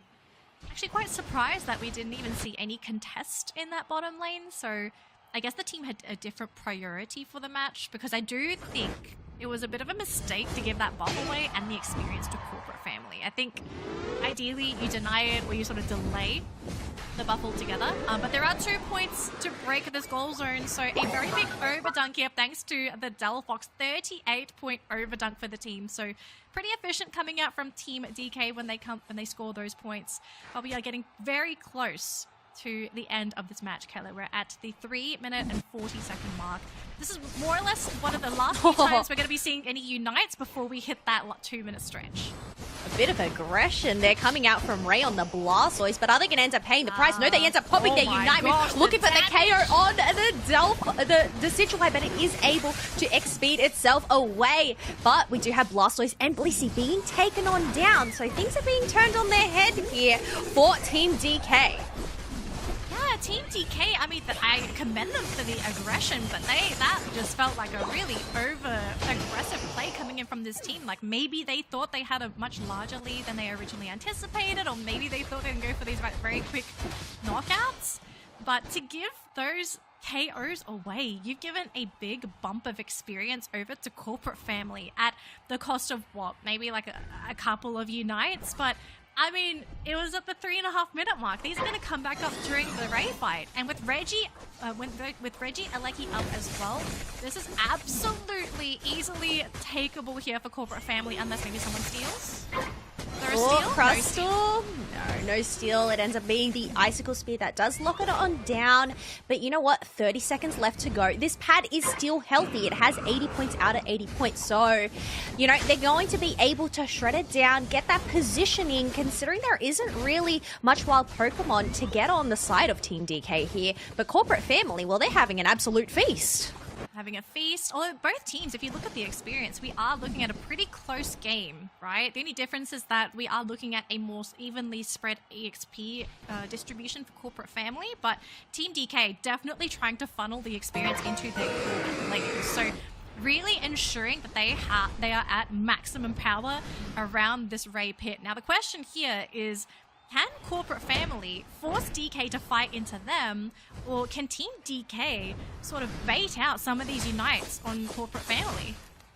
Well, it's all going to come down to these picks. The Blastoise with the Rapid Spin needs to try and target this Decidueye, but you can see that the Trevenant and the Eldegoss are making sure to just stick by its side. That way it doesn't get caught out. Gyarados is going in for the initiation. Ends up using that eject button to pair it up and get that Delphox, but it quickly ends up getting taken down because of the Fanciful Fireworks. Knock, knock, not able to land its mark or get any KOs. The members of Corporate Family right now are really low and need to be wary of this Sylveon, who ends up also taking down Kian.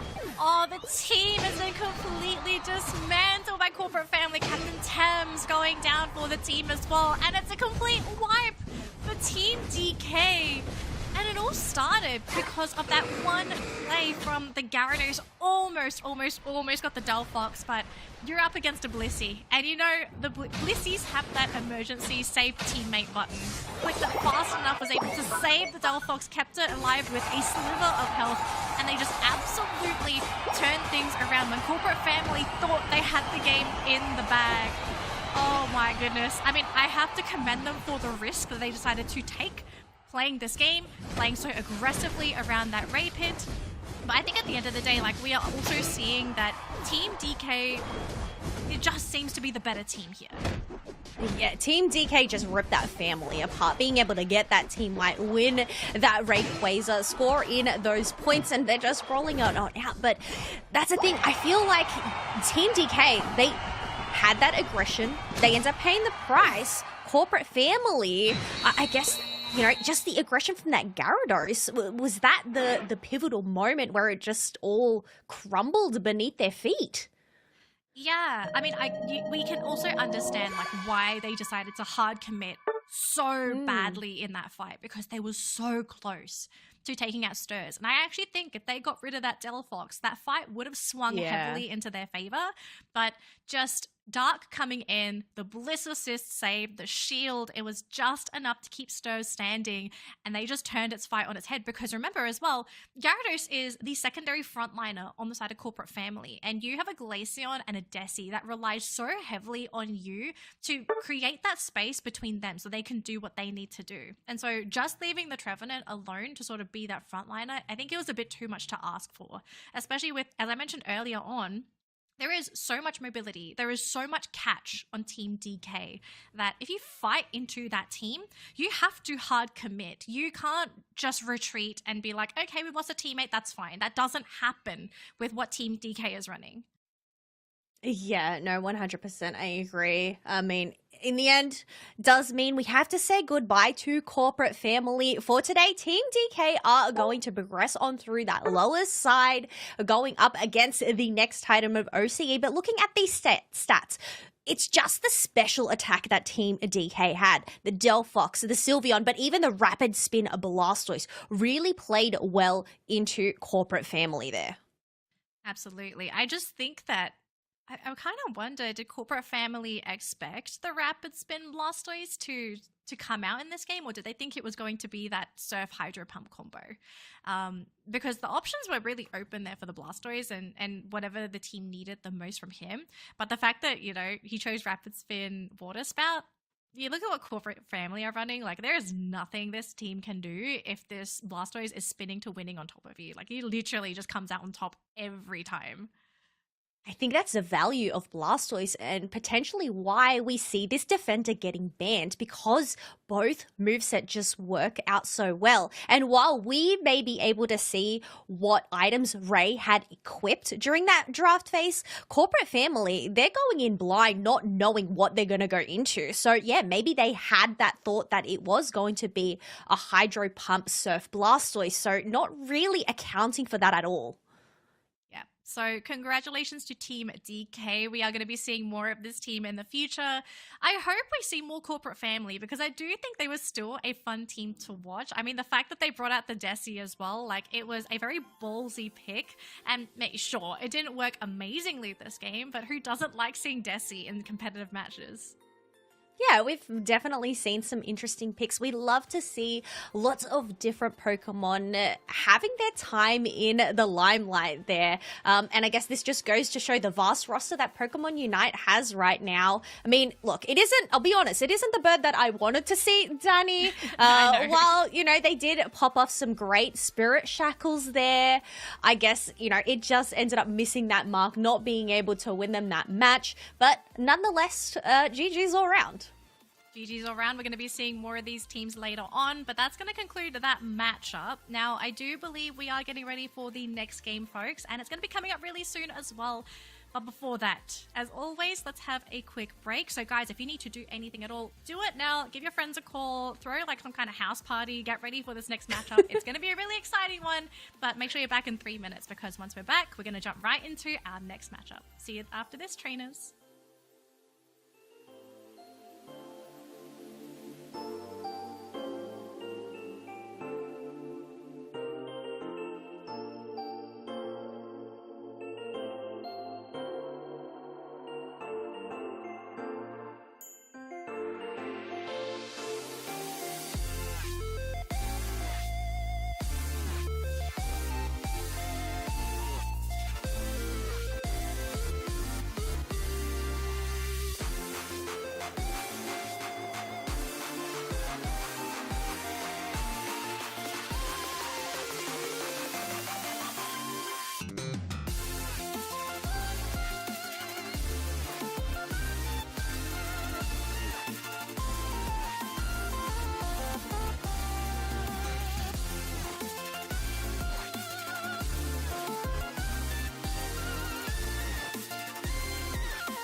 A warm welcome back, everybody. We're closing in near the end of the day now. It's been a couple of crazy series so far, and we're far from done. To be fair, I feel like as much as we only have 2 matches left, it's going to be pretty spicy ones. Danily, we have Fury versus Retirement Homes coming right up.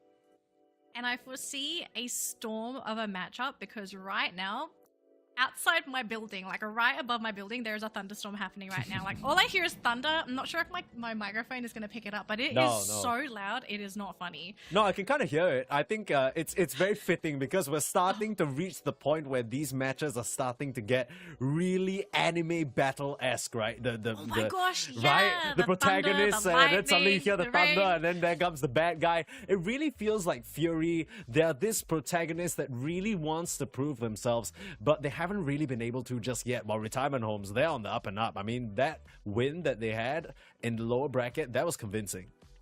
I mean, at this point, we have to sort of question, like, are we maybe looking at a complete rebrand for Retirement Home, like the unretired home or something? Because, look, if that team wins, that would be, I actually think, probably one of the most unexpected results out of all of OCE, because everyone's looking at all the top cut teams, right? Yeah. But no one's looking at a team like Retirement Homes or Team DK. So these are kind of like the underdogs, the dark horses in the competition that's everyone's kind of just like side-eyeing, but I don't feel like people are giving them the attention that they sort of need to go up against them. This would be a big test, really, for Retirement Homes, because if they win this matchup, I think they could absolutely destroy a whole bunch of people's predictions. Yeah, for sure. And I think it's funny that you mentioned that because you were saying the very same thing about Fury, a team that maybe, as much as they are expected to sort of finish at the top card, expected to be one of the front runners in this competition, haven't really been able to hit their stride, not just in this competition, but previously as well. I believe it was just last month where a different iteration of some of the members of Retirement Home under the team name Dodo 2 were able to defeat them 2-1 to knock them out in a very similar position in the bracket. So a bit of flashbacks now for Fury. They need to steel themselves. This is where it matters the most, and this is where, you know, some of that world's experience might come in handy, where you're a seasoned competitor. You need to sort of bring your A game, get everyone motivated, rally the troops, and really push it the distance, because we talked about it already. I mean, you're backed by an organization. Expectations are high, that's for sure. Yeah, expectations are high. I do hope, I don't really have this information on the team, but I do hope that the players and the team, they're getting assistance where needed. So things like having extra people on board, extra eyes to help with the analysis, with the replays, because like that is one of the benefits of being backed by an org. It's not so much just about the money, but having the extra resources so that you don't need to put so much time and energy into doing everything. And someone else can sort of help you while you're focusing on something that maybe you're weak against or something that you need to improve. So I kind of hope that is happening for the team. Now, in this matchup, I kind of wonder how these teams see each other as well. Like, how does Fury see their opponents coming into this? Like, how do they see Retirement Homes? Are they expecting this to be an easy set? Do they actually think that this is going to be a really formidable team? Like, we don't know, but I think we will have a good idea going into the draft, because once you start seeing the drafts, I think it sort of puts into perspective like the state of these teams as well. Like, how hard are they going to fight? Because both teams are on their last lives and only one team is going to make it on through. So whoever loses this is out. Yeah, and I think as much as we don't know the inner workings of these teams, how they view each other yet, want to bring our attention back to the previous result where Fury, I'm sure Buster, Bemco and the gang are still feeling a bit of the sourness from last month, losing to some of the players on this stack, right? So I'm sure maybe not so much respect, but we need to watch out for maybe fear setting in here, because I think this is something that can affect even the best players with the most experience. Sometimes when you're playing from behind, when you're playing up against an opponent that you feel like has you bested, you start playing not to lose, but that doesn't really get you the leverage. I think we talk about this in a lot of different MOBAs. You got to play to win. You got to play your best strategies. You got to bring it out. For now, so far, all we've seen from Fury is a bit of a awkward iteration of some of Pokemon coming out from Meta's past, right? It was a similar situation for Retirement Home with their sort of Wiggly core, Umbreon core, but it's worked out a lot better for one of these squads. Well, we're going to find out very soon who's going to sort of come out on top in game number 1, because I do believe both teams are ready. So if the draft is good to go, I think we're going to hop in just a second. But if not, okay, I love doing this with you, Mike. I'm looking at both teams, okay? I want to know who you're putting your faith in here. Retirement home 2-1. Easy. Really? And this is this is no disrespect to Fury. You're giving them 3 games. I actually think that is a lot of respect. Yes, you were mentioning, okay, the Absol from 1-2 as potential. So far in some of the games that we've seen previously, he's been playing a lot of these speedster, assassin type, old school type of central area Pokemon, like the Gengar, which we've seen come out here and there. I just don't think that cuts it anymore. And I don't think Fury necessarily have what it takes. I haven't really seen them really show a lot of promise. I'd love to be wrong though, because I feel like Fury, I think they're one of the other organizations that represented OC under EXO, at least some of the players, and when they did go to that world stage, of course we all know how it panned out. It wasn't really the best showing. It wasn't really a good representation, in my opinion, of what OC could do. Sure, there are the naysayers, sure, there are doubters saying like, oh, why does OC get 2 slots? Or the teams previous year, they didn't do well. I just feel like they haven't really been able to unlock that full potential yet, and I think that's something Fury are suffering from. So I don't know whether this is their moment. In terms of the overall narrative of this tournament, it doesn't feel like it's their time yet, especially with some of the newer players. But who knows, right? For me, at least, I'm with retirement homes with this one. All right. Well, the draft is ready, and okay. So I love your justification for retirement homes, and I kind of want to root for Fury because, again, like I feel like this team has so much potential. It's just they play wacky stuff, and look, I love watching. Yeah, I love wacky stuff, but I'm just thinking, okay, if they play standard this game, like not just standard for the sake of standard, but standard in a comfortable, like they can play Pokemon standard and they can play it well, they should win this series. But we will find out in just a second here. So bans across the board, I think pretty standard. Totally understand the Blastoise ban. This Pokemon is just all over the place. Everyone's struggling to deal with it. But this does give the Trevenant away to Fury. But retirement homes counter 2 picks. I am going to be so happy if they pick up this too, because they have so many options by picking these up. It's going to be the Sylveon instead for Knight. They're probably going to save the defender for later on, but the Hooper pick. Now, I think this is going to put some pressure onto Fury because they now have to play around the potential Hooper portals, if that's the option here for Unite Climbing. Yeah, I think that's, I'm not going to lie to you, as much as Trick has gotten buffs and cool, little combinations you can have, I think Hyperspace Hole is just too disgusting. It does so much work, especially in a constructive competitive setting, allowing you to manipulate the map in ways that no other Pokemon can allow. Speaking of other Pokemon, there we have it again. It's the bear. Now, I'm not necessarily happy to see it, but Fury, again, gotta respect their grit going back for what they believe is their winning strategy. Hold on. I'm looking at retirement homes. Are these boys trolling me? They are going for a pink comp. Wait, were you not watching the previous match where Jeremy went this Wiggly and absolutely destroyed them? Look, here's the thing. I totally understand the Wiggly pick, okay? But I'm just looking at this team and I'm kind of wondering, like, are they drafting based on themes? Or is this an actual intentional draft? I wouldn't be surprised if it's a bit of both. It's looking pretty solid, right? They have very good tools in terms of control. Okay, who's the last pink Pokemon? Who else we got? Stu. What up? He's about to ruin the theme here, Stu, unless he's got some kind of pink colorway to match with this Glaceon. May be. Right. Okay, well, this is a very sad way to find out Stu might be a little bit colorblind here. We're not entirely sure, but either way... I did not say that. No, all I'm saying is that overall, it's still a very cohesive draft. You have your overall damage coming through from that Glaceon. That's your late game policy right there. And you have that early game helped out by the Sylveon. Now, the concern is if you start to fall behind or if you let them get snowballing through the Buster Urshifu or even the Absol, you may run yourself dry on damage if Knight just gets picked off in the fight. I think this is something you always mention, Danley. It's especially important when you only really have 2 attacking Pokemon.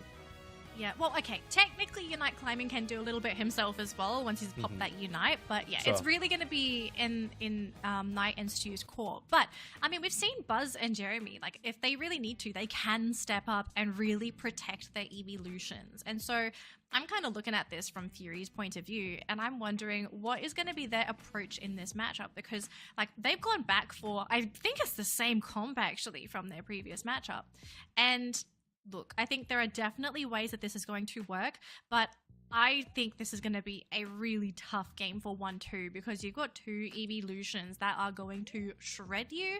You have the threat of a Wigglytuff as well, which any kind of CC, any kind of stun, it's more or less like almost the end of an Absol if you get caught in anything like that. And so I'm just looking at 1-2 and I'm thinking, how's this man going to make this game as easy as possible for him so that he gets the snowball effect and can keep the snowball going all game? The interesting thing is they're starting him out on the bot path, right? So they're playing the Absol as almost like a pseudo attacker. No surprises that they're now bringing the Mew up to the top side after getting that red buff. Putting on the pressure on the Unite Climbing early KOs would be huge, especially against a Jiggly who can't actually offer much in response. Early KO for the Cupfu, faster level 5, faster Urshifu. Snowball's gonna get rolling, Danley. Look, the snowball is only just starting to roll, and the question is it going to get any bigger, or is it going to be the smallest snowball in the stack? Because we've seen this happen before. Fury have a good little start, and then it just sort of goes splat into the closest brick wall. And we know Retirement Homes, this is a great team as well. They don't really make too many major mistakes. They generally are very coordinated together as a team, and you can see in a lot of cases that they have a goal in mind with every move that they make. Now, it seems like they're going to prioritize that bottom lane. They're just going to give up the top lane maybe. Jeremy will stay around for a bit longer, but the rest of the team, they're storming down the bottom lane. They're saying, guys, we're just going to go for a trade. We've got a Hooper, we can teleport. Like, we kind of don't care about top lane.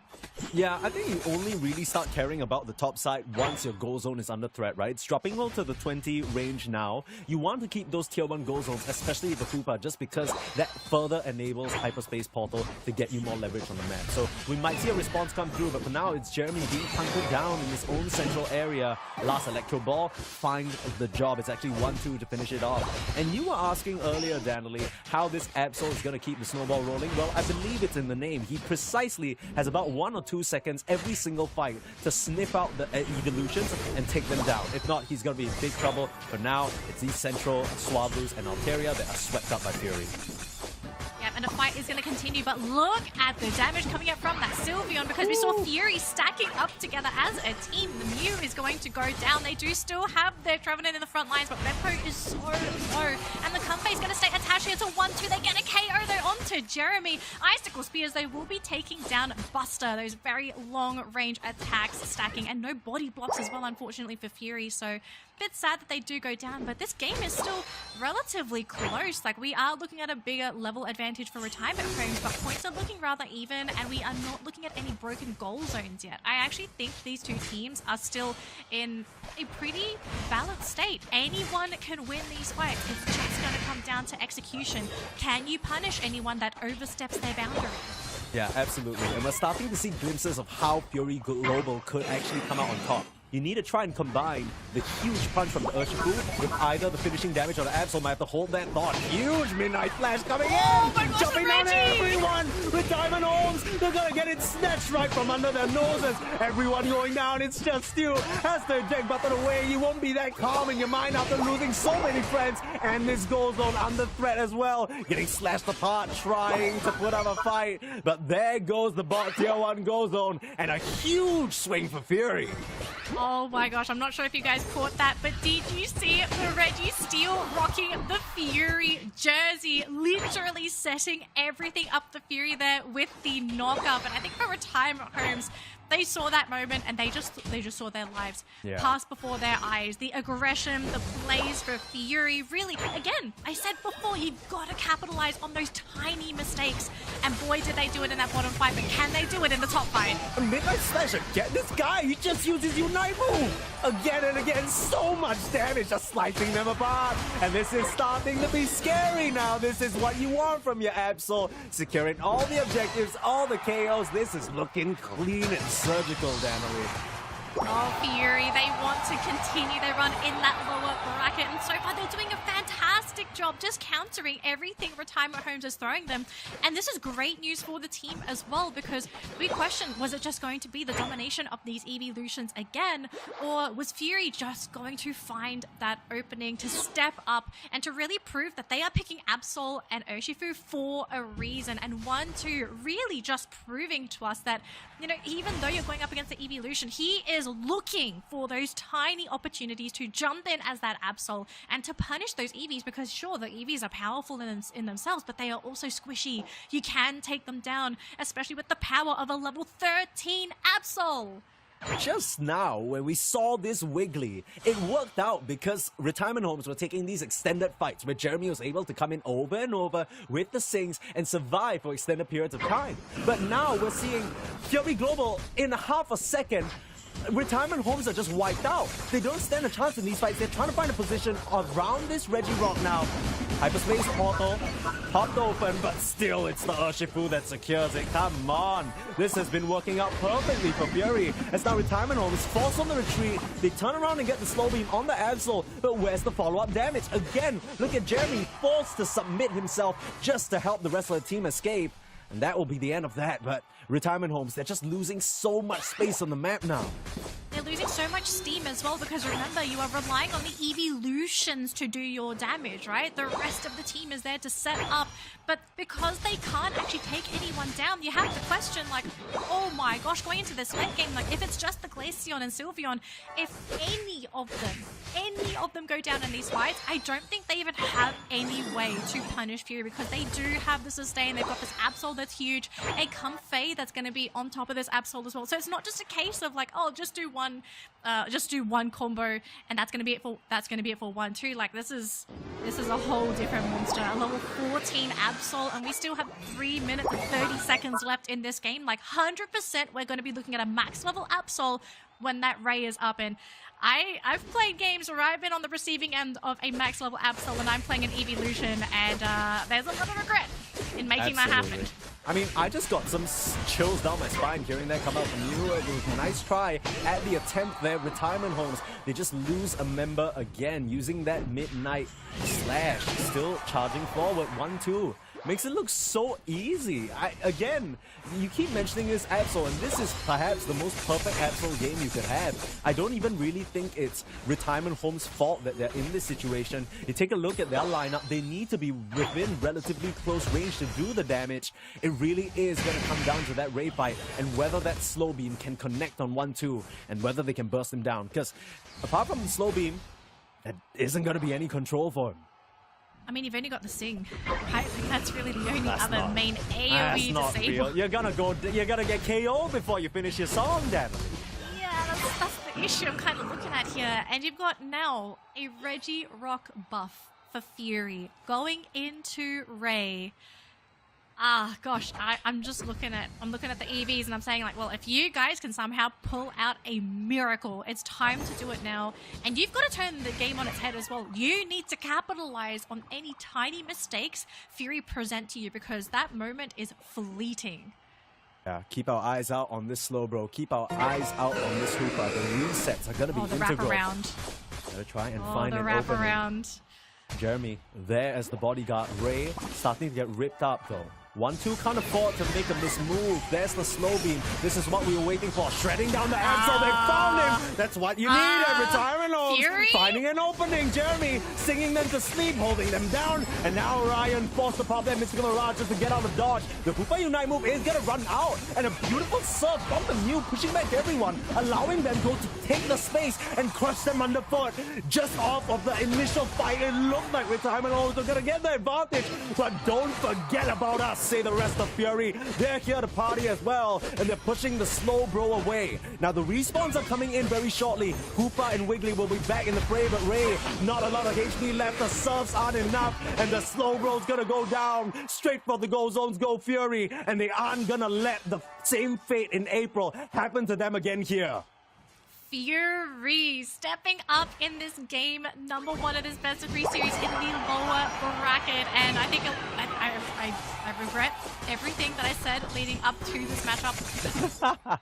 I think it works.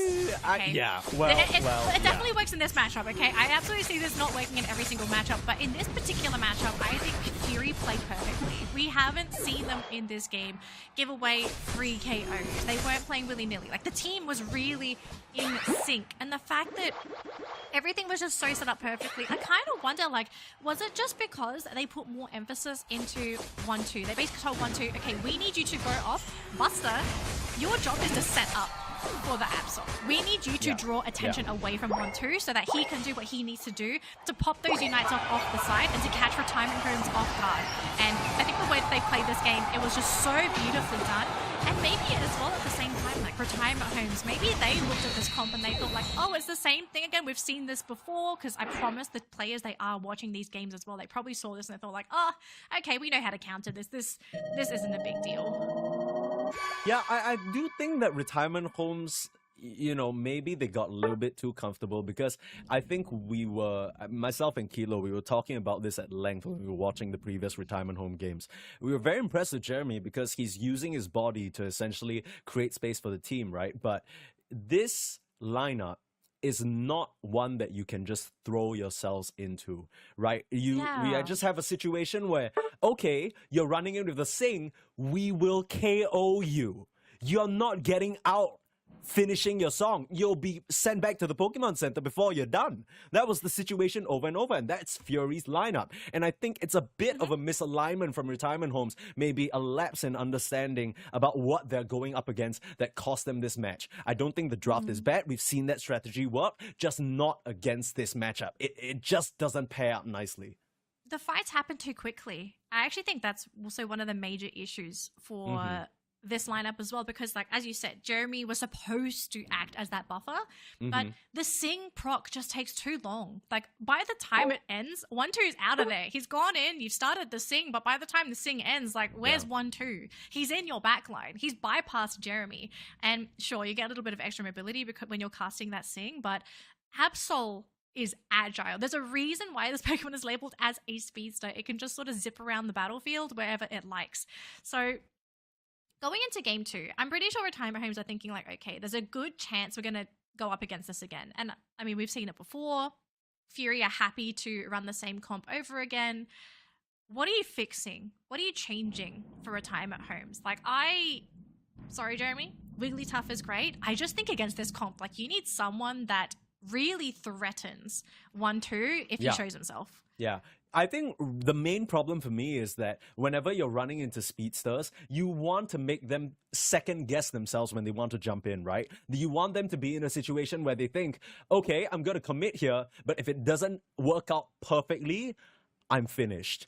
You don't see that at all in this draft because Jeremy's too busy on the front lines, Buzz is too busy on the front lines, and all that's left is these very, very juicy evolutions along with a Hoopa that can't even reset them in time for them to get out of trouble, right? I think that's kind of the situation that we're dealing with. So somebody that can help the backline peel, act as that bodyguard in a dedicated capacity, I think as what the damage numbers are also telling a very big story because you're taking a look at Stew and Knight. It's not even that they played badly with this hyper voice just kind of set up. You need to be within close proximity, and when you're in close proximity to Bemco, he is cursing away at you. We didn't even mention a lot about this Trevenant, but there's a reason why you and I, Danny, we think so highly of this Pokemon. Even from the support or the defender or tank position, it can do so much work.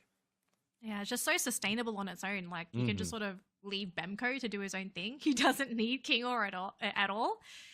So game 2, definitely swapping out the Wigglytuff for something else. I'm kind of wondering if you even change your attacker options to something that can not be self-sustainable against 1-2, but maybe even threaten 1-2 if he missteps his initiation, because we have seen some circumstances where there are definitely particular Pokemon where if you fail the initiation against them, they just turn around, they just shoot you in the face and that's it. You know, they can also do a pretty good job of themselves removing the Absol. Yeah, Danny, I'm just thinking of Jeremy. Look, if I was given a choice, I would tell him, Jeremy, you're hopping on that Crustle, okay? You are threatening with that Crustle. I actually think Crustle is probably one of the best AoE defenders Yeah. to threaten an Absol, because if you mess up around a Crustal, you are going to get Exquisite, you are going to get Rubble Roused, and you're just going to kind of just watch there as your Pokemon is sent back to the Pokemon Center. You have no chance to turn around against a Crustal. Yeah, I think what we're seeing now is that both teams very heavily have an emphasis on defenders in the bans, right? In the draft as well. I think what was very surprising to me is that the bans coming through for Umbreon as well as the Blastoise, and they didn't choose to pick up the Trevenant. Of course, that was immediately snatched away, but I think you need to grab your hands on some solid defenders, some solid all-rounders to shore up your matchup up against this immense burst, because you don't have the healing. Maybe even something like an Eldegoss instead, right? To just kind of shield your allies, make sure you have that additional buffer and HP just so you can tide through the initial burst and run away afterwards. Because Hoopa is great for maneuvering the map, but when they're ripping objectives in 3 seconds, when they're reaching the top side, reaching the bot side before you can even react, taking your goal zones, none of that advantage actually matters. So I think in the end, funnily enough, funny that we're saying this about some of these Pokemon, the Hoopa and the Slowbro weren't really doing much in that game. I mean, Slowbro did his job at the end of the day, right? Which was slow beam the Absol. But, I mean, the Absol wasn't the only problem that game. It was the entire team. Yeah. So, I think if you sort of look at this matchup, you think like, okay, it's not just a single person. We need to look at the team as a whole. Do you go back and think about playing a little bit more of that AoE control, where you have these ranged knockups, these ranged disables that are great for zoning, that are great at threatening players and teams that try to go for dives? Maybe even start playing tankier Pokemon. Like, that's another thing that Absol can't really deal with. If you are playing with Pokemon that are just naturally tanky and requires Absol to sort of sit on you for a couple seconds to wail on you, that amount of time might be enough for your team to turn around, to retaliate, and not only save you, but even get rid of the Absol as well. Because that was also another reason why Absol sort of disappeared from the scene, where we just saw bigger, fatter compositions appear, and Absol thrives in environments where you're up against a lot of attackers, a lot of squishies, even speedsters. Like, that's what Absol wants to target, the little squishy ones. The weird thing is that everybody knows how Absol works. Everyone knows, because you've encountered it in your own games. You've seen it happen. Since the beginning of the game. This guy right? has been around, and I think Absol is one of the first few Pokemon that everybody really got their hands on and started abusing, because it was just so difficult to deal with in an uncoordinated setting. The weird thing for retirement homes is that they basically drafted a lineup, apart from the Slowbro, that was like, here you go, Absol, here's a 5-course meal. We have appetizer, we have dessert, everything for you to have. And I think 1-2 had the time of his life. So a lot of new answers, like you mentioned, have really come into the game. So stuff even like the gravity, right, from the Clefable, perhaps, if that's something they want to pick, solid support Pokemon, can lock you down, stop any sort of pursuits from coming through. And I think the additional thing that we didn't mention just yet is with the Comfey completely pocketing the Absol. When you gravity the Absol, you're not just locking down one Pokemon, you're essentially singling out two, right? So I think putting a bit more focus in terms of addressing this Absol, especially early on, and having an idea of how you want to shut him down in the team fights, Slow Beam feels like a bit too much of an investment if you're hoping and praying on that alone. Alright, so is maybe Absol ban on retirement homes mine? I think they're actually looking at Leafeon ban here instead. See what they want to go for. Leafeon ban by night, and Fury are getting rid of the double Umbreon. defenders. That's smart. So double defenders. And what's this first pick going to be here for retirement? It's got to be Trevenant, right? I mean, it's got to be Trevenant. It's like Unite Climbing has played an amazing Trevenant. Buzz has played an amazing Trevenant. I'd be very surprised if they don't snatch it up immediately. It looks like it. Yeah, it's got to be. It's such a high value pick for Bemco and the gang, and yeah, you got to snap that one up. It threatens Absol as well. So 1-2 can't simply go into retirement homes. He has to worry about when the Woodhammer is going to be coming out. Is he maybe running into a Horn Leech? Like, that's another thing that makes Tree just so threatening. But this did give away the Gyarados and the Mew to Fury. So I do like the change. And I'm kind of thinking here for retirement homes. Okay, they're seeing this as well. Yeah, and they're anticipating 1-2's Absol. So they're thinking like, okay, what's the support? Are they really thinking about Sableye? I saw it for a moment. I had a bit of chills. I'm not gonna lie. Okay. Okay, the team's looking a little big here. So we do have the tank. We do have a lot of we do have a lot of control. Okay, I will say that for Retirement Homes, a lot of control. But what are they gonna sit with for their firepower? They need something that hits hard. Yeah. So far what we've seen from Retirement Homes when we start the draft off with these two tanky defenders is they like to end things off with maybe one evolution, perhaps a Sylveon, Espeon, or a Glaceon, and then they put Knight on something like a Gardevoir, a long-range Pokemon such as the Venusaur, or perhaps even the Chandelier that we've seen Knight pick up, but they go for the Dragonite as well as the Venu. Now, from so the Hell, juicy. Right, from the Hell items, it seems like this may be a Petal Dance Venusaur just because of that Rapid Fire Scarf. It might be. We'll see if he changes his build. But look, I mean, we said one of the ways to sort of deal with that Absol is just run a big, juicy comp. And that's what Retirement Homes have. All of their Pokemon are big. The smallest one is, Unite Climbing. And so this does force 1-2 to play a different Pokemon. Now, it's the Chandelure. We have seen a little bit of this today. But look, Mike, I want to hear your thoughts. Like, do you think Chandelure is the answer here for Fury? Like, is this going to be enough to actually cut through all of this tank from Retirement Homes? Look, I think it's a perfect pick, and I'll tell you why in a bit. My main concern for Fury is the early game. They're going to have a Magikarp, a Mew, and a Lampent for a large part of the first few minutes. Meanwhile, they're going to have to contend with very strong defenders that can put on a lot of pressure. Sure, you can argue that Dragonite takes a bit of time, so does Venusaur, but I think there's going to be a mid-portion of the game where they might struggle to keep up. But why I think this Chandelier is a great pick is because it's very well protected, and your only backline jump is this Dragonite, who's not going to feel so comfortable getting all nice and thick in the middle of things next to a Crustle, right? So I think this 1-2 Chandelier is in prime position to just lay waste to his opposition, and you just got to really be careful about that poke fiesta that will likely happen around the Ray Pit, right? You have the Venusaur, who's going to be firing out some of these, I assume, solar beams. But we'll still have to see, though, as we get into game number 2. Now, Fury Global, Retirement Homes, one of these teams is going to say goodbye by the end of this series. By the end of this match, it might just be Fury continuing on in the lower bracket, putting Retirement Homes back in retirement. We'll have to see how it goes. As if they weren't already retired, I suppose. All right, bit of action in this top lane so far. Really wanting to put some pressure on this defensive duo, the Hooper and the Slowpoke as well. Now, here's the thing, Fury, they're running that Gyarados. This is to be expected. If you're running that Gyarados, you really need to make sure you feed your Gyarados, you make him grow big and strong so he's able to carry you through the mid-game and eventually the late game. And Retirement Homes, they're going to have to be okay with this because they're running a Dragonite in that central lane. You definitely want to be getting those levels. But is it going to be a knockout in this first lane rotation? Because if Stu can set up for the team, they can snowball this top lane, especially if you're running the Dragonite. If you get 1 to 2 successful knockouts, you can get a really fast evolution. Yeah, I think the interesting thing is Jeremy's chosen to pilot this Slowbro up here on the top side. I believe he's gone for the Scald build just to put on some pressure.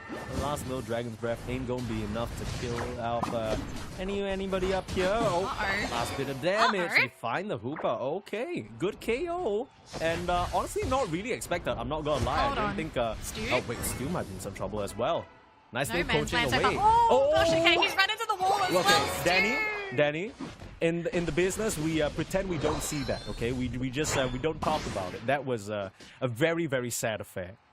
Oh, just a couple of slight misplays from Retirement Homes. I think this team is just sort of, after that first game as well, they're probably thinking, oh gosh, have they maybe lost the confidence going into this next game too? They've got to have a pep talk during this game. They've got to calm down. Yeah, someone call a pause. Someone call a pause. Someone call a pause. Quick tech pause. Okay, tech pause. They got to have a talk. They're not over, but this early game, I think, is basically done for Retirement Homes. They have to pray they come back during this mid-game. No, someone just grab these guys a drink. They need to chill. I don't know what it is. It feels almost like there's a bit of a lighter under their bums with how pressured they feel to make moves. You can chill, you know, like sure, you're up against Gyarados, sure, you're up against the Chandelier, but your late game potential is strong as well. You don't really need to be pushing the issue so early on. Just get your XP, get your farm. You know, like, I don't really know what this is about. I feel like there's been a fair bit of an advantage given over to Fury for no real outcome. You're burning up onto the Trevenant now. He's able to just narrowly escape through that hyperspace hole. Nicely done. But Fury, they are in a great position. They are in such a good position as well. And we are still looking at Stu in that Dragonair form as well. So just evolves into Dragonite. This is quite late to be hitting that Dragonite form as well. So if Stu isn't able to make some magic work here, if they can steal the Registeel with a Hyper Beam, that would be a perfect scenario. But the Gyarados is coming, and they're going to have to try and bring the Slowbro down, because if they don't, I don't know if they're going to have enough front line. But here comes Buster, sets up for the team. He will eject out, though, but look at the Trevenant, though, caught in the Rock Tomb. He doesn't even survive the Horn Leech, instant KO. So there goes your defender. And, well, I mean, the buff did go in favor of Retirement Home, so I think they're all right with that, but very dicey. So dicey. I think that's fine. I mean, you take a look at the EXP, much needed on the side of Retirement Homes in terms of making sure their supporters are up to snuff. You really want to get to that Phantom Forest as well as the Rings Unbound ASAP. These are game-changing Unite moves as they need to move from objective to objective. And this is something that we briefly mentioned with the Retirement Homes lineup. With picking so many sort of defender/supporter Pokemon, your farm potential is a lot lower, so you need to be securing these objectives. That's why the Dragonite is such a good selection. They're able to grab the Regieleki and start putting on some pressure. Buster, using that Dragon Current though, trying to put on the pressure. Jeremy brings him up to the sky with a nice little telekinesis. Caught him off guard. Gyarados not looking so atrocious after all. No, they're looking pretty good. The team is stabilized, and I think they have sort of picked things up after that original fight down in that bottom lane. And Stu, I'm glad this main has sort of made that mental recovery, because he is doing what his team needs him to do. Secure those objectives, be that front line, really threaten Fury whenever they try to run into your comp. And if he can keep doing this, Fury is going to struggle at these objectives unless they get rid of the Dragonite. They can't, like, look at the two teams and you compare what they have.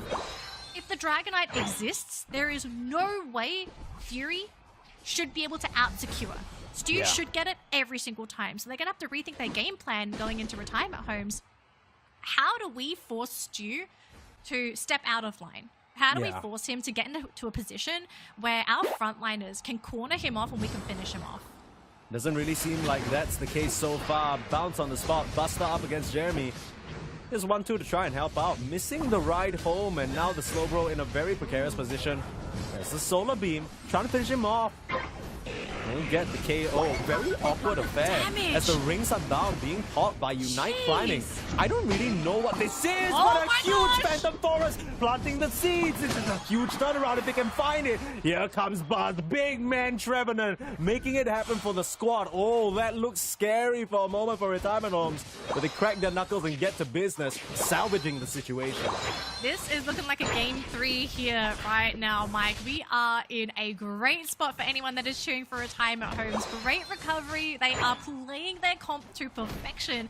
And you can see Fury struggling to find any opening for them to sort of break through this comp. Like, in particular, this Dragonite pick, I feel, has really changed the game here for Retirement Homes, because we saw Fury, they tried to go for the initiation, they didn't find what they were looking for, and a couple of basic attacks onto Crustle, and the Crustle was sent reeling. And those were basic attacks. Like, Bemco is feeling the heat playing this Crustle.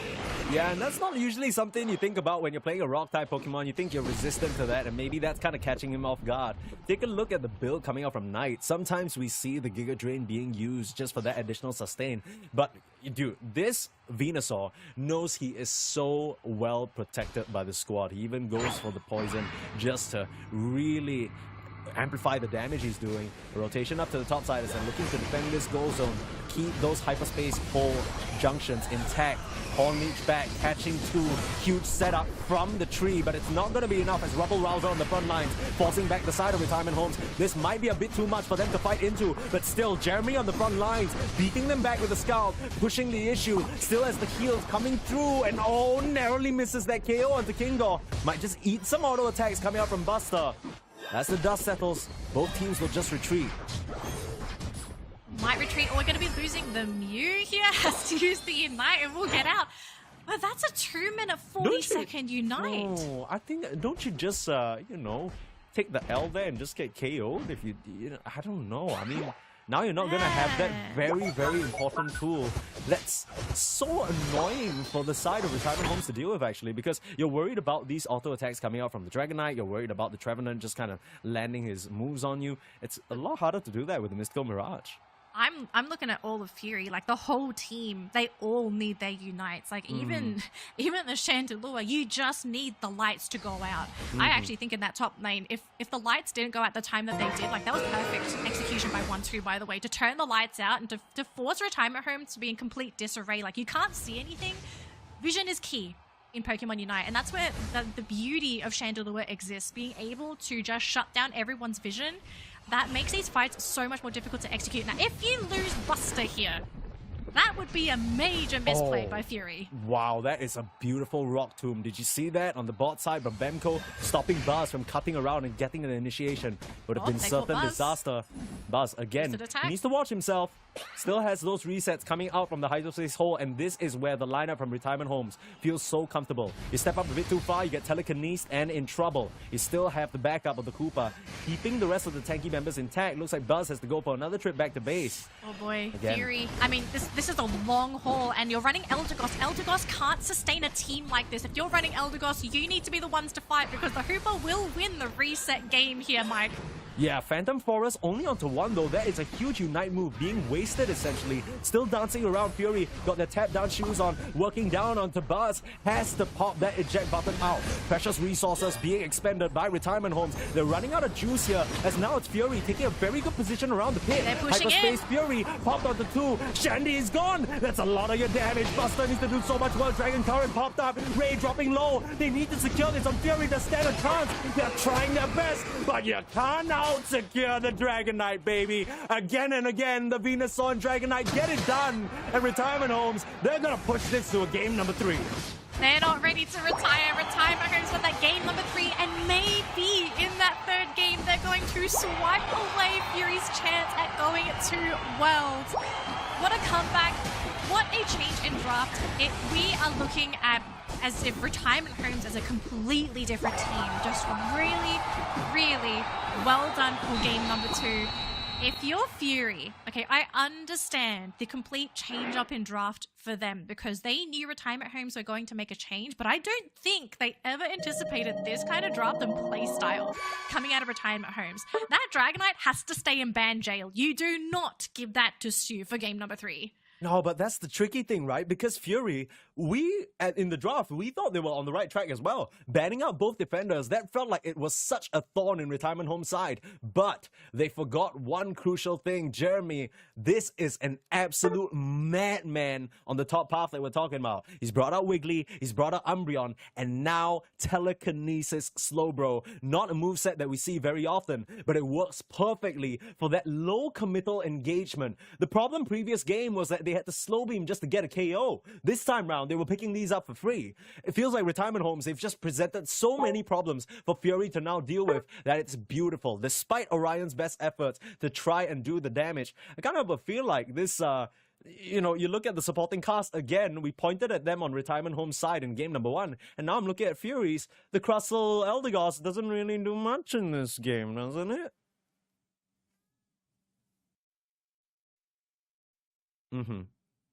Yeah.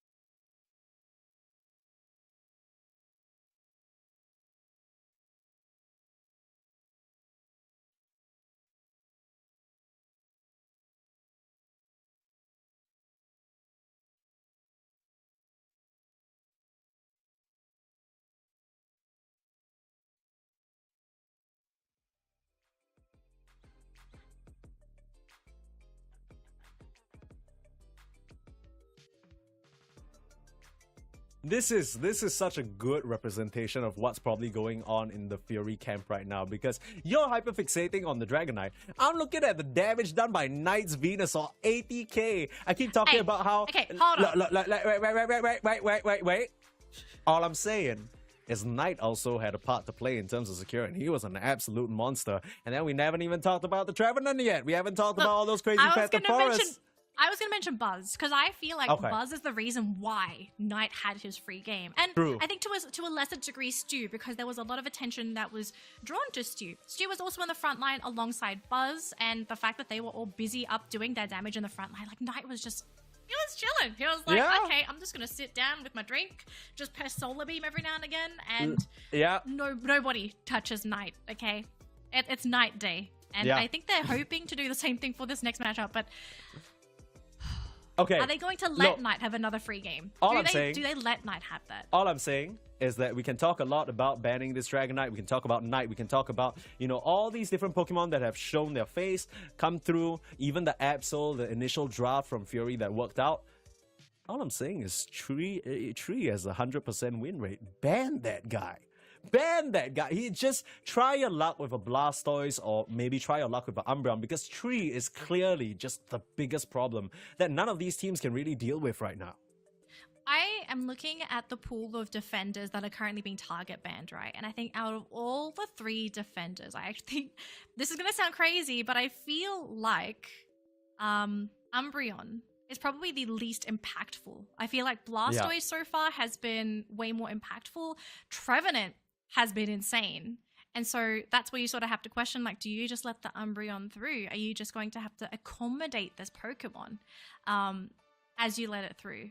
Or is there, or maybe you just sort of play around the Umbreon and say like, okay, well, let's play something that doesn't really care about an Umbreon. Do we just continue to play really big tanky Pokemon that don't care about mean look, that aren't really going to be bothered by foul play? Do you just out-tank it? Yeah, I think that's definitely an option. The one thing about Umbreon is that he's not really the best at penetrating the back lines, much like Blastoise or, Trevenant can do. So that's maybe something that can be abusable. It's just crazy that we've gotten to a point where these players are so good on defenders that we're thinking, maybe you let the Umbreon through because it's not as scary, right? Like we've Yeah, come full exactly. circle at this point, which is insane. So I wonder what these teams are going to opt for, because I think we're very much in the meta, or whether or not that's an overall Pokemon Unite meta, or what we're seeing specifically from this tournament just within today alone, the defenders feel like they are the linchpin of these drafts, right? We see some teams even opt for 2, or even at times 2.5 pseudo support defender-esque picks just to try and get that advantage in terms of the initiation and the disruption. And I think both teams have shown that they can utilize it very well. It's all going to come down to one game though, and this is perhaps the last game for one of these stacks. And I think especially for retirement homes, these guys, they obviously came in hoping to win, hoping to upset some folks. Fury would be a painful one to dismiss this early on though. Yep. Now, I think this is going to be a bit of a wild theory. The draft is about to start, so we will let that run through when the game is ready to go. But there has been a couple of situations where I've at least seen, maybe you have as well, Mike, I'm not 100% sure, but there have been a couple of situations where I've seen teams allow their opponents to have the Trevenant. Yes, it's a 100% win rate, but we Okay. have seen a couple of counter picks, and in particular, bring back the Fox, because every time I have seen teams pick up a Trevenant and a Fox gets last picked, and it doesn't really have too many backliners to worry about. The Delphox can not only zone a Trevenant, but the healing reduction and the zone ability of the Fanciful Fireworks, it really limits what the Trevenant can do. Like, Yeah. one of the major issues with Tree that people are not really running into right now is that Trevenant cannot be run against compositions that are purely zoning. Like, you've got amazing high damage backline attackers, but they have frontliners that literally just block the tree. You can't reach the backliners. Yeah, And yeah. so you burn the tree down, and if they can't reach you, like, what's Trevenant going to do for you? But look at this. No Dragonite. Umbreon's through. Yeah. True. Look at this, the Trevenant ban. Yeah, So Umbreon yeah. does make it through. You gotta get that tree out of there. That's all I'm saying. But I think they very much heard what you were saying as well, Dan Lee, in terms of the Dragonite being a major problem. Now that's gonna open up the pathway for retirement homes to snag the Gyarados. That's the first time they're picking that one up. I believe in some other drafts they had the option to as well, but they've chosen to secure some other high priority picks for themselves. Now, starting things out with the Leafeon as well, managing to dodge the bans this time round. Oh my the gosh, Evolution Heaven. Yeah, the Mew is still available for Orion, although I'm not necessarily sure whether he still has faith in it. I gotta say, I didn't get the time to mention this, but I did think that Orion's Mew in game number 1 was insane. I think it provided a lot of cover fire for that Absol. And now 1-2, you know, so far when we've seen him really succeed is when he's been on these pizzas. And I'm not really sure, you know, the spell-casting backline-esque Pokemon in the Chandelier, not really his mojo, from what I can tell, as Retirement Homes pick up the Eldegoss and the Slowbro for themselves again. I kind of like this, actually, for Retirement Homes. Looking at a really good draft so far. The Leafeon in particular, there's a reason why Leafeon has been banned non-stop today, and it's just, it does so much that Knight. He was thinking about it. We'll see if he does go for that pick, but I don't know. I really do like how Retirement Homes is coming into this game. Like, they do have two frontliners, right? You've got the Gyarados and the Slowbro. Gyarados is also a great late game Pokemon. Jeremy is going to wreak havoc in the early game as that Leafeon, and Knight will lock in that Mew. So you also have your backline attacker that can do quite a lot for the team as well. Now, for Fury. Okay, Buster's back onto his Urshifu, which is fine. I actually think Buster is really finding his own on this Urshifu in this matchup, and he does have a couple of pretty good targets. If Buster can catch out Jeremy or Knight, obviously they will be his priority targets. Eliminating Unite Climbing, I actually think this is going to be a very underrated pick, but if he can get rid of the Eldegoss, it actually ruins this comp because they need the support and the sustain from that Eldegoss. Yeah. Orion. I'm looking at this Pikachu pick, and I know most people think like, oh, it's just a Pikachu. Shedinja Pikachu, I feel, has been probably the most surprising pick today, and teams are just not expecting to see how impactful this Pikachu is. And I actually think this might be a game-winning pick for the team, because I've seen so many people get trapped in thinking like, oh, it's just a Shedinja Pikachu. It's not just a Shedinja Pikachu, okay? It's not. It's a trap. It's a trap. It's saying, hit me, but the team's going to hit you back, so be careful of the Pikachu. But, oh my gosh, this is going to be such a great match. Yeah, nothing better to herald in a win than playing Pokemon's very own mascot, right? I mean, this guy's on the cover of every damn game. But I think I'm very excited for this final game because I think both teams are bringing us some fresh ideas here. Of course, we did see OM Beagle pilot this to relative success. Let's see whether Orion can be the shining star for Fury Global to take them the distance again. Retirement Homes, one game away from what I think people would consider an upset. Maybe the uninformed would feel that way. But again, these are players who have beaten Fury before just last month. So not entirely surprising for those following the scene. Now, it's all gonna come down to how much work this Leafeon can do early, already hitting that level 4. We'll have to see where he makes a move. Yep, so classic Evolution central lane play here, just going for the one buff in their own central lane. But look at this though, Jeremy wanting to go for a steal. This is so onto smart. Fury's central lane. This is incredibly smart, but I think it's going to be spotted out by Pikachu. So Orion knows this has happened, but I think it's been too late. It's already been stolen here, so... But if Jeremy goes down, that would be quite shocking like this. Okay. Oh no! Okay, I actually think this might ruin the early game here for that Leafeon, because that's a big knockout and a buff. Yeah, and here comes the Sylveon now. She already went up to the top path to put on the pressure. Now forcing back the Mew, putting Knight in an awkward position. They still are able to clean up quite a few of those Swablu and Altaria, so nothing much lost here, is still able to get some nice space in the top path. Not as bad as it could be, because Leafeon can still kind of pick things back up here. I'm just a little bit worried here because Leafeon is a bit of a ramping early game. It's a snowballer. You want to snowball as a Leafeon. There's a reason why it's banned, and it's because if it snowballs, it just gets out of control. But to be slowed down like this, and we're also going to be playing with the auto lock-on Sylveon build. Like, and this Sylveon build can potentially outplay the Leafeon if they ever run into each other 1v1. And there's not really much that a Leafeon will be able to do about this. But big attack from Fury, wanting to push this tier 1 goal zone. But here comes a Leafeon. Solar Blade connects onto multiple Pokemon, but some of them were still invincible with those score animations. So no retaliation here for Retirement Homes, just sort of doing their best to get their experience. They will get their Gyarados, but there's still a lot more work for Gyarados to do. We've got to get those levels in before the objectives start coming up onto the field. Yeah, this is where Retirement Homes says, Stu, enjoy yourself in your little island there. Just get as many levels as you can. We'll take it from here, right? You need to try and give this Gyarados as much of leeway as possible. 1-2. But now, huge Solar Beam chops that Sylveon down to size, and now aggression on the bot path. Koopa Portal gonna bring in some assistance.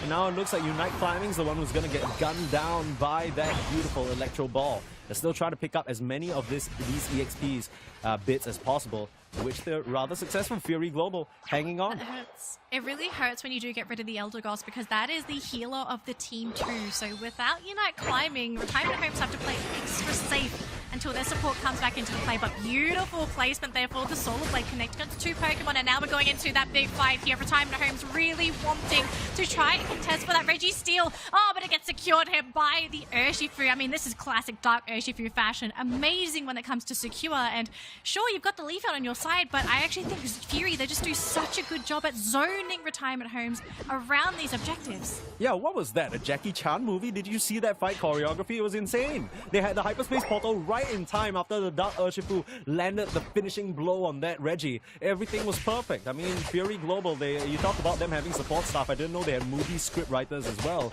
But now Fury, they still are going to apply the pressure on, and I think this is exactly what they need to do. They need to take advantage of this Urshifu's ability to secure these objectives and keep putting on map pressure. You need to put this Gyarados in an awkward position where he has to join his team and fight, and he can't just be farming away. Yeah, you really want to make sure that Stu's kept on his toes. Like, I 100% agree. I think this is a really great way to sort of slow down the progress of a Gyarados. Just make so much stuff happen that you're either forcing Gyarados into the fights, or you could be setting up for a potential KO. I did see the Urshifu go up and do quite a bit, forcing a couple of reinforcements to go in. And while that's happening, like, that's crucial information for Fury to see that, okay, his teammates have joined him. We are free to just invade the central area, and there's nothing Retirement Homes can do. They're not in position to reinforce. Yeah, the parameter that Fury are playing at is so comfortable at this point, right? They still have their both tier 1 goal zones intact, easy transport for the Hoopa, and they still have nice bits of EXP to go back to. It's all casual for them now. 118 points to 61 at a very comfortable and healthy lead. It's later on in these team fights that they really need to watch themselves here. They don't want to lose members before they even start things off. I think one of the fears, as much as Shedinja Doll Pikachu is a thing, if you don't Shedinja Doll in time, you're still going to get burst down. So that's something we have to keep an eye out for. Same fate could befall the Sylveon as well. Could possibly, but as long as they have the front line, right? Like, you've got that mean look, so there is a way to sort of keep that Pikachu protected. But again, yeah, it is really down to the positioning. It's a Regi, so no attack or defensive buffs. It's the health regen and the experience that these two teams are playing for. And for Retirement Homes, they really need it, and they're just going to give it away. But while all that's happening, yes, slow beam onto the Urshifu, so not able to join the team there, it seems. And a goal zone break for Retirement Homes. Do they really want to keep pressing the issue? Because this is a risky play if you lose your team here. Yeah, especially since you saw the Hoopa pop their Unite move and with not much else to be found. It's a very much, okay, you use your moves, let's dip on out of here. It's a good trade overall. I think Retirement Homes have done well to kind of pull themselves back into an even game state. I think especially moving into the later fights, like we mentioned, these get harder and harder for Fury just because it relies on them being pinpoint precise, where this Gyarados is going to feel very comfortable just jumping in. Starting out on this Reggie Alecki now, poke from afar from the Mew, getting caught out by the Mean Look. Knight in some trouble. Here comes the Thunder Strike. Unite moves left and right, and it's enough. Fury Global ripping apart some Retirement Homes. Still need to try and get out of here though. Oh, Emerald two-step. Getting 2 for the price of 1. That is thievery right there. Here comes the Umbreon, but not really looking quite as impactful as some of these other defenders. Just getting sliced and diced, and all you can do on this Urshifu is watch. Throat Chop ain't gonna do jack as you watch your tier 1 goal zone go down. Retirement Homes, they're pulling this one back.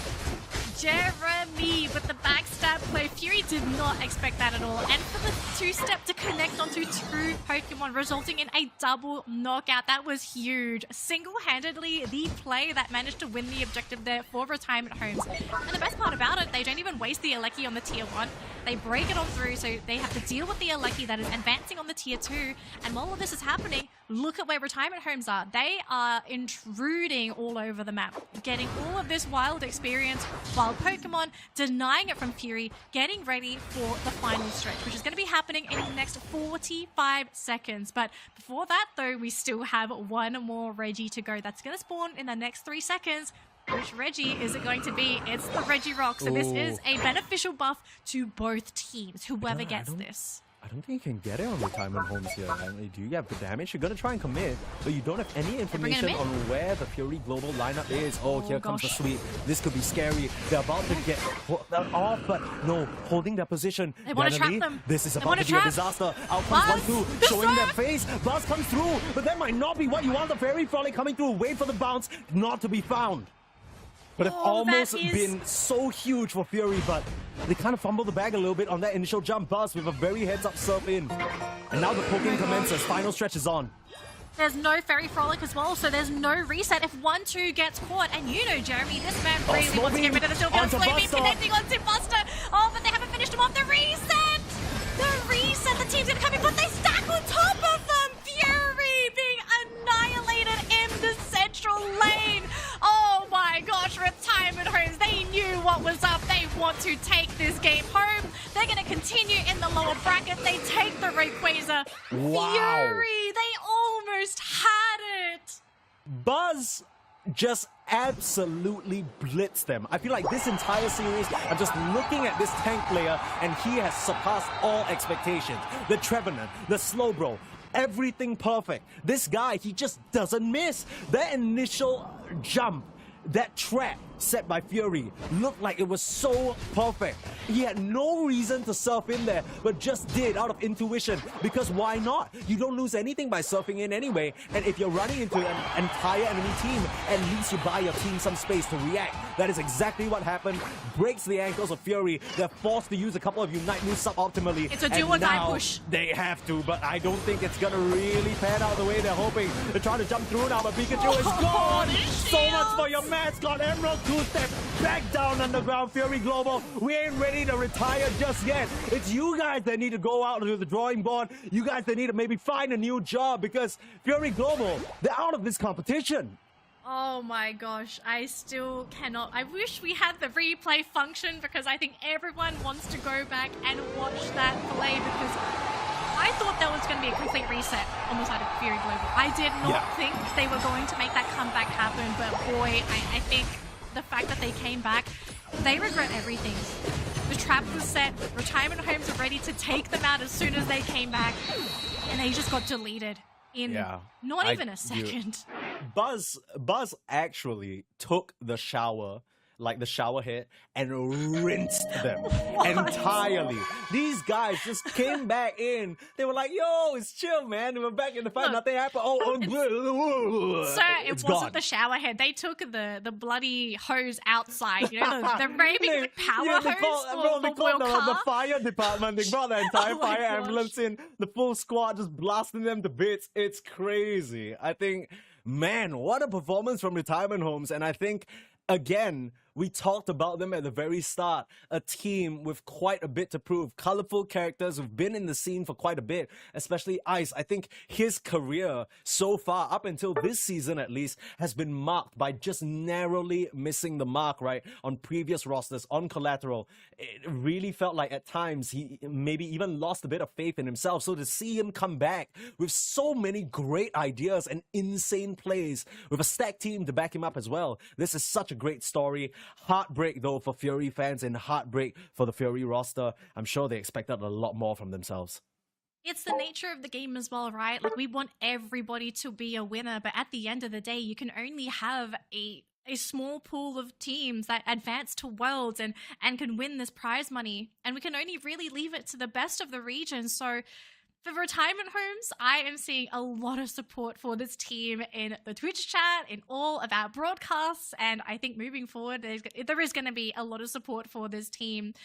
And I think the next big question is, can retirement homes take on their next opponent? We're not going to be finding that out today, unfortunately. I think the team is done, and we do have another matchup, another exciting banger of a matchup coming up next. But wow, I am so glad we are still seeing these teams kicking. They are not tired. They're not feeling lethargic. They are putting on an absolute show for everybody. And I hope we finish with a banger as well, because I do suspect that's going to be just as exciting. Yeah, coming up next, we have Antic versus Team DK. That's going to be I'm pretty hyped considering I don't think anyone really expected Antic to be in the lower bracket that early on, but that's OC for you. Volatile as all heck. Ever since all these underdogs came out, the woodwork showed us what's what. I mean, you can never blame us for being too surprised, but at the same time, it's just brilliant play all throughout. I think Retirement Home, they definitely deserve to be in this spot, but let's see whether they can take it one step further. That's going to be tomorrow. For now, though, Danilee and I will be taking a little bit of break. You guys should too. That was a pretty intense series. Unfortunately, we will bid goodbye to Fury, so perhaps they can give it a try, and perhaps next year, maybe reform, give it some more practice, give it some more work, but I'm sure we won't see the last of these names. These guys are going to be on the up and up, but for now, let's go for a short break. We'll be right back with our final match of the day between Antic and Team DK.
Last match of the day for the first day of UCS OCE's regionals here. Kilo and Permasney is bringing you the action.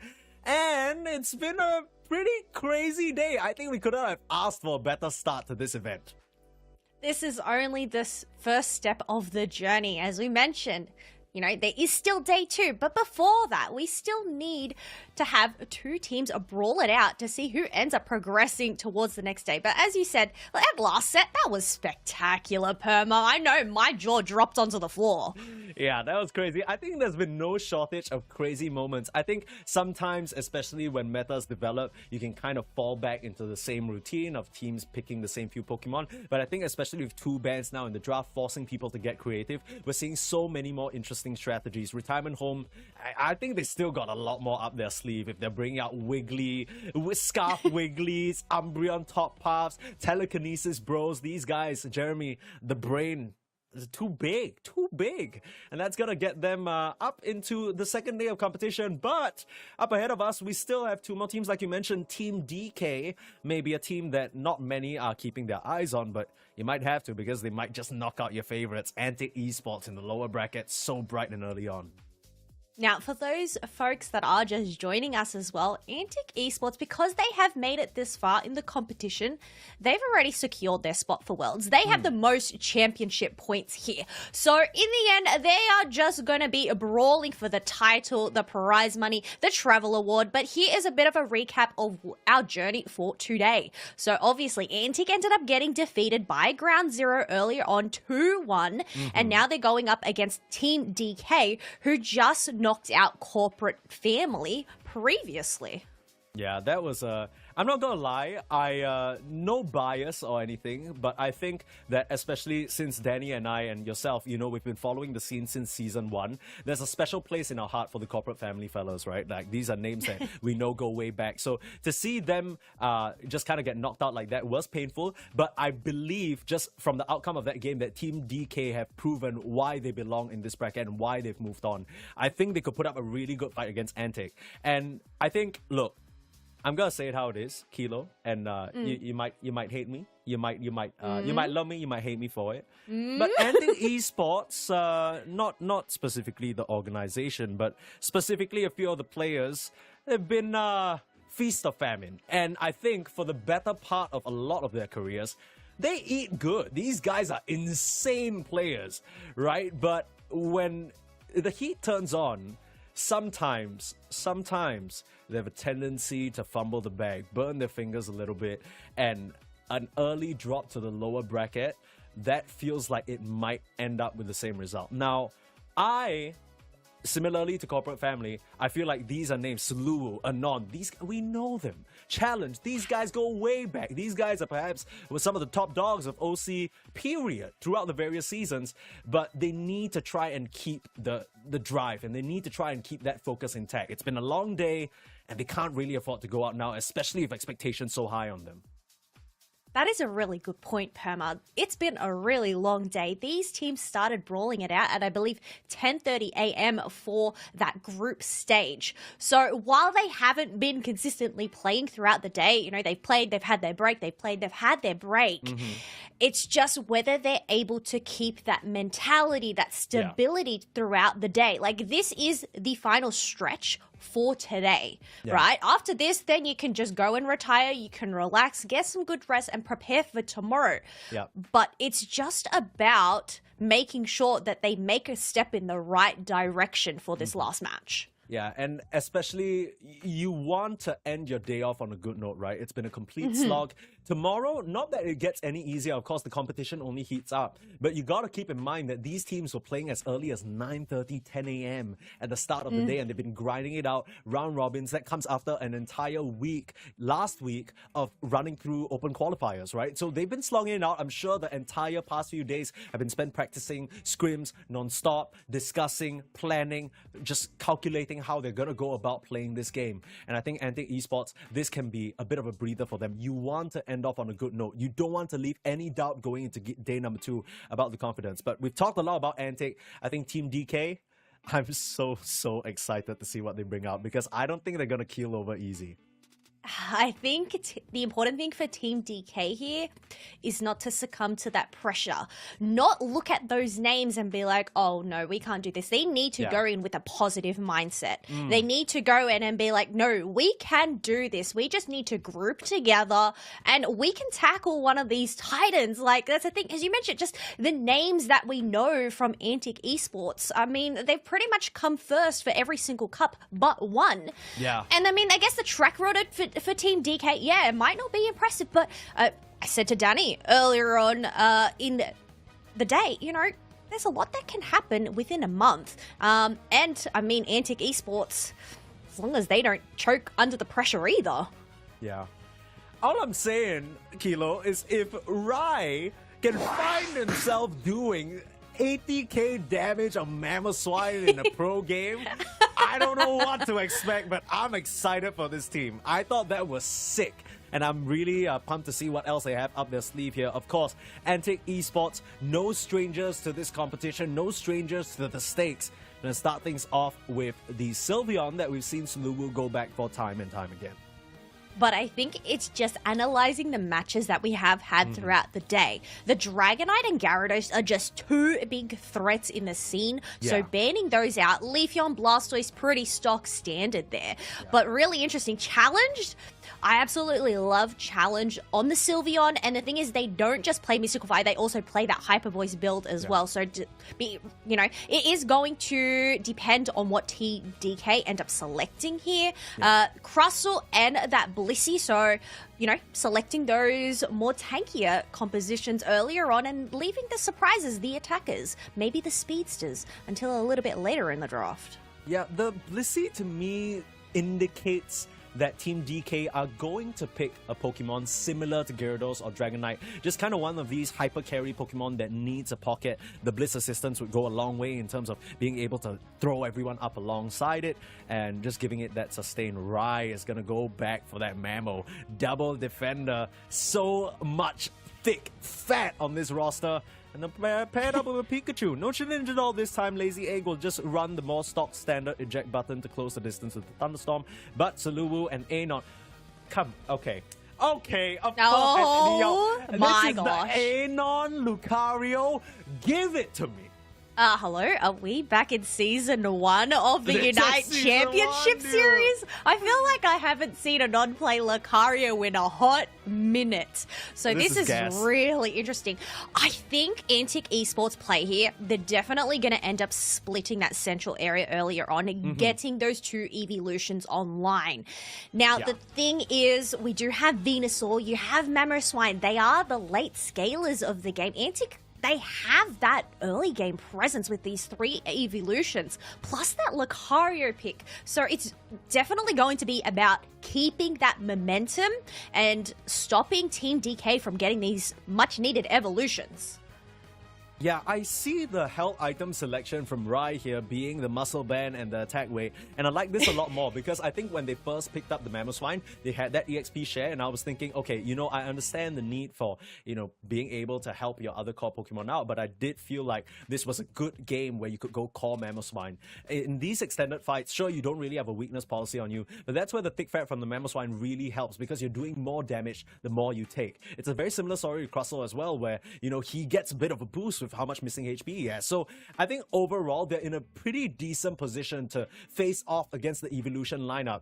I'm not gonna lie, nostalgia starting to kick in. I'm getting a whiff. Anon back on Lucario. I want it so bad. Give it to me. I don't know how he's gonna make this work, but I'm so interested to find out. Antic Esports, lower bracket. Who would have thought it'd come to this? They've qualified, sure, but I think expectations are high, and they aren't looking to disappoint here in this game number 1. Expectations are high. There's so much on the line for this match. As we mentioned, it's a lower bracket. There is no safety net underneath this. Mind you, it is a best of 3 set, but we are going to have a 4-person central area there, as we mentioned, splitting that, making sure that those evolutions do get online ASAP. But Ray is able to get in 5 points, trying to get those much-needed attack weight stacks earlier on. This is a bit unfortunate. tries their best there to juke out the Sylveon, but that, especially with the red buff, is not a Pokemon that you're going to be able to get away from. Still able to get himself a couple of stacks to start things off, though. I think Mamoswine, like you mentioned, is a rather late scaling Pokemon, but later on, you can't underestimate the amount of damage he can do, especially that Ice Fang, if that's the build they choose to go for. Oh, if they can just pick him up, chuck them down, that is going to cause so much hindrance. But we do have a third-person push from either side. Defenders are down in that bottom side, but Anon diving on into that Swinub, pushing it back, but it is able to tackle itself back to the safety in the tall grass. No KOs just of yet, so playing it safe, get some healing, and then go and take some more wild Pokemon. Yeah, but that's all you need, right? I mean, Anon was able to create so much space that the Ivysaur couldn't even get close enough to secure any of those Swablues. We might see a very similar situation where Anon, he's just the one who has to really punch back on some of these Pokemon. Ooh, wait, just narrowly missing that KO. Gonna find himself a nice little stack though, but this is what we come to expect from this player-Pokemon combination. Another KO. He's starting to ramp up, Kilo. Look, Anon still has it, being able to get those much-needed attack weight stacks of themselves, just having a little bit of a stare off there with that Chansey, but he's like, you know what, you can't stop me, I'm just gonna dunk 7 here. Get some more, pump those muscles with that attack weight, you know? Yeah, just get, you know, you gotta hit the gym. You know, where Lucario, he ain't really the most swole guy. I know he's a fighting Pokemon, but you need to do your arm day, your leg day. He's looking a little thin there. Wants to pack a punch, but now they're running into Rai. And I think Antic Esports must have been watching Team DK's match because they know exactly what they need to do. Force this Piloswine into a very awkward position in this middle stage evolution where he is so weak. Get KOs, take advantage of the lack of damage on Team DK, and really put the pressure on. They are starting to put the screws on it. Well, the pressure is on because that tier 1 pad is Gornski's, but we do have some little dunks going in from Team DK here, being able to soak up those Swablues and Altaria. We do have both of those evolutions on Antic up in that top pass, so I say they're going to just focus on that Regieleki, hoping that the rest of Antic are able to just delay Team DK before they focus on that basement Regi. This next 3 minutes, Kilo, is going to be a major problem. They need to fast forward Piloswine to that Mamoswine, because we know if not, he's not going to fight at all. He's not going to be interested in joining any engagement. We've seen time and time again how Mamoswines end up falling off is that they don't get to that late stage early enough. And with how much EXP they're ramping up as a result, Antic Esports, the macro game is just perfect. Oh, yeah. I mean, the fact that Team DK ended up retreating all of their members, bar Pikachu, to just fend for themselves, narrowly misses the Aurora Cannon from the Lucario. But this Tier 1 pad is gone once again. Not a bad overcap either. Team DK, they've dealt with the Regieleki. They are now going to go in for that Tier 1 push, dunking some points of their own. It is only going to be a 9 overcap, though, on that top path, but it is still going to bridge that gap nonetheless.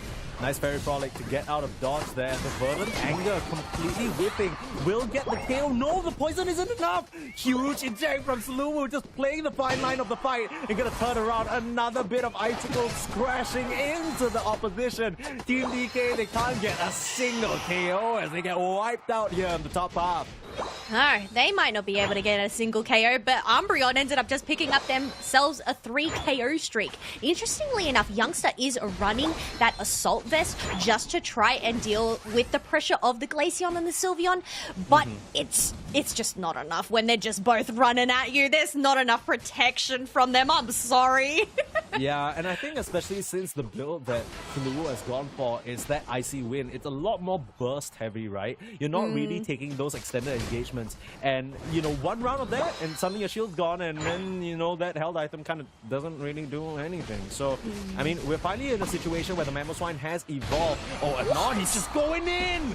Pumpkin time, it's not even Halloween yet, but he's serving up a platter, looking for the punch out back to safety. This is a master at work. Liz on the front lines, holding them back. Mammoth Mash coming through, trying to do some damage, but there's Suluwu curtailing them, finds the Venusaur, forcing out the Thunderstorm. But this Pikachu, he can't do anything against the evolutions. They're just screaming down. Icy Wind again, and it's just this poor Blissey who has to fend for themselves. It's essentially 4 members of Team DK down, and Antic Esports, they are cleaning up shop. Holy macaroni. Antic are putting on an absolute clinic right now. The fact that none of those members ended up getting KO'd during that brawl is insane. But we do have a Venusaur that is sticking to the wall, hoping for a snipe shot. But it is a little too late there. Going to the side of Antic Esport. Now, are they going to continue this pressure? Team DK do have those jump pads. 3 members are there to go and defend it. Lakari is super below, but hey, that's great for Venusaur being able to take 2 members down with that verdant anger. That's what you need to get those levels and just fend off Antic here. Yeah, we were gassing up Antic Esports a bit too much. He got mad. Specifically, he got a very angry shade of green, it seems. Perfect Unite move, hopping on to a few crucial targets. And as much as you might think, okay, you know, it was a defense, they had to use a Unite move for it, it's still very important for the recovery EXP. As you can see from the levels on each of these Pokemon, very comfortably at level 12 for most of the Antic Esports cores, even hitting the 13 on Honolulu. You need every bit of that inch you can get. 100%. You need to get that to that Venusaur to that level 13 ASAP. Those solar beams need to pack a punch. Robbie is able to take the hits of the X's, are able to wish themselves back up to health. We do have a basement Reggie sitting there. We still have a bit of time till that final stretch. Robbie going in once again with the engage. Not much follow-up though, as Challenge is trying to just kite their way back, but Pikachu super dope alone, along with that Crustle 1 HP. Did they just end up getting taken down by the Altaria there, Therma? Oh my goodness. Dude, the Pikachu eject button straight into a hyper voice. This is not a good look for them. I think this Pikachu has yet to really have the time of day this match. We've seen over the course of the past few Pikachu picks, they've gone for the Volt Tackle Electro Ball moveset. But this Pikachu has gone for more of the long-range nuking Thunder and Thunder Strike. But these Pokemon on Antic are just so mobile that the moves aren't connecting at all. You're barely doing any damage. I think that's the brilliance of that Icy Wind, just being able to have a little bit more kiting potential for that, having that burst in comparison to that Icicle Spear, which is that constant shred. We have a last Regieleki, 15 seconds left to go until that final stretch. We have Lucario and Eldegoss that are going to shred it down. Are they going to have enough time though? Well, Sylveon and Glaceon are heading on up there to make sure that they seal the deal. This is going to be a problem. 50 Aeos energy. And they're looking at that race, starting it off already. Hoping to get some of the backliners. Uh-oh, Liz in a very precarious position. Has to pop that XP to get out. Take a look at this wraparound though. Anon, all eyes on him. They've already taken on the Sylveon though. Good start to the fight for Team DK. Honolulu trying to make it work onto Lazy Egg. This is actually panning out a lot better for Team DK than I'm expecting. Here comes the Moonlight Plants, stealing away the shield. Anon being controlled down. Then Lucario is down. Even if the Aura Cannon is not enough to keep him intact. But big Honolulu in with the ice shot, slamming him home, doing the burst damage, surging forward. And Team DK, they just have to retreat. Oh my gosh. This Glaceon is such a force to be reckoned with, but finally melted down by the sheer AoE damage coming out from Lazy Egg and Stars. Still a 100-point deficit though. They need to get this Ray or some sort of dunk. Antic Esports, they have the advantage. All they have to do is win this second team fight. There's no Unite moves on the side of Team Gay. Sylveon still has theirs. It's all about getting these picks. Robbie does end up getting caught out in that X-Scissor, but once again, that Wish able to heal themselves up to full HP. The pokes from that Solar Beam aren't really landing any hits. They need to just chip away at this damage, as we do have all members up currently, Perma. Yeah, right. Trying to do what he can on the side with the Mammoth but can't really find an opening. There's Challenge, running in with the Hyper Voice, beautiful fairy falling, and there's Anon, ready to seal the deal, punches flying. This is a boxing match. This guy's hit them with an uppercut, left, right, center, it's gone. Team DK get wiped out of the Ray Pit and wiped out of this game number 1. Even if they were able to come back, there isn't enough time to score any goals, and they are gonna get shocked out of this game. Woo-wee! That was a great comeback there from Antic to take that second fight, knowing they had the advantage. They had the levels, they had the points. You know what? They didn't even need to get that Rayquaza, but taking it away from DK, that, as you mentioned, it's going to seal the deal for that first game of that losers bracket there. I mean, back to the drawing board for Team DK here. Yeah, I don't... The thing is, I don't even think they played poorly. Anon just kind of did the thing where he picked his Pokemon, as we've seen him do a million times, and kind of styled on them. I think as much as Rai showed us a really good performance on the memo. It's very clear that Antic knew exactly what they need to do to abuse it, and this is maybe why we don't see this defender pick very often. There's just such a huge lull period where he's rather ineffective, and there aren't really any Team DK members who could have made up for that. Well, it's just pretty much the lack of early game presence that a Swinub and a Piloswine don't really have until you do get that Unite move. Otherwise, you can see Antic, they did have the up in points. They were able to secure every single objective for themselves as well. I mean, we'll end up having a look at the stats there. I don't know, there were a bit of brawls there going either side. Some great picks from Stirs, but I mean, the double evolution comp, despite having two assault vests being that of the Memo and the Crustal, they just weren't able to sustain it. Yeah, it was just, I think overall, you're putting so much pressure on Dark specifically to do healing. And I think the Blissey did a great job, but you don't really have any way of sustaining, right? It's sure Stirs is pumping up so much damage from the backlines, but I think overall, you're dealing with evolutions that, number one, came online a lot earlier. Number two, seem to be just having their way in the fight. The Fairy Frolic allowing Challenge to dance around, completely disregard so many of these rock tombs from Youngster. I don't even really think it's the Crustal's fault. He had so many targets that he had to deal with, and they're just swarming him from all angles. Who do you even trap? It feels like yourself. Well, I know there were some picks there on Robbie, on the Umbreon. So that's really, Robbie just doing the job of the defender that they need to. And an X-Scissor isn't really going to, it's just going to scratch Robbie a bit. They're able to go and heal themselves up with that wish. But you're talking about the Blissey. So that's the thing. I think Pokemon picks are one important thing for that draft, but it always comes down to the item picks as well. Like Challenge, having that Curse Incense on them played really well into the Blissey, trying to heal their team. That is going to hinder their healing quite a fair bit in those team fights. Yeah, it kind of felt like between Anon and Challenge, they were playing a bit of 4D chess, right? No matter where, it really feels like you're playing chess and there's just one black bishop on, there's just bishops on two sides. If you step out of line, the Lucario's gonna gun you down. If you step to the other side, you're getting Hyper Voice. There was just such a beautiful crossfire constantly set up that there was nowhere really for the side of Team DK to have any presence in the fight. We saw Rai desperately trying to put down a shot somewhere. Never happened. It was just a painful situation, and we'll have to see whether Team DK have anything else up the sleeve here, because clearly this Mamoswine top path, it ain't working out.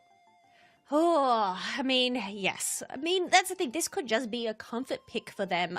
Whether they do play any other defenders. I mean, Blastoise is banned. Maybe they could pick up a Trevenant here. It is, I guess, a better earlier scale Pokemon, considering it evolves at level 5. I don't think the Mamo was the problem. I know they were running that damage Mamo. They did have that muscle band, the attack weight, and the focus band. But I feel like if you're looking for more of a tankier brawler, why not just go for an all-rounder? Maybe a Sizzle, maybe a Metagross. What? Well, I mean, Dragonite was banned, so we don't go there. But I feel like it was trying to go for that all-rounder type style. And I mean, Mamoswine, it does have some great suppression tools, especially, with those ice moves. But, that's the thing. It's really hard to tell because Antic were just able to dodge that a lot. Yeah, Kilo, give me a moment. Let me just put in a call real quick. I'm signing you up to be the coach of Team DK. These are all wonderful suggestions. Yeah, we need to get them some assistant stat because I think they need it. It's worth mentioning as well that for those of you who weren't following the OQ or maybe the group stage, Antic 2-0. Team DK. So maybe for them, there's a bit of that lack of confidence coming in as well, right? Because you're up against an opponent that already, in a way, has your number. And I'm not talking about speed down, I'm talking about, it feels like they beat you on every turn. And maybe this is the moment where somebody in this team has to sort of make that big step. I think we frequently see this where, I think a lot of stacks in OCE are mostly competing not that they're not taking it seriously, but they aren't taking it too seriously as well. They're still signing up, just trying to test their mettle against the best. But if you want to ascend to that next stage, somebody has to step up and say, and come out with this crazy idea, okay, guys, you know, clearly this is the problem. We need to stop Anon from going buck wild in that top path. How are we going to do that? Just outline some very clear, simple solutions, and then everyone follows that game plan, right? That's kind of how you get everyone back on the same page. And maybe that's what Team DK need, because these guys are no schnobs. We've seen them take games throughout different tournaments as well. So I think they have it in them, and I would love to see a bit more of a fight. Yes, 100%. You can't give up all hope. After all, this is the regionals, right? This is the championships. Whichever team ends up coming out on top here earns that spot to Worlds, the travel award. But even if, say, you may not be aiming for that, maybe it's the pressure. Oh, we can't beat this Titans. I mean, still do it. Do it for the prize money, right, Perma? Maybe it's good money. It's good money. Yeah. $50K US prize bank. That's a big. That's a nice bit of funds for you to use. Maybe for a little Switch upgrade or anything like that, or maybe get a couple more controllers. Get a nice little swanky Pokemon designed game controller. We'll see. But of course, we have a draft ready for you. Let's see whether Team DK can adapt to the circumstances. Whether they can change their fate here up against Antic Esports, already losing earlier to them 2-0. They want some revenge, that's for sure. And I think, to be honest with you, Kilo, it probably should start without the Pikachu. I wasn't really feeling it so much. Oh, the thing is with Lazy Egg, they're known for their Pikachu. They have played a lot of Pikachu games, and I have queued into them in rank so many times on that Pikachu. So, once again, this is just a comfort pick. And, once again, I can see they're just trying to go for those suppression tools and everything like that. But they were just missing their mark on Antic, but same bands that we had previous game, so nothing new. Once again, Antic hovering over Sylveon first pick, and I must say, Challenge did play a pretty spectacular game on that. Worked really well for them. Once again, both movesets on hand. They already have the same items as well. Cursed Incense, if Team DK do opt for that Blissey once again. Give it to me. Give it to me. I'm seeing it, Hubbard. I want it. No, come on, no! the same lie. This guy. No, I wanted something This is a nemesis here, Perma. Yeah, okay. Fine. I just wanted a bit of spice to end the day. You know what I'm saying? I think that could really throw maybe Antic Esports for a loop, especially since they rely on their evolutions getting those early advantages. If you go for something crazy like an early invade, maybe for Dodrio as well. Funnily enough, we haven't really seen that Pokemon much the whole of today. I guess it's just not something that these teams are prioritizing. Maybe you want to go out in style. The Glaceon, the snatch from the Trevenant, you think? Yeah, this is good. Oh, wait. Oh, no, Delphox. Oh. Well, the thing is, this is risky, though. Oh, they're going for the Espeon. See, I think stealing away that Glaceon from Antic would have been a huge play here. Because, look at that. Sulu is just gonna lock it in. This is exactly the same team composition that we saw last time. And that saying, why fix what isn't broken? Just roll with it. It won you the first game. Maybe then we can win this second game. But Stirs has something else up their sleeve, Perma. A Dragapult? This is the first Dragapult we're seeing. What do you think about this? Look, what I think about this is this Team DK fellas are obviously Timmy employees because they're here to promote the Dragon Festival in the game, everybody. Look, you banned out the Gyarados and the Dragonite. We don't care. We'll pick the other Pokemon available. But all jokes aside, this is a really cool pickup. I think it's a Pokemon that rarely sees play, and understandably so, because it just is so susceptible to being jumped. But this is a show of confidence for DK, right? They already kind of got slammed on all sides by Anon, by Sulu, by Challenge, who are actually going to switch things up. Sulu's going for that Sylveon instead, and Challenge is going to be picking up that Glaceon. So they very much the same, but different. But yeah, I think this is cool. I want to see what the Dragapult can do. I really believe in this Pokemon. It's an end-game damage dealer. It gives them all the muscle that they need. They just need to make sure they're positioned properly. I guess it depends on the moveset they're going for, whether they're going to opt for that Phantom Force or whether they're going to go for the Dragon Dance. Now, if they do end up going for that Phantom Force, it's all about getting those KOs, because for each KO that you get, you actually get extra attack stats. So, you know, leaving those last KOs for them, they are going to send it into that central area, but Herma, there is so much on the line for this last match. Antic Esports have won up against Team DK. If Antic Esports end up winning this, Team DK are out of the competition. Yeah, Team DK, look, this is one of those situations where I'm glad we're here, Kilo. I'm glad to be casting this game with you, because it's only the people who watch this match who will get the full story. When the dust settles and everything ends, you look back at the pages and the records and you see Antic Esports 2-0 DK, you shrug your shoulders and you think, yeah, of course they would. Why wouldn't they, right? Antic Esports are the favorites. But in this game, it could stand a chance for Team DK to put on some sort of a show. Now, not really the show that they won with that poor little Dreepy going down so early. Yeah, that is a big yikes there, giving that advantage to challenge, to take not just one, but both of those buffs when you end up getting knocked on out. This is going to keep that Dreepy at bay, not going to get that level 5. And once again, it's just the early game presence that Antic have. Like, they need to get a Dragapult online ASAP if they're to make some magic happen. Ooh, hey, non, he's starting to style on him. I mean, what can you do? No KOs for you. Just one-sided affair up here in this top half. Stars can do nothing but pump out a couple of auto attacks to try and stop these scores from coming in. But take a look at this, just trying to be as annoying as possible on that front line, forcing back that little cloak. And they just don't really have the damage available to them for now. They're even bringing Youngstar up here. Nice little rock tomb, but oh, here comes Anon again, making use of that Bumblebee to dash back out to safety. Even as the backup of Liz, he looks completely fine to me. Wow, this is really risky because you still have this Dracloak that's funneling around up in this top path, which means Sulu is going to take advantage of that, go and take the buff, but Stirs was able to out-secure them, so that is a big plus for them. But they have given all those Swablues and Altaria to Antic. So, Anon, level 7. This is a Pokemon you do not want to be on the opposite side of their fists. What would mean the Bone Rush? Oh, E-Speed Bone Rush. Okay. Yeah, he's really just kind of showing us he can do everything. This is his Pokemon. Just flexing on the kids a little bit, you know. And back in my day, I are you part of the retirement homes? Yeah, I ran all the Lucario builds and I crushed my opponents. He's bringing it back here. He's looking real good.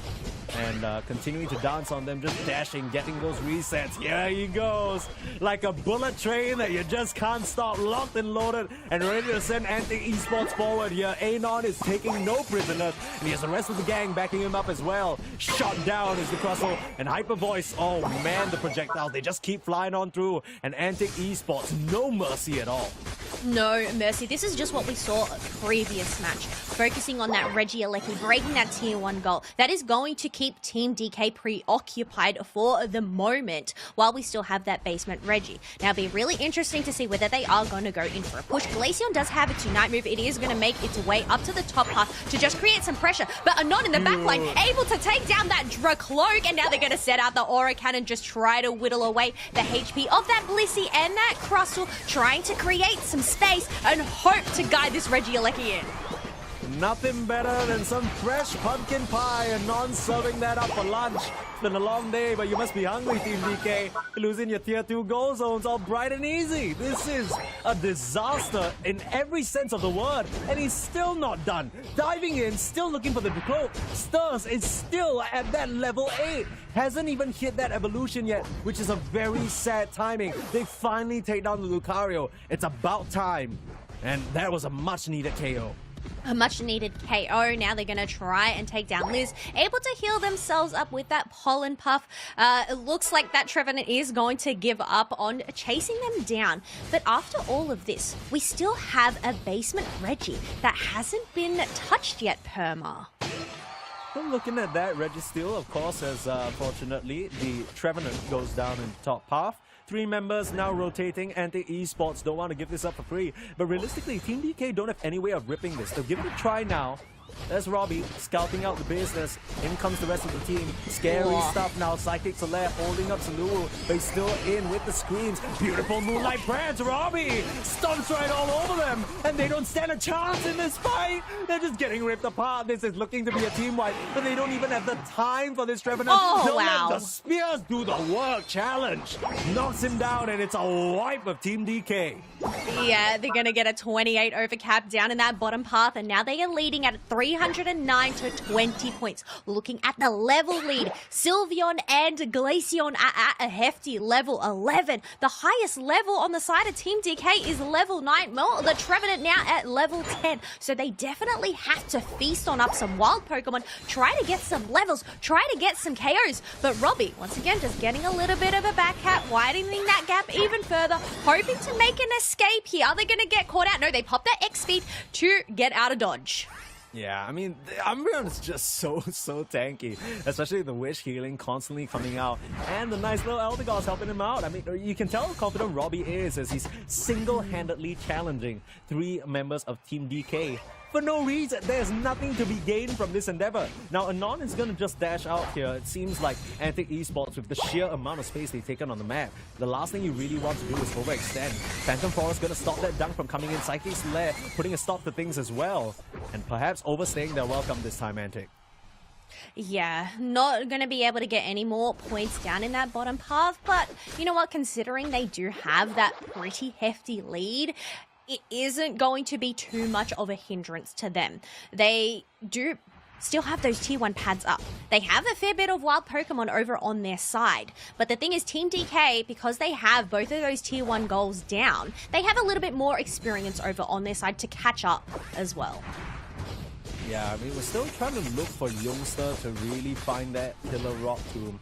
He's been trying, but it hasn't really panned out his way. Now the Umbreon finally under some threat, but the sheer amount of healing coming through, you can see Stirs just non-stop auto-attacking, but it's not doing nearly enough. Everyone is still so healthy. They take down Sunuru though. At least that's a KO, but it kind of feels like just a consolation prize. I'm not gonna lie to you. Look, not all is lost. It's not over until it's over. We still have that final stretch. But a Reg Ice does end up going to Antic Esports for free. Once again, they are still leading with quite a hefty lead here. We have another... Now, this is where the threat comes, Perma. This Reggie Alecki. Because if Antic Esports are able to secure this, that's heading towards that home base, which is not a position Team DK want to be in. Yeah, this is scary now. Stirs will try and contest for the first objective that they can try and secure of the game, pumping out quite a bit of damage. Like we mentioned, this Dragapult can really become a threat. It's still right on the front line. That is a huge overcommitment. Oh my gosh! Cannon just picking that up for free. And that's a huge set of KOs. Rubble Rouser a bit too late. He's going to go down as well. And there's a free Reggie Alecki final stretch. Oh, that's a convenient situation. Here they go straight into the red pit. Very convenient indeed, because look at this. Antic Esports are having an absolute feast on this Rayquaza, shredding it up because no one from Team DK is in sight. Trevenant does end up getting blocked out by Robbie. I mean, look, I know it's probably a little bit too early to say this is done and dusted for DK because they need to make a miracle happen. But the fact that 2 members ended up getting taken out, Antic Esports were able to get in some dunks. 3 members still have their shields. Okay, finally, Reggie Alecki has been dealt with, but this is a yikes situation here. No, I mean, you still have the tier 1 goal zones, but this Dragapult pick has not really worked out. At least it promotes the Dragon Festival. Okay, jokes aside. I mean, it was a good attempt. I think they really needed the firepower, given that they started the draft out with the Trevenant, Blissey, and the Crustle, but you're starting to see why that's an issue. They needed to just pick pure damage between the Espeon and Dragapult, and even that wasn't enough. Their early game just went a bit too horrendously, and I'm not gonna lie, not to boil it all down to some simple fact, but Anon Lucario. Anon Lucario Masterclass. That was just about it. Dominated the top half, never let them have any sort of advantage back his way. Yeah, I mean, just going back to their roots there. We've seen Anon throughout the season play in that central area where Sulawu has taken on that top role. So I think just the difference that Antic Esports are showing in this game, you can definitely see the improvement. But the thing is, while this is over for today and they've secured themselves a spot in day 2, the journey isn't over just yet. But for now, you know, they can just go pad those stats, just look a little bit flashy, because why not see how many points they can get on the board? Will any of these members end up reaching 100k damage here, Perma? Yeah, I'm sure maybe Salua or Challenge are pretty far up there. Wouldn't be surprised if Anon is there as well. Either way, this is a statement game from Antic. And I think for everybody who watched the first match of the day, seeing Ground Zero put Antic down to the lower bracket, you know, the Antic doubters, you know, where are you now, right? I think the real story is just that Ground Zero and Antic really are our top dogs, alongside maybe Legends Reappear. And to see one go down to the other doesn't necessarily mean that Antic have lost the sauce or they're bad by any stretch of the imagination. These are still world-class players. We're talking about Salulu. We're talking about Robbie, who you might better know as Jeb, who was with EXO when they represented at Worlds. So these guys, top tier, they've been at the top tier forever. And this, I'm not gonna lie, a bit to be expected. Team DK, they go out with a bit of a whimper, but still making it this far in this competition, I think they can be proud. There we go, Perma. We have a 200k damage, a non on the Lucario. Paired up with Challenge, and you know what? Salua wasn't too far off that. But you know what? They wouldn't be able to do that with without Robbie and Liz. Both 70k healing there. And that's the thing. Yeah, these are world-class players here, being that Robbie and Challenge. But Liz, well, they are actually one of the regional champions from last year too. And I think overall, this was just a very good way for Antic Esports to end today, because we already talked about it. As much as they are very solid players, sometimes we've seen them sort of fall into a little bit of a pit when it comes to being in their own head or sort of overthinking strategies. But when they just kind of stick to their guns and pull out the good stuff, this is what happens. Sheer domination. And I think everybody in OC wants to see this level of play reach the main stage up against international counterparts as well. But yeah, overall, I think this was a wonderful game for Antic. I think this is definitely showing why they're one of the favorites. And Team DK, when you lose to the tournament favorites like this, it's literally, I don't think anyone can be mad. I don't think they should be sad about their performance. Rai, in particular, really impressed with some of these top path Pokemon, still doing such a significant amount of damage with that Trevenant. Look, Perma, the thing is, when the going gets tough, the tough get going. Knowing that Antic Esports, this was their last chance. If they ended up getting knocked out, they were getting sent home. And they really delivered on their performance during this set. But as we mentioned, you know, yeah, we do have to say goodbye to Team DK, but they do at least get a slice of that tasty 50,000 prize pool for today. So at least they're not going home empty-handed. Yeah, and Anon was nice enough to pack a couple of pumpkins in that too. So not just a slice of the pie, a very yummy pie. But of course, let's bring back Danelli to talk about how this day has gone. It's been a bit of a long one, and it's been action-packed with crazy series. I think Antic dropping to the lower bracket this early on was a bit of a surprise, but, you know, picked back up and right back where they belong. Wouldn't you say so, Danny? Okay, would it be a surprise? To be fair, they like that matchup in the upper bracket, it could have gone either way, right? True. And I mean, for Antic to be in the lower bracket, I trust this team to actually make the entire run. I kind of question, is there anyone down there that can knock Antic out? Because if that happens, that's when you have to start questioning some things. But I mean, for Antic, they are motivated. They are still trying to aim for that paid slot to Worlds, because yes, just a quick reminder for folks that are out there, Antic have already qualified for Worlds based on championship points alone. So for the competition in particular here at Regionals, they're